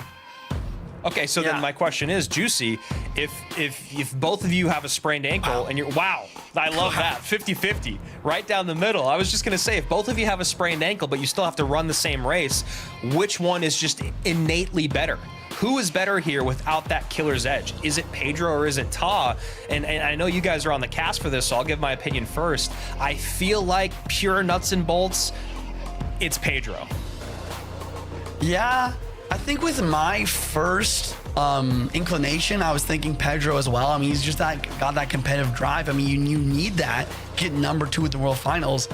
But also, I just think about last month where Ta, when already winning a golden ticket, losing against Mo in the bracket reset, he was leaning up against a wall, looking like it was the worst day of his life when he already won a golden ticket. So with that, I feel like it's got to be Ta. I feel like he wants to win maybe a little bit more. Oh, and we are going to see that right now. Pedro going against Ta. Ta showing the Wizard, Pedro just showing the Zap and the Dark Prince. Both these players have battled it out all day so far. Neither of them are ready to be done just yet. Really not great Monk ability there. I think if you wait a little bit longer, the Giant gets pushed back by the Monk. Then if you have the perfect timing, maybe you prevent the Dark Prince splash onto your Wizard. But overall, not a bad defense. Once again, that Fisherman really being that defensive crutch and just so valuable with the Dagger Duchess here versus Giant. It really is exciting to see Pedro making it to the World Finals again. He was definitely one of the players that I really wanted to see up there. And I was telling you, I don't know if Rich and Andrew saw it, but he owes me a Subway sandwich, and I will now get paid. I was so scared. I thought it was just a gift. I wrote it off. I wrote it off. So like now I have to go back in my taxes and. Wow, that is quite the story. I mean, I'm definitely gonna be happy to see him at the World Finals as well. Shoot, what was I gonna say, bro? That got me way off guard. Oh, I was gonna talk about the Monk. I think the Monk is maybe the most used card today. At the very least, definitely the most used champion over the Little Prince. And I kind of predicted this about, I don't know, 6 months ago, whenever Evolutions came out. I was like, with more overpowered cards being added to the game, with more evolutions and now tower troops with more OP tower troops, I think the Monk will become stronger and stronger as it's able to deflect those overpowered cards. And that's what we're really seeing here. The Monk is just used so much to deflect the Evo Wizard, to deflect the Dagger Duchess especially. And I said it before, I'll say it again. I think Monk is almost a win condition in itself right now with how much damage you can get with deflecting those Dagger Duchess. Speaking of damage, I mean, look at this RG on the right side. Yeah, I mean, every single time the Monk gets played, it feels like it's always getting that 300 HP worth of damage from the Dagger Duchess. And right here is the Dark Prince on the tower. It is not. Can he defend this perfectly? I think that's probably about as good as you could have done. Ta, Pedro, pretty much neck and neck as we head into overtime. That Evo Zap was the damage dealer there for sure. It stunned the Little Prince, or sorry, not the Little Prince, the Fisherman, preventing the pull right away, preventing the Giant from being pulled to off-lane Dagger Duchess, but it also stunned the Monk, preventing the pushback from really happening too much. That was a really solid play. We have a Fireball out. I don't know if that was the best. He's going to keep up with the damage at the very least. Yeah, I'm wondering why he did that. And I mean, maybe it's just because he doesn't have the Evo RG in cycles, so he needs to have kind of like a weird cycle for that. But yeah, it definitely kind of an uncommon play right there. And right now, finally activates the ability. Okay, the Wizard's gonna splash on top of itself now. That's only 2 shots though, so the Wizard, even when Fireball, will survive right now. He doesn't have an Elixir to counterpush with it. Evo Wizard to defend the Evo Wizard, using that shield once again, but Pedro with the poisons on the tower. And I think that's one of the biggest differences in the deck right now is that Fireball versus Poison. Poison is a lot easier to get down on tower. Here comes the Fireball in the Wizard though, and RG with a shot as well. And now he's back to the Evo RG. So 1 minute left, triple elixir on its way. Ta, I mean, giving up that one big push to Pedro. Other than that, it's been very clean defense. See if he can hold on with that. Pre-Barbarian Barrel, well, not really pre-Barbarian Barrel, but either way, it is going to stop the Fisherman Pull. Then the Evo Zap stops the Fisherman Pull. Fireball forced on defense. Dagger Dodge is out of daggers. The Phoenix and the Wizard is still on the board. The Phoenix did not get distracted by the Wizard on tower for one shot. Wizard is trying its best to clean up. Honestly, that was better than I expected it to be for him, but now he's down damage and he needs to go on offense immediately. He does get the Monkey ability off. Yeah, that's massive. He can go all in right now. We got the Evo RG on the board. I don't think, even though it's all those troops, it is going to get that one shot. 15 seconds left, 150 HP separating, no zap on top of the Fisherman. I think it's going to Pedro. Ta, if he can get this Fireball off and stop this Miner from doing too much, no, it's not enough. Miner Poison with the Giant strikes again. Pedro taking game one of this best of three, and he's looking pretty excited as well. I mean, how could you not? Pedro, brilliant game. All it comes down to, and it was very clear with the way Pedro was setting up his offenses, he knew that he needed the Evo Zap and cycle. If he didn't have the Evo Zap, the Fisherman was going to eventually be able to yank the Giant into the middle, then be able to put in work on top of the Miner. But when he had those Evo Zaps and cycle, it was just he knew he could overwhelm, get the spell value that he needed. And I mean, what was the spell difference? It was Poison versus Fireball? Yeah, it was like Poison, Fireball, and then it was Bar Barrel on one side, and then the Evo Zap plus Bar Barrel. I think that Zap was really the MVP of this match. Yeah, it put in too much work, and I think this is probably one of the pushes. Yeah, and it's just insane. And it was always great miners. We've said it before, like Pedro is easily one of the best miner players in the world. And even though it's not getting the chip damage itself, it's setting Pedro up to allow the Giant to get 3, 4, 5 hits right there. So Pedro's miner gameplay, like always, spectacular.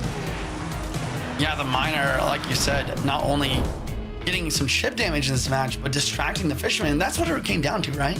We talk about how strong Fisherman is in Giant or RG, Giant, mirror matchups, and that Fisherman is just always distracted by the Barbarian Barrel, by the Miner, or getting stunned by a Zap. And it seemed like Pedro always had a way to stop it, and almost playing this Giant deck like a Hog deck, just going Hog at the bridge instead of Earthquake. You're just going Poison, Giant Poison, distracting the Fisherman to break through and just getting a couple hits at a time, slowly chipping away. Ta, on the other hand, even with the Monk, wasn't able to break through that Phoenix. I think the Phoenix is another big card here that you have to point out. It's super good versus Monk, versus RG, and even versus Wizard. It seemed to be super strong on defense and also blocking at the bridge, preventing Ta from getting a good push going. Yeah, I'm taking a look at this matchup, and I feel like it should be not overwhelming, but definitely an advantage for Pedro, maybe 60-40. But if we also look at the game overall, Tom made a few mistakes. He had that early Monk activation where the Dark Prince hit through it and was able to hit the Wizard. So then it kind of flips everything where it's like, oh, well, did Ta have the matchup? Is it just the better player won in that specific game? It definitely was a fairly even game, and Pedro is still showing up. No signs of anything other than full focus on the goal ahead. Yeah, we saw him get pretty excited when he realized he won the golden ticket, but now he's just all locked in, no emotion. Ta, on the other hand, I said earlier in the chat, like, he's so animated. He's always munching on something. He wears his emotions on his sleeve for sure. I do like that, but I feel like Clash Royale is also a game where in order to perform at the highest peak performance, you almost have to turn yourself into a robot. Like, no emotions, detach yourself completely from any sort of emotional decision, just sheer logic. I feel like I needed to hear that when I was a player. I'm sure you've said it before, and I'm sure like other people have said it as well, but that's a really good way to put it. Put yourself in like the third person, just kind of looking down on yourself. and what should you do in this moment? Forget everything else. I really like the way you put that. I've never really thought about that. I mean, I say it now, but I was the same way when I was a player. I mean, I used to get so tilted and just always care about the previous match, how I'm performing overall, like get down on myself when I'm not playing at my best. But like, if you can somehow just have the shortest term memory possible and only be focusing on one game at a time, that's probably your best bet. Let's see if Ta is able to forget everything that happened in game one, able to get that reset. Pedro, he doesn't have to forget. He actually played a really good game one. Yeah, I mean, that's the other hand, right? It's like, oh, you gotta lean to the positive vibes as well, right? And that's a tough spot. Yo, look at that. We got a double electricity evolution here. I don't know if I've seen that one before. Yeah. Pedro could be seeing the P.E.K.K.A. Battle Ram deck that we saw earlier today from Adriel, I believe. And does he get the timing right? Not exactly. Barbs are going to do absolutely next to nothing. And just allow for Ta to really set up right there. Little Prince, Giant Silly, and Nightwitch. Maybe the Graveyard deck that we've seen earlier. You're right about the P.E.K.K.A. The P.E.K.K.A. seems like it will perform very well in this matchup. P.E.K.K.A. one of the best counters to Giant Skeleton. On the other hand, that Nightwitch, though, with all those bats, cleans up the P.E.K.K.A. pretty nicely. And Ta's going to have his Evolution Tesla already in Psycho here. Both players waiting. I mean, 9 Elixir League from Pedro. That's a funny number to see, especially with only 2 from Ta. Yeah, it's interesting. He just decided to leak a lot of the Elixir at the beginning, realizing that the Tesla would not get value if it was just sitting there and he wasn't playing anything. But at the same time, is that really true? Because whenever you're playing an Evolution, you get a value from just playing it. That's part of the reason why I'm not super fond of them. It's the first time in Clash Royale where you can get value just playing a card, even if it isn't the most optimal situation. Yeah, it's definitely something that I've thought about a lot. And really, it just kind of goes back to the mantra that Supercell has had from the beginning. But offense is fun. Let's get more aggressive. Yeah. And so that I do see what you're saying, but at the end of the day, like I just want to place troops on the map. It's funny you say that because we are now in one of the most defensive metas we've ever seen with Dagger Duchess, Rocket Cycle, Evo Tesla, just being such a strong defensive utility. But yeah, I mean, I definitely think it's true that the evolutions are meant to be exciting and add aggressiveness, but the Rocket Cycle when paired with Dagger Duchess is just so strong. Oh, yeah. Luckily, it looks like all our players are pretty upset with that deck as well, so we're not really seeing it right here, though. The Battle Ram not going to be able to get to the tower. Brilliant use of the Little Prince's ability. Good timing, not allowing the P.E.K.K.A. to get a shot on top of the Guardian. And we have a little bit of a counter push. Ta going in with the Giant Skeleton plus Nightwitch. It looks like the last card should be Graveyard. Is that what you're thinking as well? I don't know what it could be. Yeah, Ta's definitely got Graveyard here. Big push, he drops the Void. Okay, that will clean up. Interesting, so Pedro does have the Mother Witch for the Graveyard. Giant Skelly at the bridge, P.E.K.K.A. block here.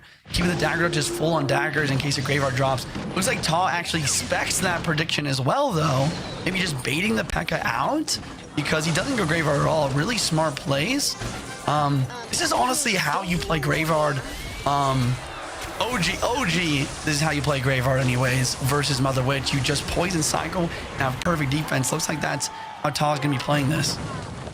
Right there, Little Prince going to be able to take the Nightwitch down to 50%. And yeah, the OG Graveyard just trying to get poisons on top of the tower, trying to win the bridge battles whenever you possibly can. Right here, Pedro going to be able to win the bridge battle with that Mother Witch. Can he protect it? He will. This is going to be a pretty valuable Mother Witch from him. Yeah, but also a pretty valuable poison, right? That poison just chipping away. We're ending into drip elixir right away here. Here comes the push, though. Evo Bats with the Evo Battle Ram and a P.E.K.K.A. and the Little Prince with the Evo Zap and Cycle with the Little Prince ability. Really cleans up well. Will the Mother Witch lock onto the right thing here? Looks like it does take out the Phoenix with the Little Prince, and we see a couple of piggies spawning in. Both players poison cycling, not really breaking through each other. 25 seconds on the clock. So Mother Witch not going to be able to be used on defense. We could see a naked graveyard at this point, but it looks like Ta's going to elect to defend, and that's going to be the rest of this match. Just can't he hold on for another 10 seconds? Light Witch down with the Phoenix blocking the Void from doing max damage to the tower. Wouldn't have mattered anyways.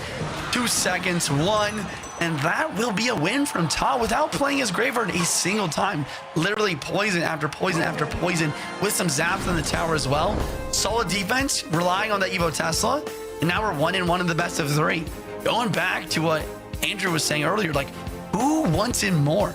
Obviously, both of them have the golden ticket. There is some prize money on the line, but really, I think more than anything, it's the glory. Who is going to win this match and have a chance to match up against Mohamed Light? I'm ready to run through a wall. I want that glory. I want to be the one that takes out Mo Light. And you have 2 opportunities when you're in the upper bracket. Yeah. So you really want this win. These players, especially because Ta and Pedro have been so consistent for the past 16, 18, 12 months, whatever it is, they want to be the person to just beat Mo Light. Finally, it doesn't make sense that one of these players just can't do it at this point. Ta and Pedro having a phenomenal day. Let's take a look at the replay real quick.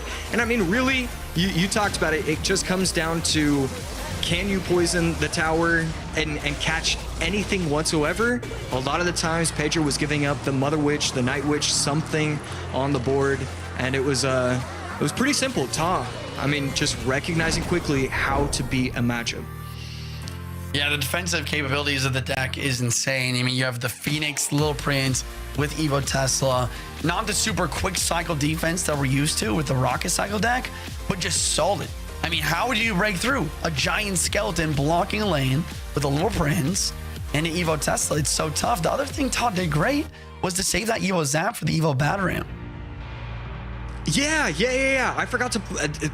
I'm glad you pointed that out, because that was one of the main things that I saw in that replay. We have the battle ram coming in behind the P.E.K.K.A. And in that exact moment, I was thinking, Ta, that giant skeleton is too low. You're not going to be able to get there in time. But he knows the interactions. He knows that he can just reset it with the Evo Zap. I love you bringing that up, because a lot of it came down to he just was always wary of any potential push that Pedro could come in with. Yeah, I mean, on the final note here, I just don't know if I love Pedro's matchup here. And most importantly, the deck pick, I mean. I don't think P.E.K.K.A. Battle Ram is the type of deck that you bring versus Ta, one of the best in the world right now. I mean, we talked about it earlier. I'll say it again.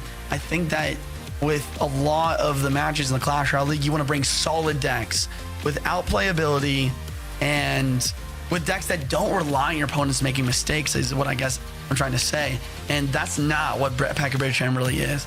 Any pro player that has a decently defensive deck, if they play perfectly, they're going to be able to win. And that's exactly what Ta did. He didn't make a mistake. Solid defense, Evo Tesla, OP. The defense is solid. I mean, if Pedro, brings a different deck there, that gives him a chance. I think that, he has the capability to outplay Ta, but he's not allowing himself to do that with that deck pick. I agree with every single thing you're saying. And the only thing that's running through my mind right now is just, why do these players keep bringing it? Because, like, if you're going to use one that is kind of hard countering the meta, and I understand the thought process behind it, because if you're going against Giant, like, maybe you can catch a Giant deck, maybe you can match up well. But it just feels like Lava might be a better deck to use, and then swap in the Inferno Dragon and make a... All right, look at that. Ta, using Lava. And got it. Yeah, it just feels like Lava or one of those other decks is the better answer over the P.E.K.K.A. Lava versus Drill. This is going to be a similar matchup to what we've just seen. Pedro with a super solid defensive deck. Wait, no, an Executioner as well, though. Maybe even expecting his opponent to have Lava, though, bringing out an ultra defensive deck. Yeah, so what I was going to say is it might be a similar matchup, except Lava definitely has a better chance to break through. But it might be a similar matchup now. exactly where I just don't know if Pedro is going to. I don't know if Ta's going to be able to break through no matter what versus a Tesla Evo and Exinado.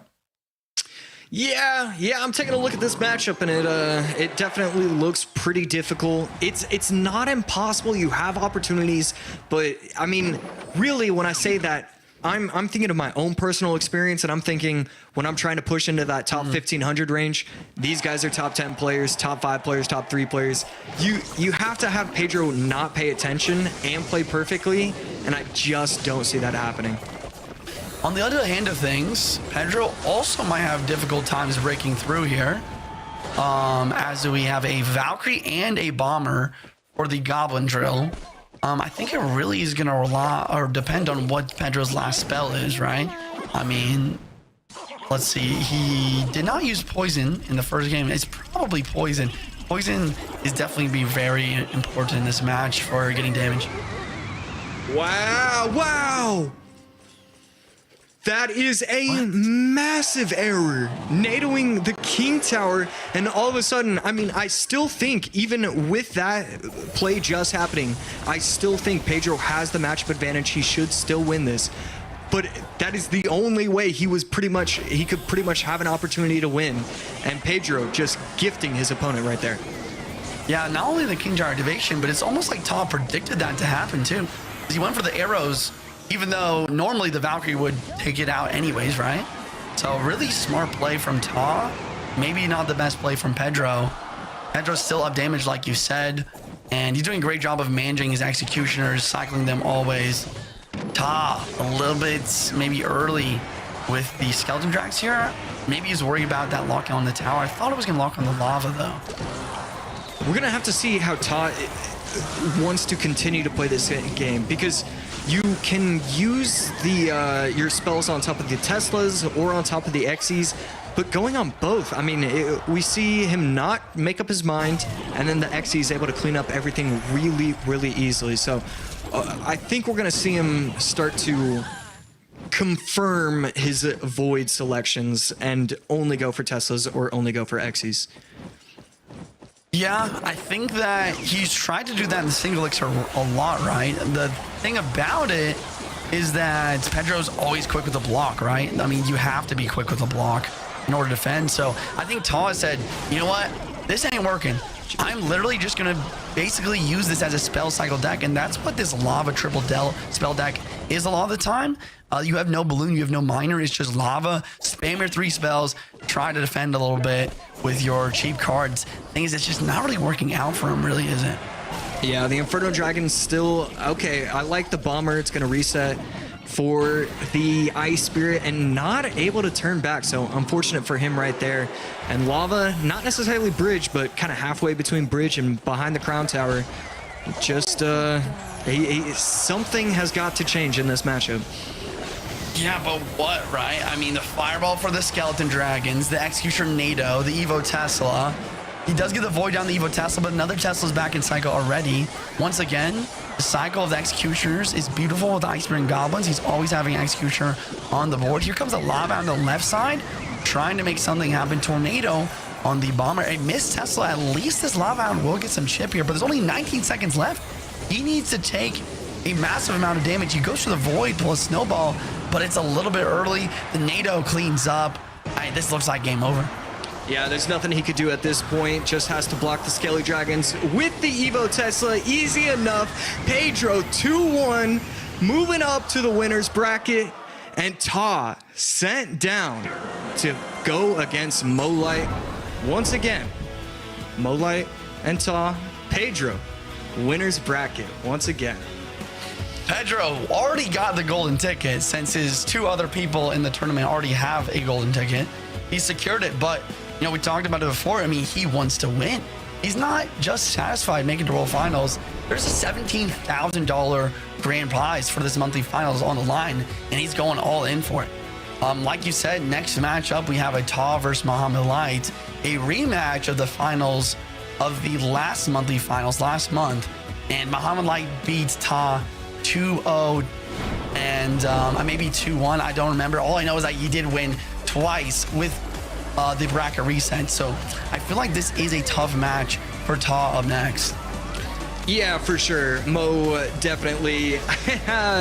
Crazy enough, Mo is a difficult matchup for for everybody. It feels like. Yeah. And one thing I do really want to point out with Pedro is that this is his first monthly finals this year. It's not like he finished top 6 and then top 3 and then now he's finishing top 2. It's like he wasn't able to put it together, whether it's knowing what the meta is, there's just something off going on with his gameplay, but he put it together and he put it together quickly. To be in the winner's bracket from not making the monthly finals in the first 2 months, it's a very big step. And again, it is going to be extremely exciting. We have 3 players locked up for the World Finals. Pedro is going to be brilliant on the big stage once again. Yeah, I think that's the thing that's always has surprised us about Pedro, right? Even last year in the World Finals, it was like maybe like literally the World Finals was maybe like his first or I think second live tournament, and he got second. It's like this guy has nerves of steel. Just going back to, turning yourself into a robot. Just disconnect yourself from your emotions and think only logically. Play the game that you have been for years, and that's exactly what he does. It's very impressive to watch. But also, huge shout to Jeebus, Pedro's analysis, or let me just say coach. Yeah. I didn't look at this deck. It's just OP. It's just beautiful. Oh, I forgot the word, but I had to switch it up. Let's bring Rich back so he can help us with these big words and tough things to say. I talk good words. Well, looking at this situation we're in, I think that there's a lot to play for Pedro here, because keep in mind, this is the second time Pedro's won a golden ticket where it was essentially gifted to him before winning the actual monthly final, right? Same thing happened to him last year, and Pedro didn't take down the monthly final last year. Mohamed Light won that one, obviously. I think for Pedro, this is a really big moment, because taking the momentum of not just the $17,000, but a win here would be tremendous for him if he's able to win the grand final. So then he looks back at what he's facing here, and if I'm Pedro, I want Mohamed to win this matchup against Ta. I really want him to go ahead and get this one, because I want the opportunity to beat the best and make a statement here and win some of that confidence in a mid-stakes matchup. You have the golden ticket. Let's go ahead and prove we can get the money and come out on top with this one. Yeah, I really like that idea. It's just, at the end of the day, if I can do anything to avoid Mo Light, that's what it is. But these guys are competitors, and I really do think they're gonna have that exact same mindset. And I'm gonna go ahead, and I see that my prediction's not in there. I'm gonna go ahead and pick Mohamed Light in this one. I think we're gonna go ahead and get these two face to face one more time. And there you go. Thank you very much, production, for throwing my pick in there. So yes, 3 of us for Mo Light, and AC, you're picking Ta for the spice, or you're picking Ta because you think he's gonna beat Mohamed Light here? It's a little bit of everything, and the main reason is because I've been extremely impressed with Ta's gameplay overall. I'm gonna say the main reason is just I feel like Mohamed Light is due for a loss. So that's the number one reason. The second reason is just Ta has been playing out of his mind. I think there's a very good opportunity for him to steal it, because he hasn't shown me anything that I can't feel good about. He has just played a pretty good day today and last monthly finals as well. You heard it here first. Josh picking for content. There you go. And I'm going to be the first one, and I think I've caught this beforehand, I think I've unfairly, especially when he first burst into the scene kind of as a big surprise to everybody with his monthly finals win a couple years ago. I think I've been probably not giving Ta his due, and I'm as excited as anybody to see what he will do at World Finals. That being said, I'm sticking with Mohamed Light in this matchup. You don't bet against Mohamed Light in the lower bracket.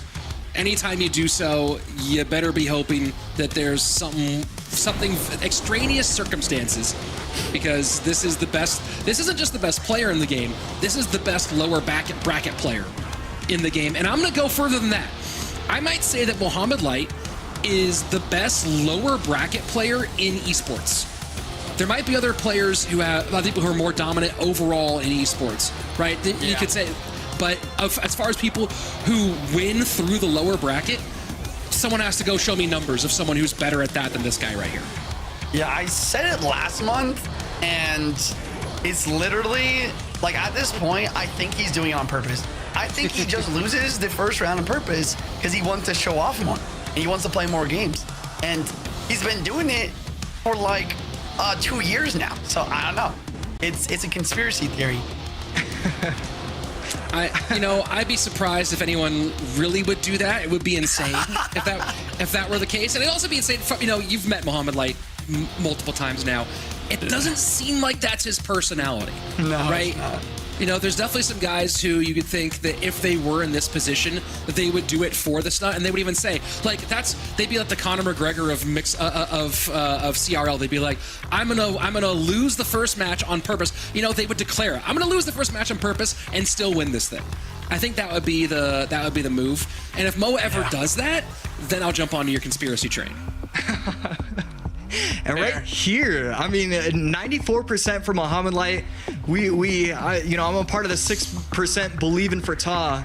This doesn't. It doesn't feel like it should be this lopsided. But is it? There's no way. I think it's just going back to what Andrew said earlier, where when it comes to like skill level, maybe this is a 70-30, but it's just the fact that you can't bet against Mo. It's just ridiculous to vote against him. But I think I'm hopping off for the cast here. So good luck with this one, boys. Yeah, well, if I took you to Vegas and said somebody had a 70% chance of winning, how often would you pick against that person? You know what I mean? So I think that we kind of 30% of the time. I wouldn't pick. No, Josh. Josh, never go to Las Vegas. You would bet on the 70%, 100% of the time, every single time. That's how odds work.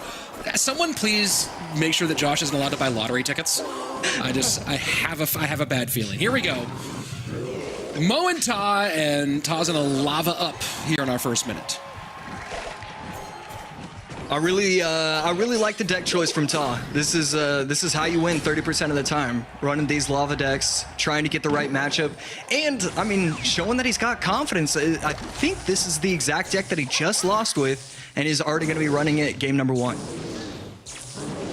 Now, let's also take a look at the time in Japan right now. It is 3:24 in the morning. So it's also, did he adjust his sleep schedule?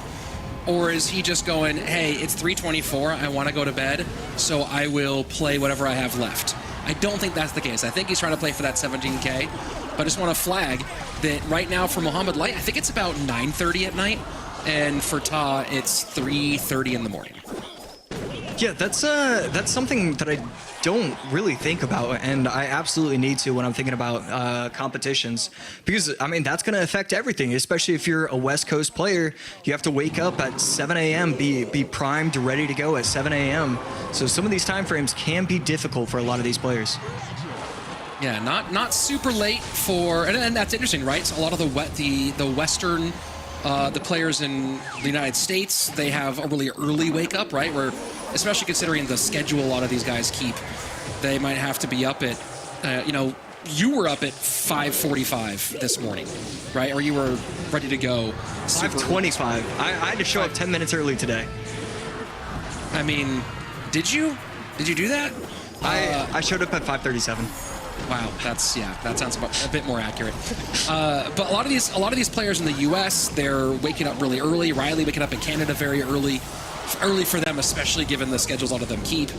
The players in sort of that like Europe, the European, African, Middle Eastern time zones, they kind of have the perfect time zone for Clash Royale, right? It's early mid-afternoon for them when we get started, and then a lot of these Japanese pros in particular, they're they start late at night, and they have to grind until, if Ta wins here, he's playing at 4 in the morning. And right now, I mean, it just does not like he has a chance of winning. I mean, Mohamed Light's defenses are always going to be fantastic, but he's putting on a clinic. It feels like Ta can never really get any momentum whatsoever. As soon as he plays down a lava, Mo Light is immediately pressuring opposite lane, getting Monk value whenever he can. I mean, that's 4 elixir. I mean, 4 elixir of an Inferno Dragon. That's usually a card you want to be getting value when it's on the field, and it's just getting 0 value. Yeah, and here's more 0 value as it gets Ice Spirited, and the drill continuing to cause problems, and this is Ta hurting with triple elixir on its way. I mean, it's pretty clear that Ta has a lot of practice with this. We saw it in his previous game going against the Executioner. He gets these brilliant snowball evos, but it just doesn't matter. With the Evo Tesla being in play, it just locks everything down. And yeah, we should be seeing game over pretty soon. Yeah, that's the GG, that's the well played, and that's Mohamed Light one away from yet another monthly grand final. I mean, what do you even say to that? I don't even, it didn't even feel like a real game that I was watching, because all he was doing was defending and then just kind of throwing 10 elixir on the left lane, and Ta was never able to actually defend. It didn't even really feel like a thought process. It was just like, this is what I have to do to win. I guess I'll do it. Yeah, that's kind of the story we live in now. We, what we do is we say, shout out to Josh, who always message, not you, Josh, different Josh, who messaged me on Facebook after every single tournament. Is anyone who's gonna beat him? Can somebody please beat Mohamed Light just for the storylines? And the answer is no. No, you most of the time can't do it. Obviously, Ta has a chance here, but this one is looking kind of rote, kind of like, hey, there's not much I need to do here other than sit back, relax, and let the cards do their work. Yeah, there was one really cool interaction, and I forgot to hype it up just because I think we were talking about something else, but there was a situation where Ta was defending with the Evo Valk going against the Monk and the Wizard, and I believe one other car, and in a tenth of a second, the Evo Valk was deleted from the screen. It just got 0 value whatsoever. Mo Light just always had the right pushes going to where even an Evo Valk getting placed didn't get any value. Yeah, it's one of the most difficult things, right? When you put a card on the board and then it gets deleted. You're going, hey, I thought I played. Can I watch the replay? I thought I played a card, and then poof, it is gone. And that's, especially when it's your Evo, very difficult. And it's part of the game. It's just part of the thing that happens. What can you do? What can you do? Oh, and speaking of what can you do, if you're in Ta's shoes, you've used the Void, you've used the arrows, the snowball. I mean, you can use Monk, you can use Little Prince, so those are available to you. But at this point, I mean, how do you look Mo Light in the eyes and say, I can do this, I can reverse sweep you? It's a difficult task. Yeah, I don't know. I think you try to disrupt cell carriers in Egypt, maybe. You get yourself a hacking collective or massively disruptive AI that could potentially end human civilization, and do your best to make sure that his phone can't connect. I think that's kind of the game plan here. And that's not even going to work every time. Yeah, no. Somehow he finds a way. Mo Light staring intently at a screen, ready to perform once again. And I don't know, I guess I have to think about, if I was Mo Light, what would I want to use? The Tesla out of hand. Can't use the Monk as well. I mean, could use some sort of princess deck. Maybe I wouldn't mind seeing some variation of that Princess Skelly's. Run Goblin Barrel. That's what I'm saying right now.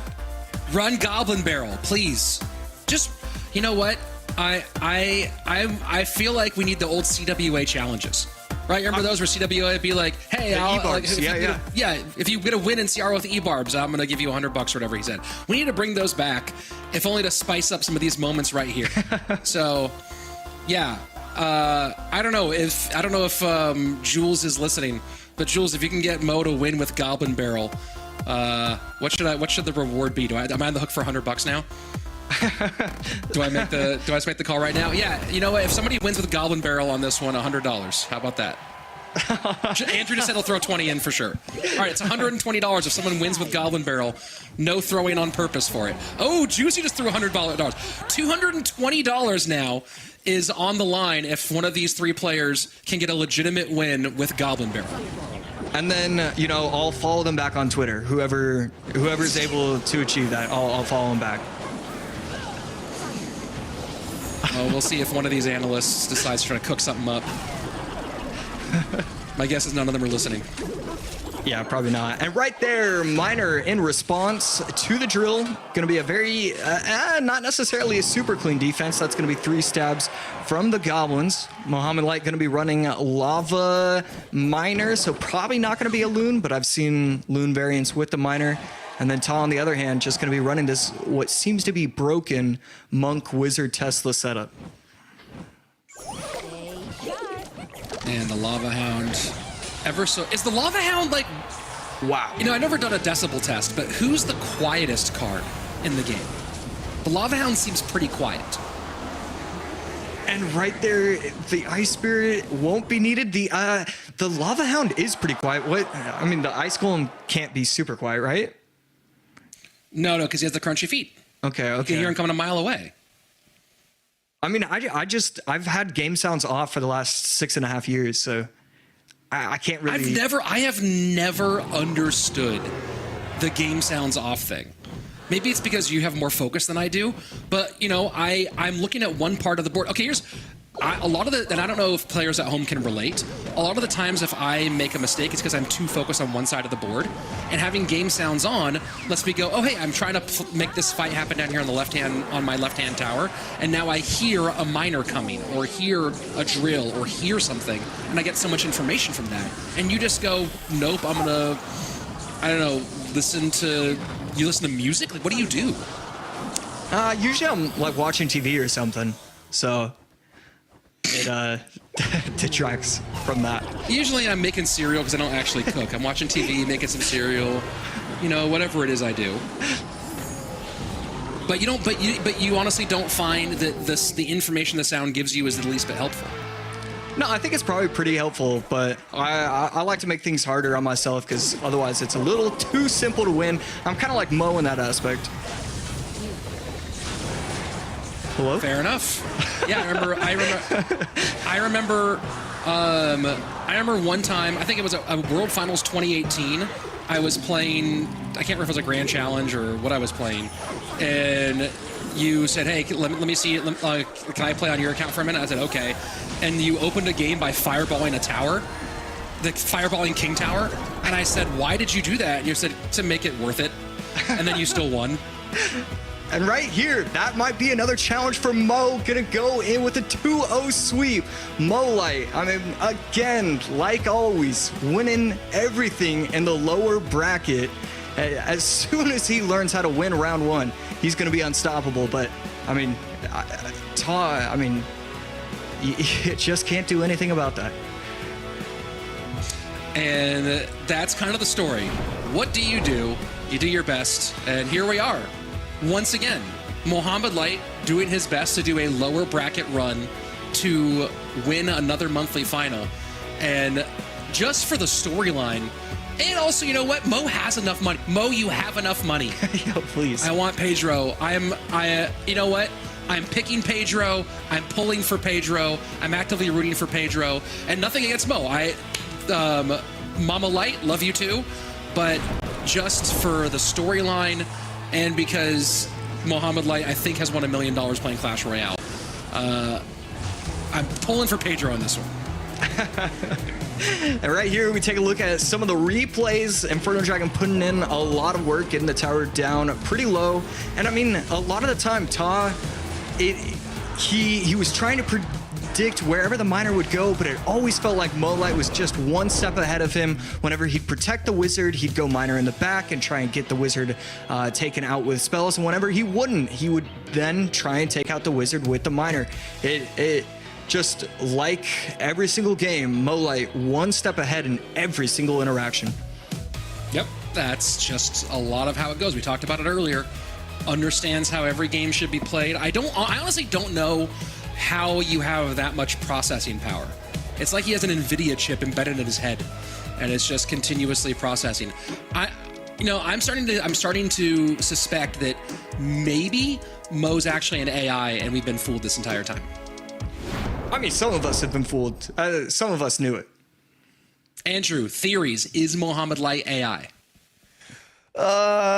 Yeah, I'm gonna take the over on that. I think he is, and I'm also taking. I'll up it to 50. I don't care. I want 250 on the line. AC can't afford to give any money. It's totally okay. We understand AC. I keep going. But I want to see a Goblin Barrel evolution in a game and a win, because I mean, I was just talking about it in the chat.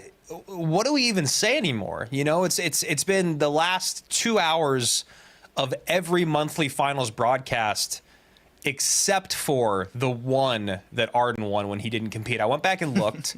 Mo has already won as many monthly finals from the lower bracket as he did last year. He only did it twice because last year he actually spent most of his time in the upper bracket just running on through things. It's just shocking. It's absolutely mind-blowing. It's still impressive, and I still love to see it. But when you look at these numbers, it's just crazy, because it looks the same almost every single time that you see Mohamed Light's name in that lower bracket. He has not dropped one game since his second game of the day. I think it was the second game. I can't remember if it was the second. No, it was the first game of the day. And otherwise, he's just been. It's the first and the third. Excuse me. First and the third games of the day. Otherwise, he's just been perfect. You know, and even what we just saw with Ta there, who's been arguably the second or third best player this entire year, just an easy 2-0. And now we're going to go back to Pedro, who's also been untouchable on the day. And it's just going to be about, you know, what is Mo going to do here? Can Pedro pull off the upset? And I agree, Rich. I think I never root against Mohamed Light. I love Mohamed Light. I've been loving commentating for years, but like, I would be okay with seeing a Pedro upset right now, just because it would be mind-blowing. It would be, you know, again, storylines. That's what I'm picking on now. And it would definitely be one of those ones where, hey, that tells us something about who Pedro could be going forward. Now, again, thinking about our Goblin Barrel Evo bounty we've put out here, I don't think either player even goes for it, because our 250 pales in comparison to the $17,000 grand prize that they're playing for. But maybe it tips the scales and they go for content. Maybe. Okay. 275. Josh threw $25 in. Guys, that's like 17 meals for Josh that he just threw in there. At least 17 meals. Minimum. So 275 we're up to now. The bounty on someone taking a win here with Goblin Barrel. And, you know, I don't know what else you can do. We talked about what can hamstring Mohamed Light. And I think that we're past the point where going for matchup is the thing that makes sense against him. I really think we're way past that point, because there might be players who that's their only option. But I think that we saw a meta where matchup could do that, and I don't know if we're going to have that same sort of thing happen again this year. Totally it could. But I think that with these players who are beginning to prepare for World Finals, they need to start figuring out, what is my plan between now and the end of this year, where I get my understanding up to a level where I'm able to win, where I can feel confident of a chance of winning a 50-50 against Mo Light. Yeah, and you look right there, and that doesn't spell confidence, the look on Pedro's face right now. It could just be because he's trying to get in the zone. You know, I respect the process regardless of what it is. I think, you know, when you have to get ready to play Mohamed Light, you have to do whatever you need. But it's just one of those things where Mo has just been too good. He's been unstoppable, and Pedro now needs to pull off a big upset. And I think what's really interesting too is, like, you know, we're about to see a pretty big shift, I think, in the meta again, right? With this big update that's coming out, we might finally see another Tower Troop instead of Dagger Duchess in competitive. We might see less Little Prince.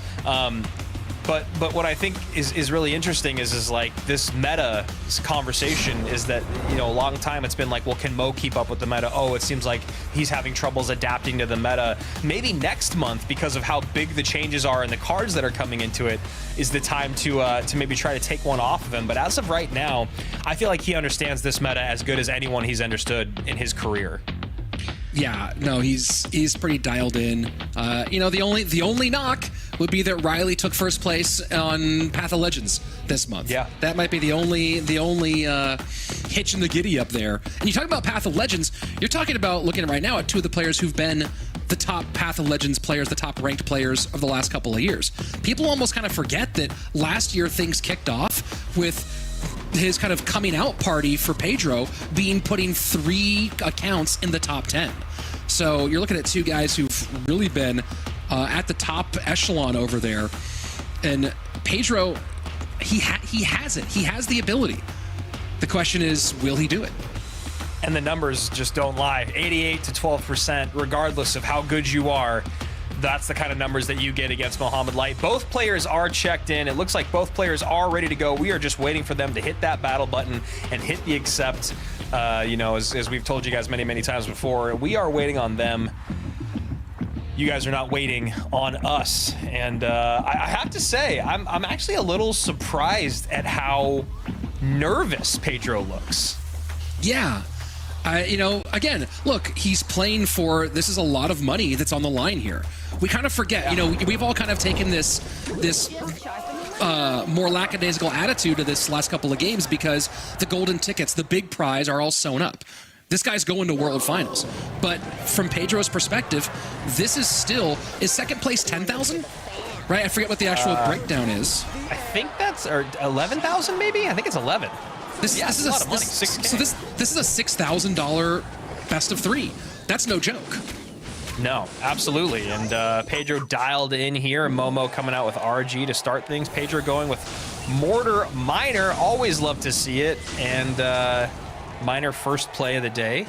Gets on top of tower for a little bit. First Mortar comes out and gets voided off the board. And I gotta say, that is actually one of my least favorite interactions. Shocker is that the void is a +1 trade on top of Mortars. Yeah, that's no fun. You got to find a way to defend it. And nothing in that situation. Pedro, 57% win rate, playing Miner. Wow. That right there is just a testament to how impactful Dagger Duchess has been, right, man? You talk about one of the best Miner players in the entire world having just barely over a 50-50 shot at winning with Miner. And here we go, Evo RG to the right-hand side. Pedro has no elixir here. Maybe bats late? And there's the E-Spirit form. Great play by Mo. I knew it was coming. Mo knew it was coming. And just like that, I think this is game number 1 in the books. Yeah. And Juicy blowing up the chat with GG's. And that RG's still going. I can't believe that RG didn't get the last one on there. And that's why, it's screamed back into the meta as you look at how useless that Dagger Duchess is when you have no elixir and no daggers. The RG just feels, it's just a one and done push.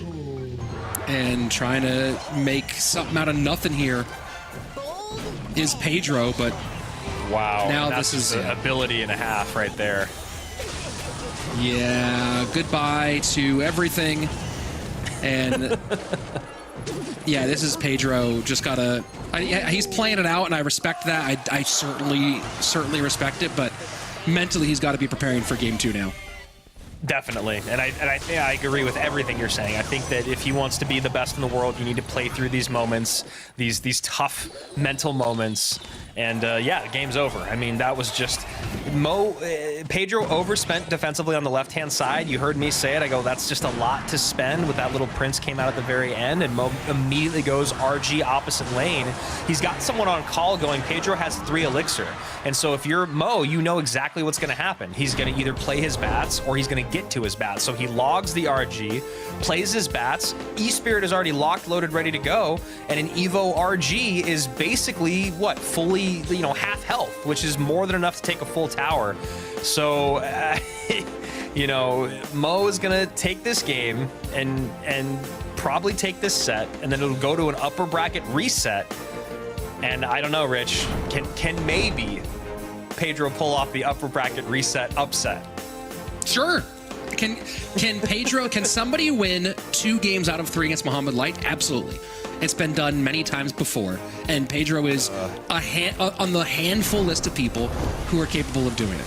But we talk about the Mo effect, right? People were saying maybe it was gone, maybe it disappeared as the end of last year was funky, but it's still there. Everyone still knows, and while fans and viewers may have said, "Oh, Mo's washed, Mo's gone," every single pro last year knew that was garbage. That was a terrible take, and it wasn't a question of if Mo gets back to form. It was a question of when, and we are living in when.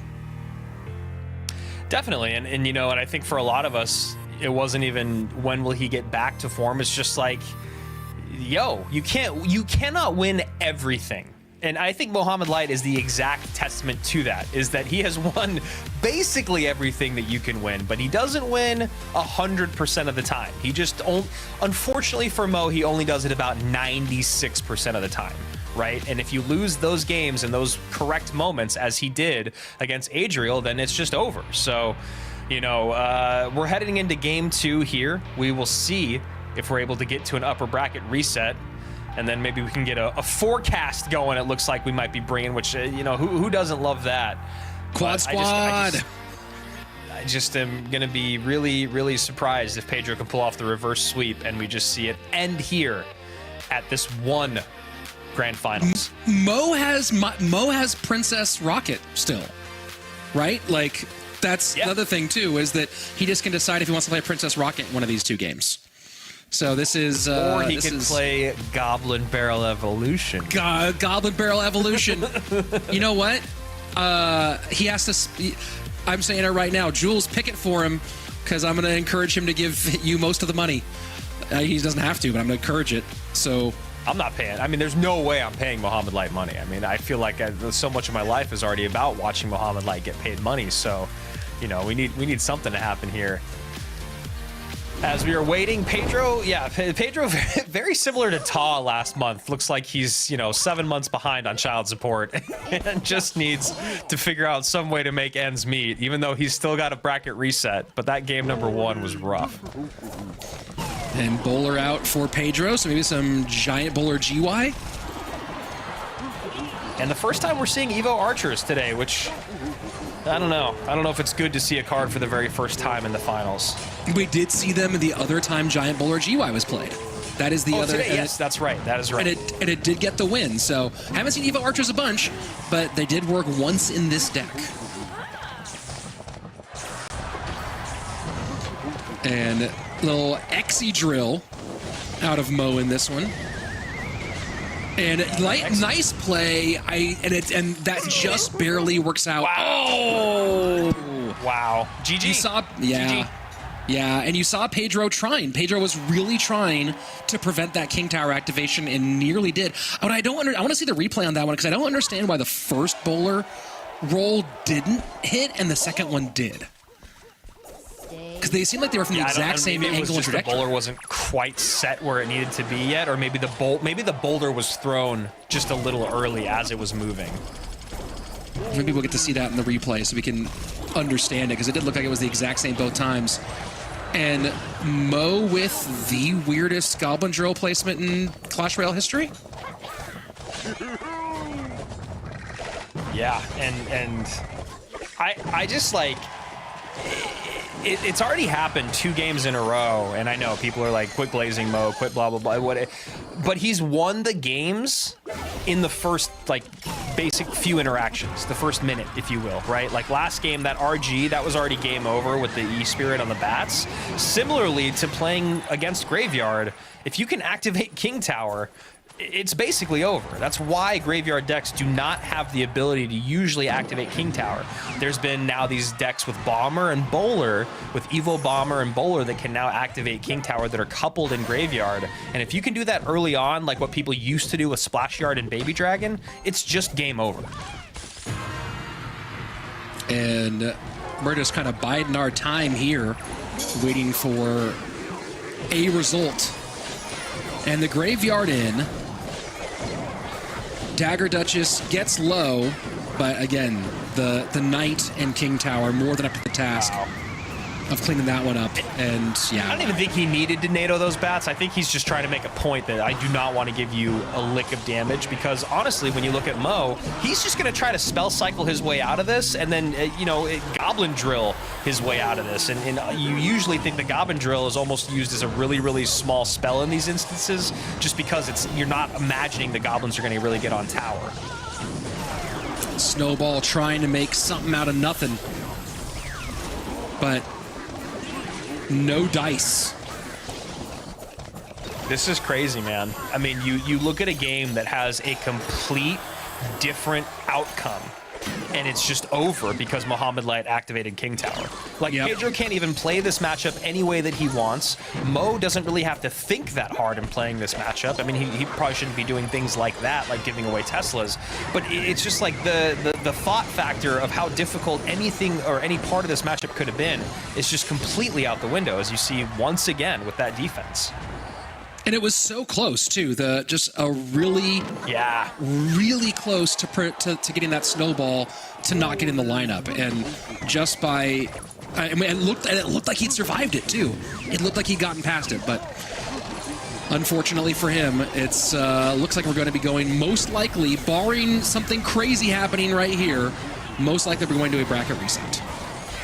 And just in case anyone watching at home is newer to competitive or is newer to maybe what's going on right here and why Rich and I are so decided on this, is just because when you're playing Graveyard against Dagger Duchess, the thing that you rely on is that giant or tank up front soaking up those daggers, and then all of a sudden the skeletons pile up. And, you know, when you have that King Tower activated against basically any Graveyard deck, it is just game over. You know, again, Giant with Evo Bomber in Graveyard in the previous meta was one of the things that you could still kind of sometimes finagle a win. But as you guys can see here, Mohamed Light decided this game in the first 1 minute. And a little spicy NATO there. I wonder if that was intentional or an accidental touch. That's not usually his style. Either way, we're running it back. And those of you who go, hey, why didn't Mohamed just win the championship? This is from the lower bracket. Pedro has not lost a match yet today. This is a double elimination tournament. You need to be defeated twice to be knocked out. So Pedro has now been defeated once. So they're going to run it back, and Mo will see if he can beat him twice in a row to win our June championship. Yeah, and it's just, you know, it's so crazy. You know, Juicy again talking in the chat about how that matchup was essentially a snipe, you know, for Pedro. He's got Bowler and he's got Valk to deal with the drill, and then otherwise Mo can't really get damage, especially if later on he's having to use that poison to clean up, you know, the GY, what have you. But you just do one, and here it is. Yeah, maybe I don't know if there's any way to roll that. Can we just roll that back again? Can we do that again? Is there a way to go in slow motion? Replay op gonna hate us, but I would just love to watch and see that interaction again, because it's perfect. That was the whole game. Okay, here we go. I think we maybe being a little slow here. So I think you know what? You're right. The boulder comes out the action as it's being pulled in. And so the first one was another half tile further away. The second one is the one that got through. Big shout out to production there for that awesome, thank you, awesome replay, and that's actually great for you guys at home too. Now you can go and you can watch that replay, you can slow it down, you can pause, and you can see exactly where the NATO needs to land, where that center tile of the NATO is to pull the bowler to get that King Tower activation. And maybe you struggle with that matchup, but now you can see how impossible it is to play through it when you get a King Tower activation. And that's one of the things I really truly love about Clash Royale, is that just like the Mortar King Tower activation, right? There's things that when you place something, there is a way to respond to it that is extremely hard to pull off. and usually people cannot do it. But then every now and then you get that one guy that does it, and all of a sudden you're in a completely different world. And that one guy is Mohamed Light. Let's go ahead and get Juicy J back joining us as we get ready for this grand final. Juice, you were talking to us in the chat. Pedro got the right deck pick, but the wrong moment.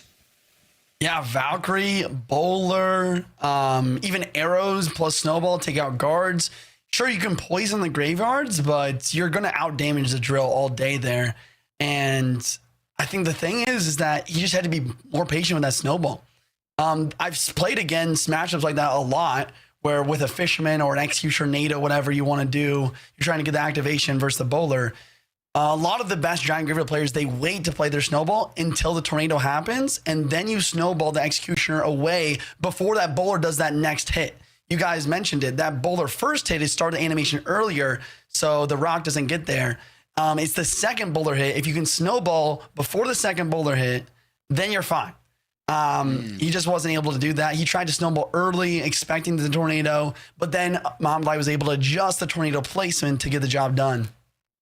And the job done indeed. And for those of you who are just joining us, let's go ahead and take a look at what's going on. And Andrew, you can go ahead and take it away here, because this, I mean, we could probably swap this out for a bracket from a different month and no one would notice.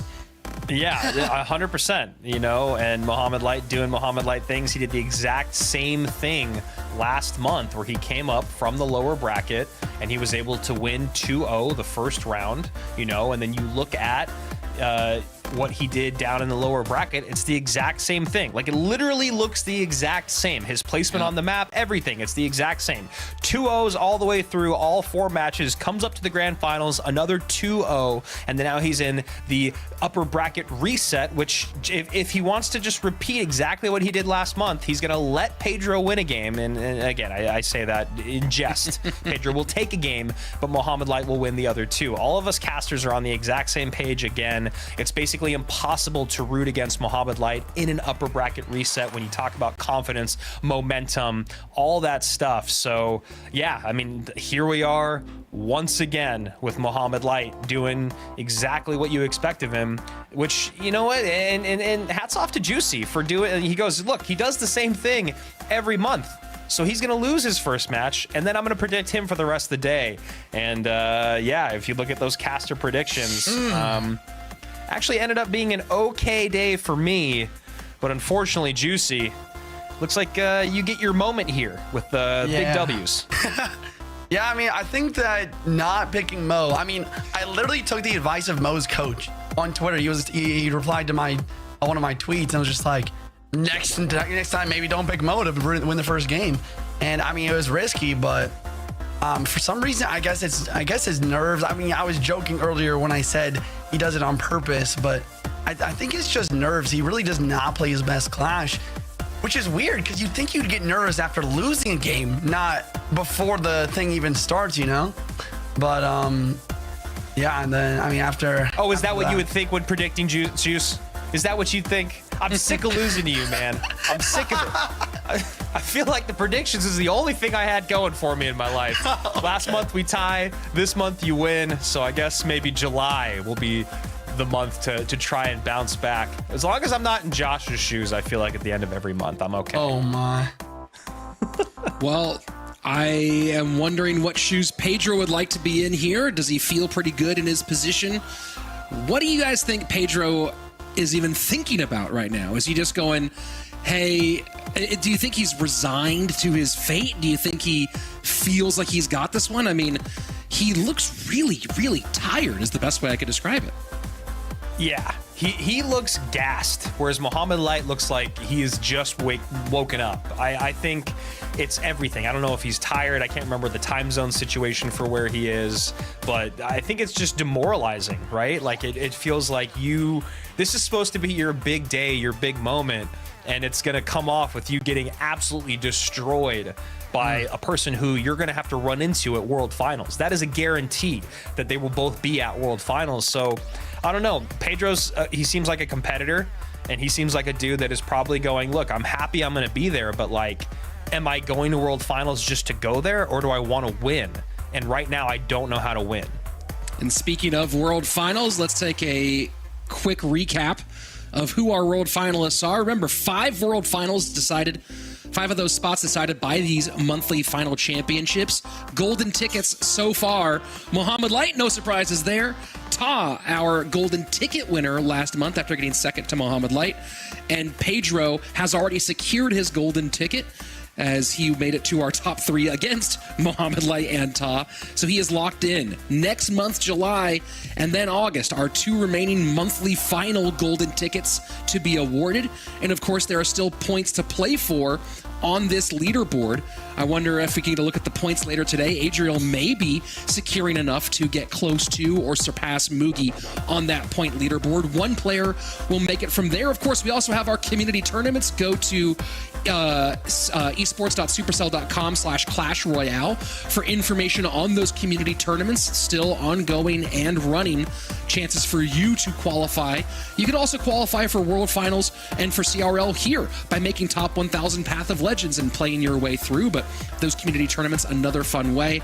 And of course, our 8th ticket coming from our Chinese qualifier to round out our World Finalists, who will compete for that grand prize and that title later on this year.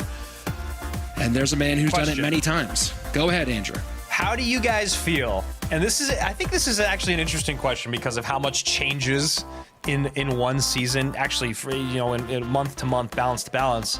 But like, do you guys ever feel like that it'd be cool if the world finalist got a guaranteed golden ticket? The world champion got a guaranteed golden ticket the next year? Or do you think it shouldn't be that way just because of how much the game adjusts and how much someone can drop off? Juicy, I'll let you take this one first. Just for fun.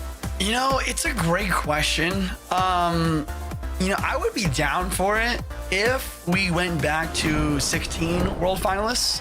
But yeah, I guess we're hopping to the game here. So, yeah, I feel you on that one. 16 world finalists, or even if we were at a 12 in between those, right? But with 8, it does feel... So the answer is, Andrew, yes, but with caveats. Or if it was like maybe if we had like a play-in tournament and they were guaranteed a spot in the play-in or something like that. That'd be cool. But anyway, here we go. Super Grand Finals, the bracket reset. Both players have lost 1 life, doing it at exact opposite ends of the spectrum. Mohamed Light loses the first match of the entire day here in this tournament. And then Pedro loses his first match most recently in our grand finals, or excuse me, our original finals. So here we go. Can Pedro do the unthinkable? Well, he's got to think that he can if he doesn't have any chance of doing it. And so far, so good, stymieing the first Royal Giant attempt out of Mohamed Light.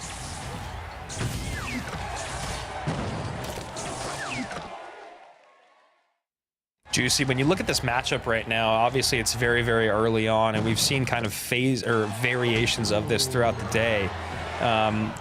Taking out who's wielding the decks, just on paper, how you feel about this matchup? Good question. I think that I prefer to be Pedro. The Evo Tesla is probably the best Evo in the game right now. Should be really good for defense, as well as the Adriel is just a little bit more consistent in making it to the tower. So yeah, that's probably what I have to go for.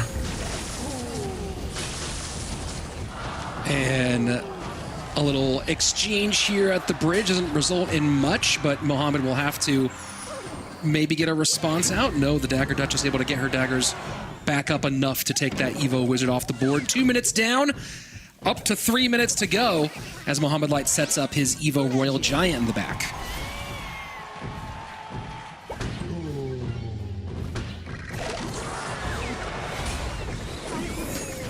And just kind of doing this bridge battle thing. I mean, that's one thing that's been really interesting about how many monks we've been seeing is how much actually takes place at the bridge, which does make sense. And you can see Mohamed Light getting excited there, knowing the RG was probably going to break on through. Now down to a second RG, 6 elixir in the tank.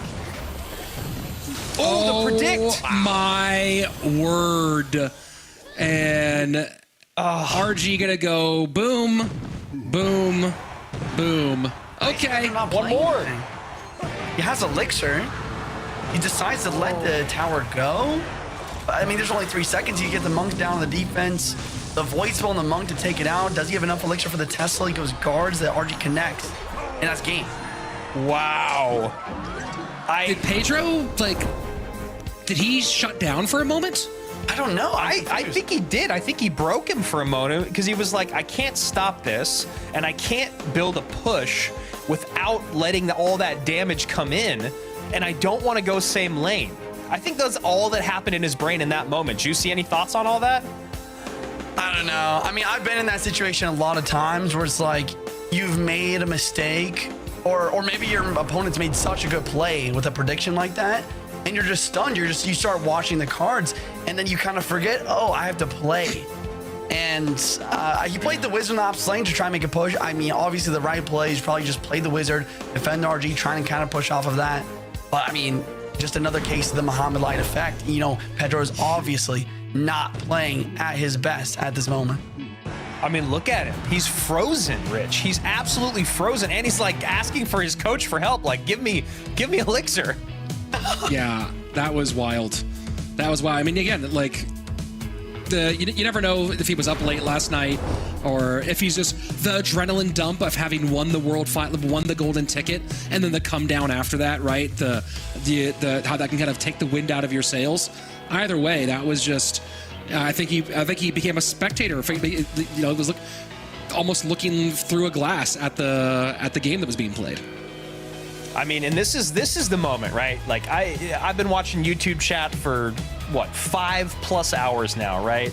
And everyone has their words to say. Everyone's got their opinions. But when a play like that happens, you watch the chat and you see all the naysayers just go absolutely silent.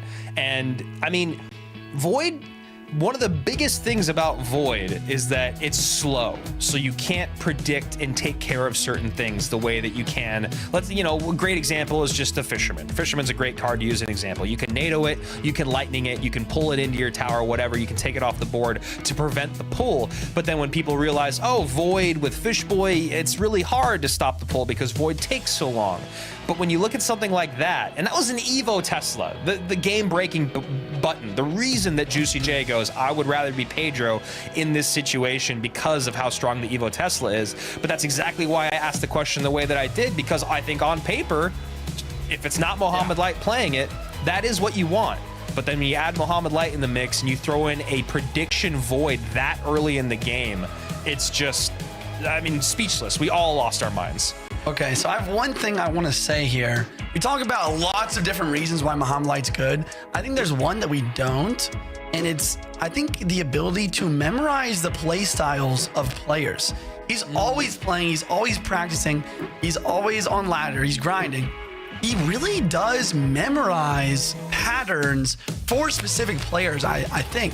Because think about it, the Tesla is the smallest building in the game. I guess with the Goblin Drill, it's a 2x2 building. You can play that Tesla literally anywhere to counter the RG, especially since it's an Evo version. It's gonna stun. You can play it as close as you want. Mohamed Light predicts up high central. Yes. You could have played it anywhere. You could play it lower defended. You could, in the normal placement, you could have played it on top of the RG. He predicts exactly where he knows Pedro is gonna play that Tesla. And So that's you're saying exactly that what I Mo was does thinking when it machine got learning? dropped. Sorry, go ahead, Rich. It was a dumb joke. I was saying, so you said that Mo does machine learning? Yeah, I'm telling you, if you look at the evidence, he's not human. My word. And it's interesting getting some insight from some of the pros here that when you are in a situation, we've seen pros a lot in the past know a game is over and give up. But in the duels era, when you are playing normal duels, not in-game duels, and need to prepare the next deck, playing out a game that is already lost, giving your analysts time to come up with more time to make the matchup for the next game, that's also a key element here as well. I like that. I think that's a really good idea. And look at this. I'm just seeing, since we have time, Goblin Machine being announced on Twitter. I see a Goblin Machine out there in the world. So we've got maybe 2 more games, at least 1 more game, and then y'all can go and read a little bit more about what might be coming to Clash Royale League next month. But first, here we are in this month. the best to ever do it, going up against the second best in the world in 2023. Although it's just been all Mohamed Light for the last 3 games. Oh my gosh, I've seen Mohamed Light make a mistake. The Little Prince ability, a little bit too early, does not hit the Archer Queen. A bit of a counter push for Pedro here. We have the Miner and the Queen ability, last second take of the guards. Washed. And this is exciting. I like seeing Mo play this deck. You know, we've talked about Miner being dead in Clash Royale a bit. Of course, we're seeing it from Pedro here.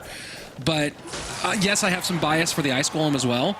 But when Dagger Duchess came out and everyone said Miner was done, and then Mohamed Light won a monthly final by being still really great at Miner, I love this. Don't you know who I am?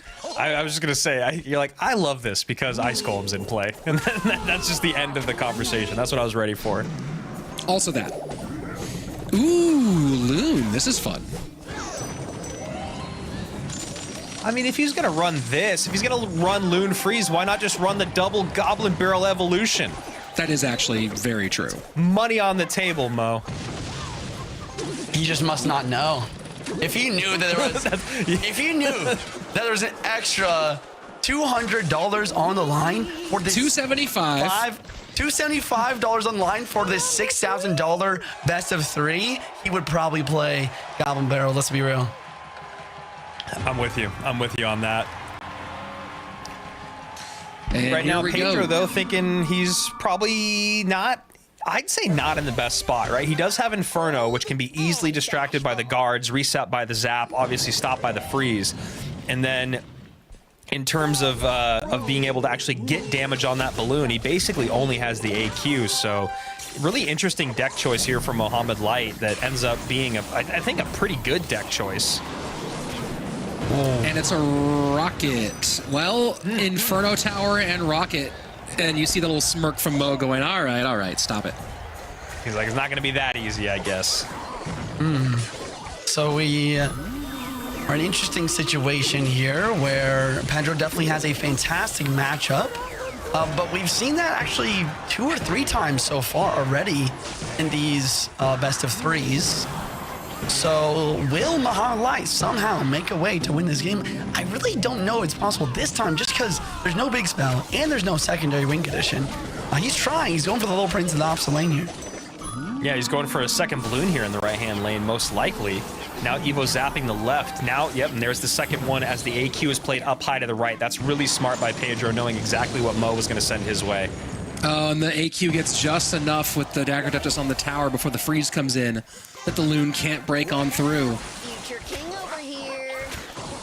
90 seconds left. Pedro looking in good shape to send this to game number 3, best of 1 for 6K. Wow, yeah.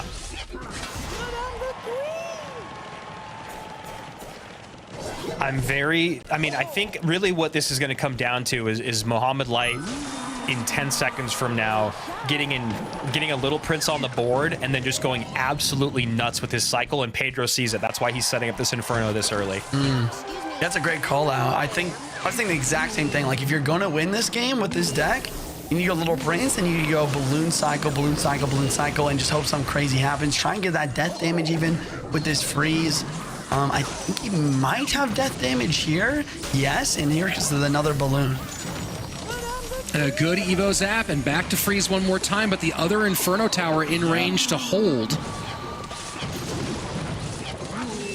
This is really interesting. I don't know how I feel about this deck choice here from Mo. I mean, you know, it's obviously not the best matchup, but it's not really the worst either. I just feel like this deck maybe is just a little off. I don't know. Maybe he was looking for something specific here. Hey, we wanted content. We asked for content. Yeah, hey. And that's what we're getting, right? We got a balloon freeze. We got a 1-1 in the best of 3. Maybe he just wants to repeat of what happened last month with the 2-1 win at the end. But that is going to be 1-1. We will be seeing a best of 1 for $6,000 coming right up. I don't know if you guys got tickled by that Duchess partying on top of the tower, but she was definitely going wild. What? Did you guys not see the Duchess like flying back and forth? Oh yeah, she was spinning. And spinning must be the wheels of these coaches as they try to figure out how to make a pick here in game number 3. Julesy and Mo having some fun maybe there in the last one. And yeah, I was just gonna say, I mean, what a weird deck. I mean, I don't know. You know, I guess I'll lean on Juicy here because my brain isn't working fast enough. What is the deck, or Rich, either of you guys? What are you looking for in that matchup? I really think that Mohamed Light just wanted to do something fun. Maybe, I mean, he definitely has a experience or a history with Balloon Freeze. Losing I believe it was the 2021 World Finals to Lugi because of Balloon Freeze. So I think that he was probably doing something that maybe he is trying to snipe something. Bowler GY? Yeah. Would that be nice against that Bowler GY deck? I guess the Evo Archers, you could, man, I mean, you Evo zap them and freeze? Yeah. Another thing to note here, this is like a kind of analytical battle between Mo Light's current coach, Julesy, and his old coach, Ajibas, behind Pedro here. Like, what are you looking for there? That's the best question. What are you looking for? Yeah, totally. And that's a great call out there. I mean, I think arguably the two best coaches, maybe not even arguably the two best coaches in the game right now, and obviously with two of the best players out there. And yeah, chat in YouTube chat or Twitch chat. Let us know if you guys think there's an idea behind what he was maybe looking for. I mean, the biggest thing I can think of is just like when you look at air defense. Yeah, I don't know. I really don't know, because it's like, what have we seen the most air defense of today? It's obviously Little Prince, but other than that, it's going to be Magic Archers, Wizards, and Teslas, and I just don't really see how this plays through that easily. But you know what? Tesla and Wizard both out, right? From Pedro, yeah. No, I'm just trying to think of like just strictly generalities of like what this would match up against, and I just don't really know. And obviously, it didn't match up well there against Pedro. I guess you're assuming that there's no way a human being plays Inferno Tower right now. And then you go, cool, well, if there's an Inferno Dragon, I have Evo Zap and I have Freeze, and I can slide right on past that. And how does this, I mean, I guess the real question then is, you're not worried about Evo Tesla, you're not worried about Poison, you're not worried about Evo Wizard. So then are you thinking, like, how does this match up against Mortar as the only really likely building you're going to face here? Yeah, I was thinking like, there's Mortar GY, there's Mortar, Miner. I guess maybe the Mortar Miner deck with Bats, because then you don't really have a good way to stop, but then you still have Little Prince with the freeze. Yeah, maybe Mortar Miner with Bats, right? Because then if the Dagger Duchess is out of arrows, then there's not really a way to take out the balloon if you freeze and zap. So maybe that's what he was going for, especially because Pedro has been running that Mortar deck. But either way, really interesting stuff from both these guys. Two really unorthodox decks for the entire tournament and for the current meta, really. Well, I mean, and that's the big one. Two very different moves, right? You have strange, and that's the thing too, is it's not just a strange pick from Mo, but also a really strange pick from Pedro. Because how much Inferno Tower are we seeing at all? And then to see the Inferno Tower come out specifically in this moment against this Loon deck, pretty huge. And finally hopping into the match, as you said, best of one for $6,000 here. And Pedro coming out with one of the lower tiered win conditions in the current meta. This is interesting. And, he already played Monk, so we do see some Hog Monk in the universe of Dagger Duchess, but this is very much not that. And what an interesting start. I mean, you're already going to take a connection from the Battle Ram, even with the Duchess on the board and pretty full up. Like, you figured there's a way to at least get a little bit more defense in, but here we go. Pedro does end up going to Mortar, but a very interesting Hog Mortar mix, and lightning there for Momo. I like this, though. You know, it doesn't have a great way to take care of the goblins other than snowball, so it's an okay push. This is a fascinating situation. And slowing down a little bit, both players opting to reset and build up their elixir. With 90 seconds and change to go in standard time. I think Pedro is going to have a hard time dealing with that Evo battle ram. You know, obviously you have the mortar there, but if you can lightning the mortar off the board, there's really not a great way for him to stop the Evo battle ram, right? He doesn't have anything that slows or knocks back, so we'll have to see if he is able to deal with that, as I'm sure that's one of the things Mohamed Light is thinking about already with his second battle ram out. Yeah, this is a huge push on the right-hand side. Mother Witch does look at the Dark Prince rather than the Goblins. That's nice, and a mortar connection for Pedro. After all of that, it will get on tower here, so little back-and-forth action between these two. And this is trouble now, I think. With that P.E.K.K.A coming out, if he can take care of the mortar, which obviously he's going to do very soon, then that battle ram is going to be very, very tough to stop. So there's the lightning to take out both. There's nothing to stop the P.E.K.K.A.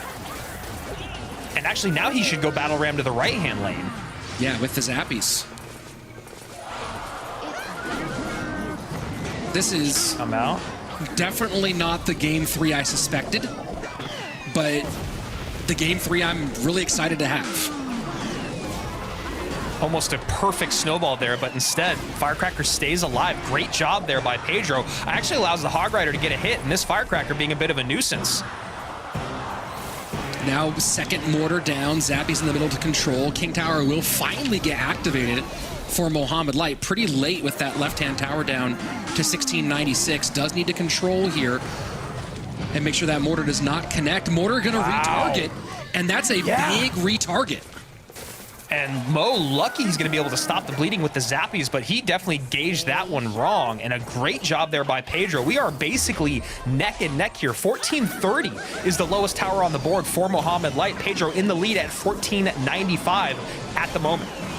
And then the Evo Mortar going to retarget onto the Mother Witch, but a well-timed lightning. Oh, wow. And when you're playing defensive Hog, you know your cycle is a problem. And that's it. There's no way to get on top of that battle ram. Still alive, 931. Somehow keeps it alive, but look at the Mother Witch continuing to put more pressure on. And that's the name of the game right now for Mohamed. Just pressure, pressure, pressure. Mortar sets up in the middle. Lightning not going to be a part of it, but now we are in spell range. Yeah, now we're going to have to block that lightning with the goblins and get another 1100 damage down on tower. The goblins are up high with the Hog. That means there's nothing there to block. Momo just needs to defend a little bit. There's the defense. Now he's back to the lightning, and that should do it. GG, well played. Mohamed Light back to back to back in monthly finals. And heck, add in the last monthly finals from 2023. Pretty sure he won that one also, Rich. Yeah, I'm now trying to remember that. Did Samuel Basoto win something at some point last year, or He did won the sixth one? The sixth one? Man, Yeah. Mohamed Light. Someone, can we get a licensing right to Katy Perry's Unstoppable? Because, or no, Sia's Unstoppable. Because, yeah, baby, he's a firework. Let me mix it all up. I mean, I don't know. I don't know what to say anymore. I've said that for so many months of my life, so many ends of broadcasts. Juicy J, I know you were there ready for the cast the whole time. What is there to say anymore? Yeah, I mean, he done it again. I mean, he really just is the best. I mean, Rich was saying earlier, he's probably the best lower bracket runner in esports history. I genuinely think that he might be the most dominant player in esports history. I mean, who wins this many tournaments in the main event for their game? It really just doesn't make sense. The only other person that I can really even think of that is as dominant as him is maybe Magnus Carlsen for chess. It's an odd comparison, but I think it's on the dot. It's crazy, man. When you look at those monthly finals wins, it literally is the one that Arden won where Mo was not in the competition, and then Samuel Basoto, and then it's just him. Yeah. It's just him over and over and over now for over a year straight. I mean, you know, Rich, we've been doing this for a really long time, man, and we have never seen someone dominate the way that he does.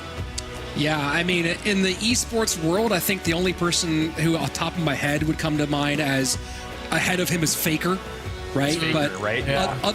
Other than Faker, the list is very, very short. And, you know, you look at Clash Royale history, you know, you talk about the all-time great runs, the great runs of Surgical Goblin, the great runs of Ruben in his dominant era when Morton was on top. But it's not just what he's doing right now. It's the sustained... Think back. He got second place at World Finals in 2021. It's 2024, and he's doing this. And everybody who's ever been involved in Clash Royale esports knows it's not hard to be great. It's not crazy hard to be great for a month or for a year. To be great for now 4 years running, that's bonkers. That's next level bonkers. The burn rate in esports overall and Clash Royale specifically is so high that I honestly don't understand. Josh, Juicy, you guys have been in the trenches on this one. I think that might maybe defies logic more than anything here, the sustainability of this run. So I want to say something like part of the reason I quit competitive professional Clash Royale 4 years ago when I was 18 is that I truly believed, and with a lot of other pros, we all believed that it was mainly luck. If you got a good matchup, you'd win. If you got a bad matchup, you'd lose. And you'd blame that a lot of the time for every loss. And it's part of the reason I stopped. And Mohamed Light proved us all wrong for a good 2 years there. And then evolutions got added. And then it was like, okay, now it's for sure Clash Royale competition. And this is not real competition anymore. It's all luck. It's all evolution, whatever. But no, he continues to show up again and again and prove everyone wrong. That's a whole different universe for here. And let's go take a look once again at a bracket that you could swap this out with other months. And what's the difference? Mohamed Light gets beat up in the first round and then dropped one game. After losing the first round, he went on a 12-1 run for the rest of the day. And Josh, going back to our CRL 2019, the team's era, having a 70% win rate meant you were god tier, right? Lapacati in 2019 put up a 72% win rate in the regular season, and that was unprecedented. And here we are with this happening now. That was me setting you up, Josh. Yeah. Maybe Josh is talking, but he's not on camera, so I don't know. And we're not hearing him. So I will go ahead and take it, Rich, instead, because this is exactly what happened in the third monthly final of 2023. Now, it was a little bit different in terms of Pedro being the one that worked his way through that lower bracket, but he still lost to Mo in the finals, and he was still given a golden ticket by Mohamed Light in the third monthly finals. So I guess if you're Pedro, the good thing is that 3 months into competing, at least you're bound to find a golden ticket. I think the problem is that in these monthly finals, when pushes come to shove, he cannot beat Mohamed Light. He just can't do it. And let's take a look one more time. Oh yeah, go ahead.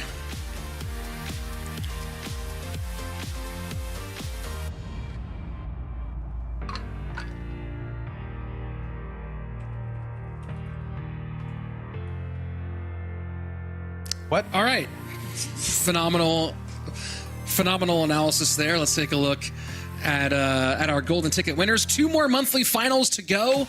There are still points to be found. There are still golden tickets to be won. Of course, the CRL point leaderboard and the community tournament leaderboard. So, so much feels like it's sewn up already, but we still have 5 of our 8 world finalists left to be decided. Now, here's the big question for the three, or let's take we have the leaderboard. Yes, before we get into that one, let's go take a look at our current leaderboard and see if Adriel did enough, and he did, ahead of Moogie by 5 points. So the battle for this is going to be fascinating because you're definitely looking at a number of players on this points leaderboard who are capable of winning a golden ticket, especially if, and I'm setting up my question for my next question, especially if Pedro and Mo and Ta qualify again for a monthly final, and suddenly you just you could not even make it to the top 3 and win a golden ticket potentially. But these are so many players who are nice and tight. Thoughts here? If none of these players win a golden ticket, Juicy, I'm going to you first. Who do you think ends up top of the points leaderboard? None of these players. I think I actually go Adriel. It's either Adriel or Mugi for me, but I think that Adriel might be in better form. I mean, Mugi, I talk about it all the time. He's just such a talented player. I don't even know if he practices much. Even last year, I don't even think he practiced much, but he won the World Finals. He's just so talented. But I do think that Adriel is also very talented, and he's grinding just a little bit more, so I'd have to go with him. Andrew, same question. Yeah, you know, I think I'm going the same way. For some reason, I still feel like Mugi probably picks up a golden ticket along the way. I would be not surprised if Adriel picked up that golden ticket. I think what's really interesting, though, is once you get past those two guys, someone like Ian77, who I think would be a really great candidate to win the leaderboard spot. I don't know if I see him winning a monthly final yet, right? I think every single month we see him, I think it's in the second round of the lower bracket, usually get eliminated. I like Ian a lot. I like the content he's been doing. I like what he's been doing competitively, but I feel like Mugi and Adriel feel more like shoe-ins, whereas I feel like it'd be a great place for Ian to win a golden ticket would be from those leaderboard points.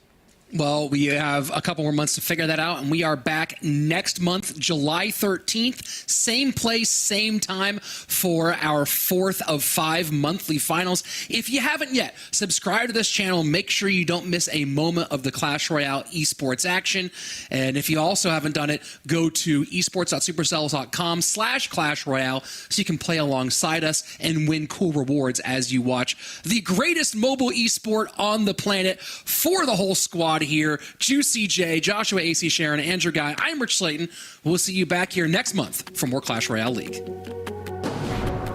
Ooh, this is fun. The Evil Mortar got so much value, taking out everything. The fireball could come down on top of the Mother Witch, but he might not even need the fireball. Look at the left lane, look at the right lane, every lane going down. Todd not able to stand a chance. Thank you so much, Ice Golem, for being who you are. And I do enjoy the sound of your feet, and one day I hope that I can crunch them myself. And nice play, and that just barely works out. Wow. Oh. Wow. GG. Wow, wow. Oh, the predict. My word. And RG gonna go boom, boom, boom. Okay. One more. A little bit. There's the defense. Now he's back to the lightning, and that should do it. GG. Well played. Mohamed Light back to back to back in monthly finals.